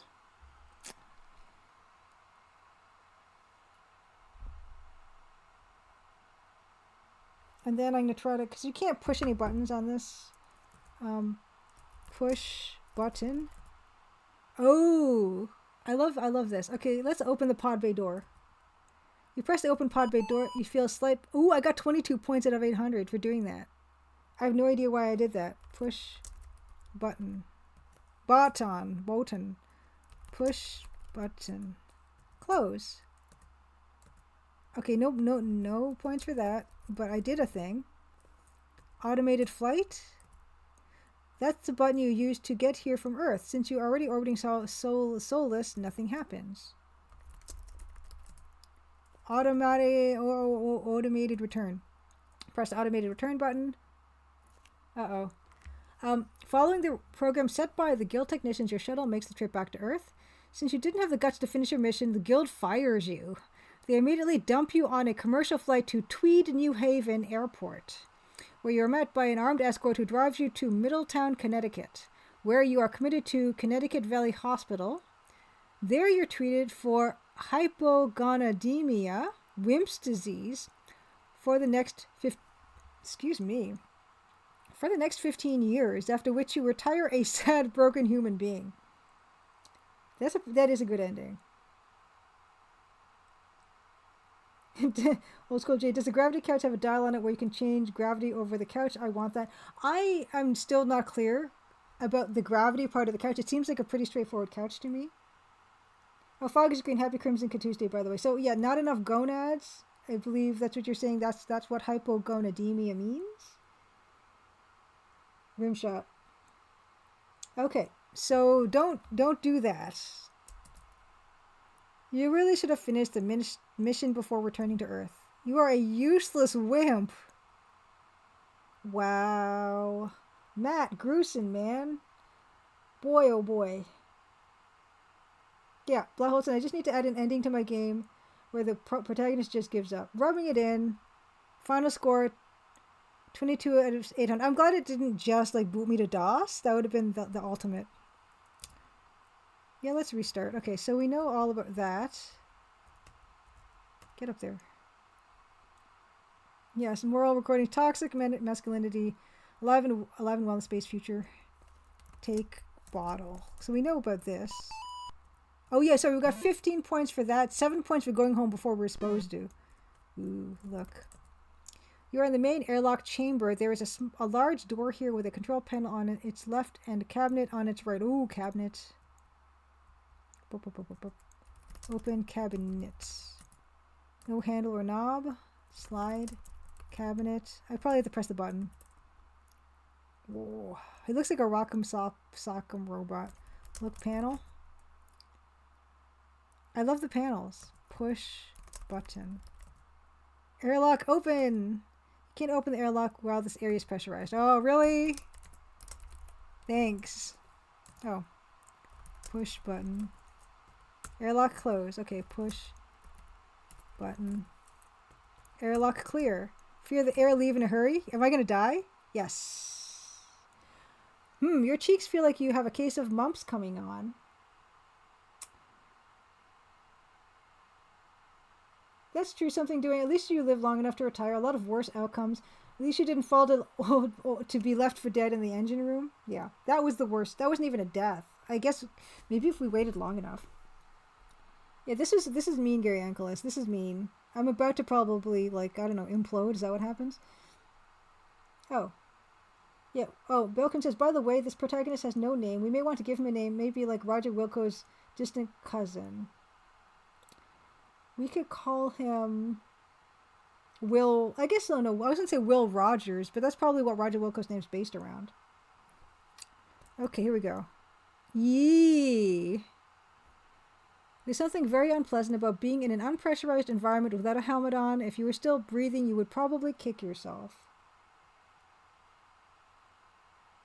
Okay, Foggage Green says, yeah, not enough gonads in the blood, so maybe not enough blood in the gonads, Foggage Green, for hypogonademia.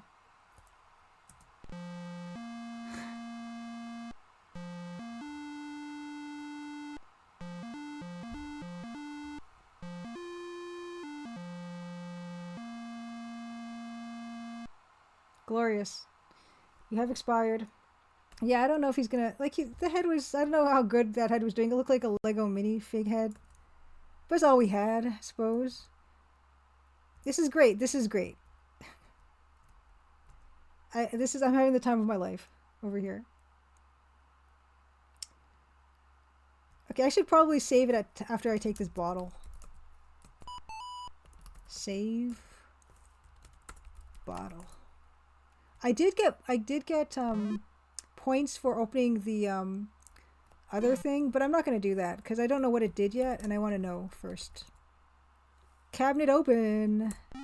Woohoo! Oh, there she is. Look in cabinet. Space helmet. Look at helmet. Take helmet. Look at helmet. This helmet has served you well for many years. The electronics are new, as you had to replace them when your nephew used it as a fishbowl last summer on Cape Cod. Your helmet is clipped to your belt, is it? Okay. I love all the button pushing. I'm going to save it as helmet. Helmet. Yes, thank you for playing Earthrise. Next time, be more careful. Oh, book interesting. I never noticed that. Body parts are named in Latin. Diseases are named in Greek. Hypo, yes, is Greek for hypo, is below. Hyper is Greek for above. Yeah, like hyperactive or hypothermic. Oh, okay, Roger screen. Yeah, I think we were over this. Roger Wilco means radio slang for Roger. I hear you. Will comply. Will do what you told me to do. Roger Wilco. Gotcha. Hyperborea. What is radio slang for I can't hear you nor will I comply? Oh yeah, F1. Good idea. Bilkin. Let's take a look. Wow. Okay. Helpful commands and keys. List your possessions. Okay, so they have like F2 as inventory. Repeat last type command. Pause the game. I'm kind of scared. Define user keys. That's very advanced. Look, watch, to check your wrist monitor, show status of your air tank and external atmosphere. Wear helmet is F9. Oh no. F10 is remove helmet.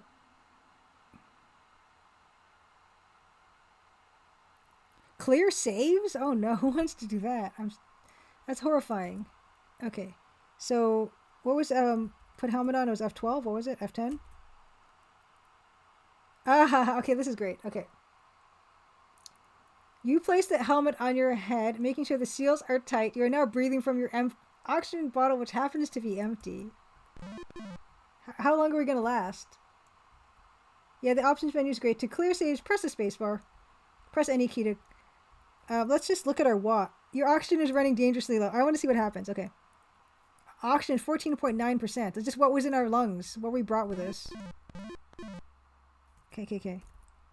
14.5. That's not bad. That's hardly going down slow. Push button. Airlock flood. Nothing happens. Okay, well anyway, let's keep going. Let's see how long we last. Do push-ups, yeah. Start singing. Oh boy, look. This is the pod bay of your shuttle. There is a moderately sized pod parked here. It is hooked up to a small fuel pump mounted on the floor. There is a view screen and a status panel against the outside wall. In the corner you spot a control panel. I love all the panels and buttons in this game. There is a picture against the far wall and a few boxes in the corner. Okay, well that's a lot to remember and I'm not going to remember any of it. Look, panel. Status. Was F3? Status panel informs you that your shuttle is in orbit around Solus, your pod is fully fueled, and that the overhead doors are closed. Gee, you really need a status panel to tell you that. Control. The control panel is a manual override for the overhead door. The guild has placed a polyglass cover over it. Obviously, they didn't want you playing around with the manual controls. Great. What else was there? View screen. Okay, that's view screen. How's our oxygen doing?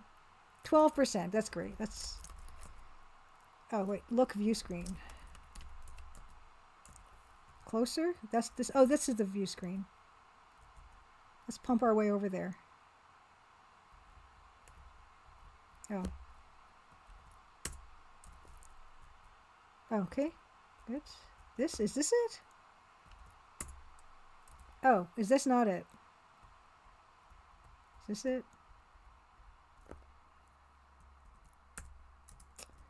Never mind. Is this it? Nope.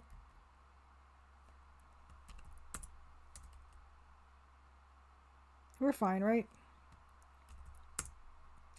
Okay, this screen monitors the pod's flight. Since the pod is parked, the screen is blank. Okay. Okay.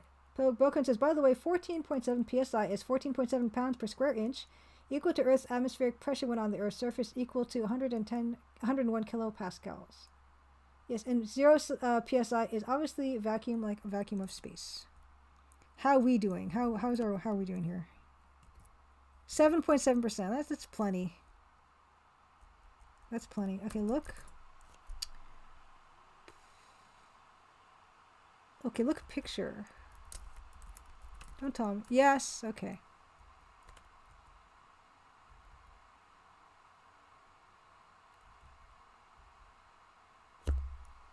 Look picture. It is an artist's rendition of a shuttle not unlike yours orbiting around the asteroid Ceres. Your oxygen bottle is almost empty. You are finding it increasingly difficult to breathe. Let's see. 5.9%. Look at pod. Look at pod. The pod is a standard Guild light transport model. There is a pilot seat in front with a small control panel next to it. The access door into the pod is open, and there is a short step ladder extending toward it. What else? Boxes. Let's look at the boxes. Yeah, we're doing well. Like, I know we're going a bit late tonight, but I did start this late because I just got so wrapped up in Pantsmo. And we did have 2 wonderful raids. Bilbo and, Davor, Bilbo, and Biddleman. So thank you guys so much for those raids. And thank you so much for hanging around. Look at boxes. They do, though. They do hold my interest. Open box. Take box. You don't know. It's an adventure game. Take everything. Look. View screen status panel. Corner you spot. Okay. Can I break the glass? Nope. And what was the inventory shortcut again? Do you think I know probably if I could remove my helmet I could probably breathe okay again, but that's not what I'm interested in currently. Helmet on my head. How are we doing? 2.2%. I'm not too nervous. Anything else I want to look at?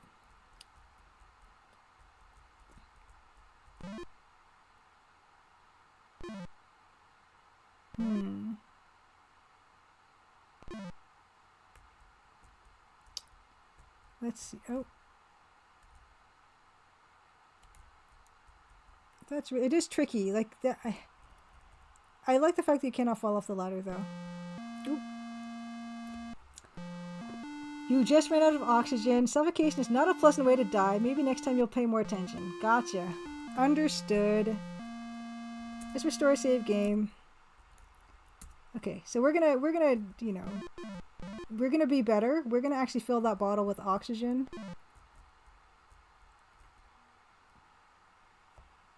Oh. Oh my gosh. Okay. Oh wow. Okay.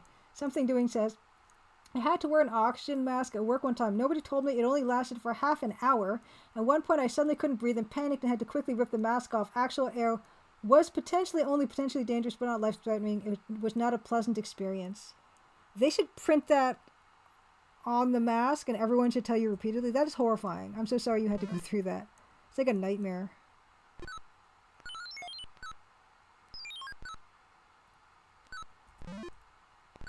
Like, by the way, yeah, okay, so fill bottle. The parser is quite forgiving. Connect your bottle with valve, filling it with oxygen. So we have so much oxygen right now. 100% oxygen. So let's try that airlock on for size.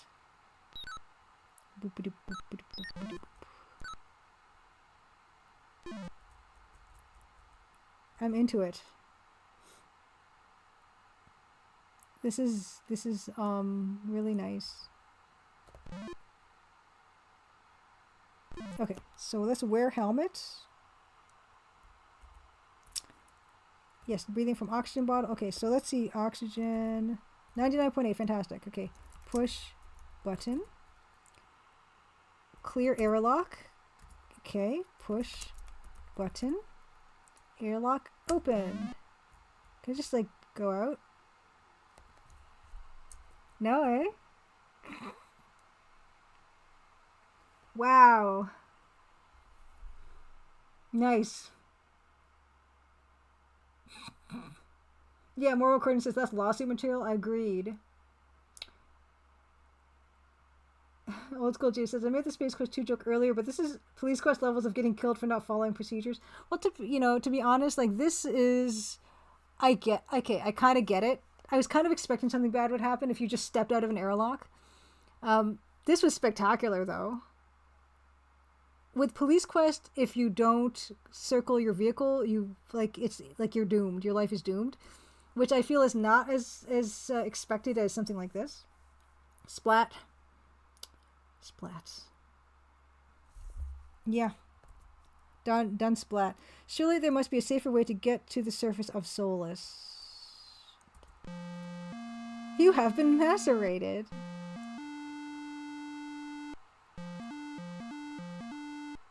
It's great. I'm fond of this. I'm very fond of this. I don't know why the I try not to read the save game names after mine because I didn't make them, but the gymnast one is intriguing me. So I guess you can't just do that. That's not recommended. Why am I at 16%? I didn't fill the tank? Bottle?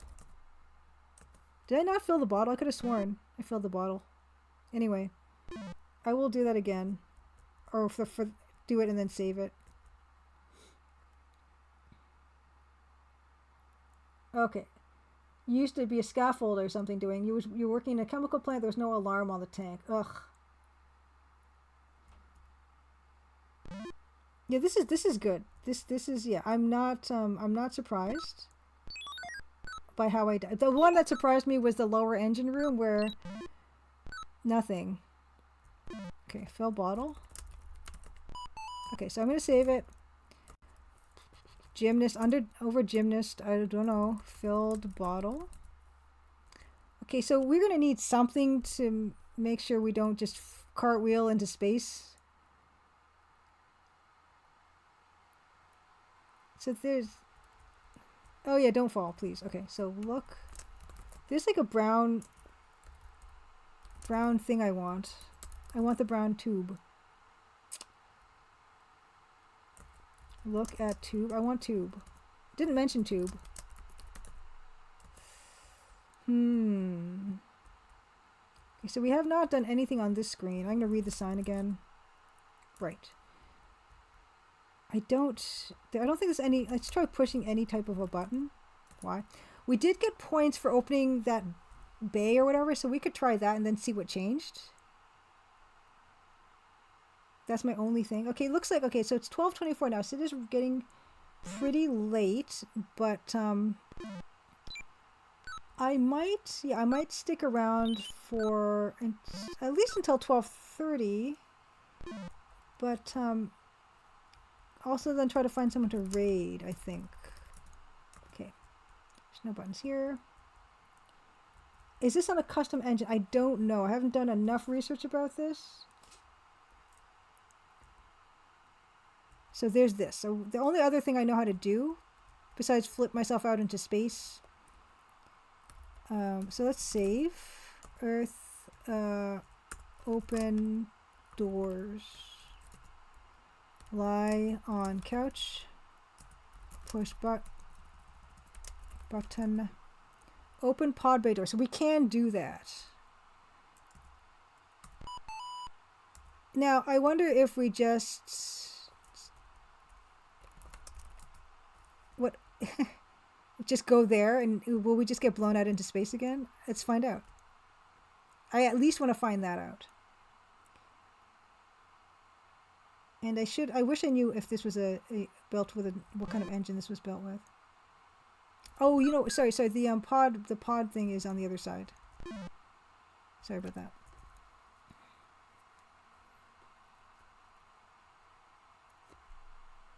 But after this, yeah, I'm not sure. I feel like I've looked everywhere and explored fully. See, there's a red... Oh. Okay, here we go. Yeah, strange. You feel as though your eyes are bulging and your nose is beginning to run. Right. Okay, so that's what happens. But I don't... Where's the opening? The pod bay opening. Okay. Let's restore... So why don't we do that, but this time we're going to put our helmet on, because now we have our full-on tank. So let's score. See, this is my memory. Did we already do this? Okay, no we didn't. Stand up. Okay, so let us yeah, put our helmet on and go to there and then see what happens. Nose is running, better catch it. Yes, then yeah, I did notice that, so that's why I'm gonna put my helmet on. Let's go in this way. Look. Okay. Right, control panels. That control panel looks like it's going a little bit. Was that doing it that before? I don't remember. Oh, the ceiling is gone. That's what happened. Okay.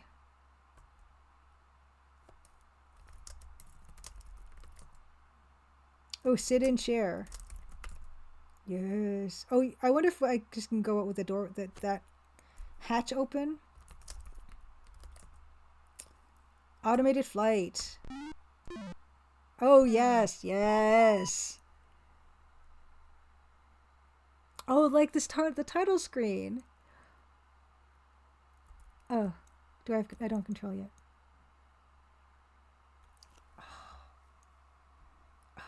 Oh? I thought it compressed like a tin can. I was scared. This is great. This is great. TMG7. I wonder if that stands for Mac Rolson. Oh. Oh my goodness. Oh my goodness. This game is great. This game is great. This is all you need. Anyone, if you ever wanted to make an adventure game or any other game, don't be like, oh, my drawing isn't good. I can't make something look realistic. You don't need to. This is all you need to make something that people can enjoy. Fleur, save. Oh, Gymnast is probably when he cartwheeled out and splatted against a rock. That's what that file name was called, Gymnast. So now we're on Planet. Okay. This is so cool. See, this is so cool. People are like, I'm interested and delighted. You're interested and delighted. Just, if you want to make something, just make it. Don't let anything stand in your way. And as you continue to make stuff, you will get better at making stuff. And it's such a rewarding journey. Yes, Old School J, I have a thing for interestingly drawn EGA exoplanets. That's very specific, but there's something here for you. Stand. There's something for everybody. Look. You're on the surface of the asteroid Solus. Your landing pod is parked on the landing platform. Oh yeah, the air thing is okay, 93. Oh, you know what we should? You remove your helmet from your head and clip it to your belt. Suddenly you feel one whopper of a sinus headache coming on. Look at his little Lego face. Yay!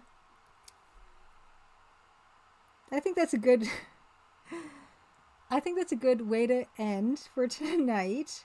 I like ending with something to look forward to, and we have this whole EGA exoplanet of gray, dark gray, and white and black to explore it next time we get around to this, and I'm very excited about that.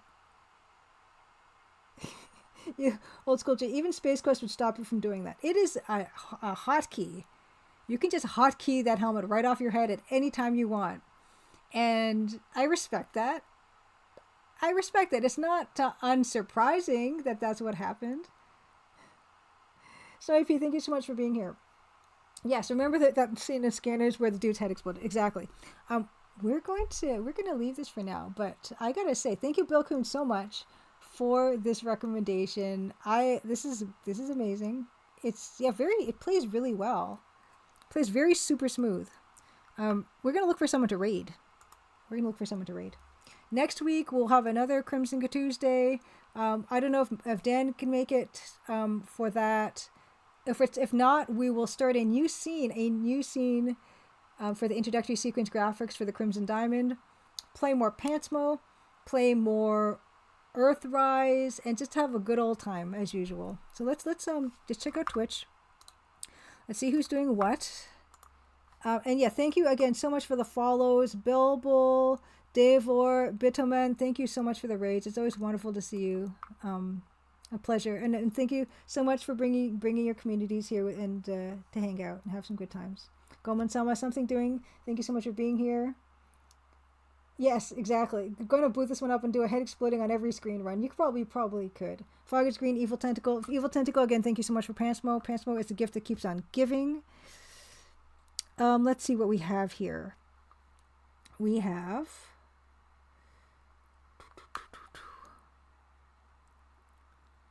You know what? You know what I'm thinking? What I'm actually thinking is, speak of the devil, we mentioned Macaw, who was playing that Fat Man game that I could not stand the music. He's not playing that right now. He's playing a wondrous fantasy adventure on DOS awaits. That game looks glorious. Why don't we give Macaw a visit? I've never rated Macaw before, so I'm kind of excited about that. Yeah, Old School J, thank you so much for being here. Did not know about this game before now. Always good fun. I love learning about new games. I have never seen this game that he's playing, but it looks lovely. I see a tropical sunset and some snow. Second Macau, thank you for being here. Let's raid up Macau. Macaw. We're going to do that. /raid Macaw 45. Let's do it. Okay. Channel has follower, subscriber only chat. That is totally fine. Totally give him a follow. Wonderful retro streamer. Okay, I will see you all next week. Happy Crimson Tuesday. Thank you so much for being here with me. Have a wonderful rest of your week, and I will join you over there shortly. All right, let's do this. I'm gonna press the raid.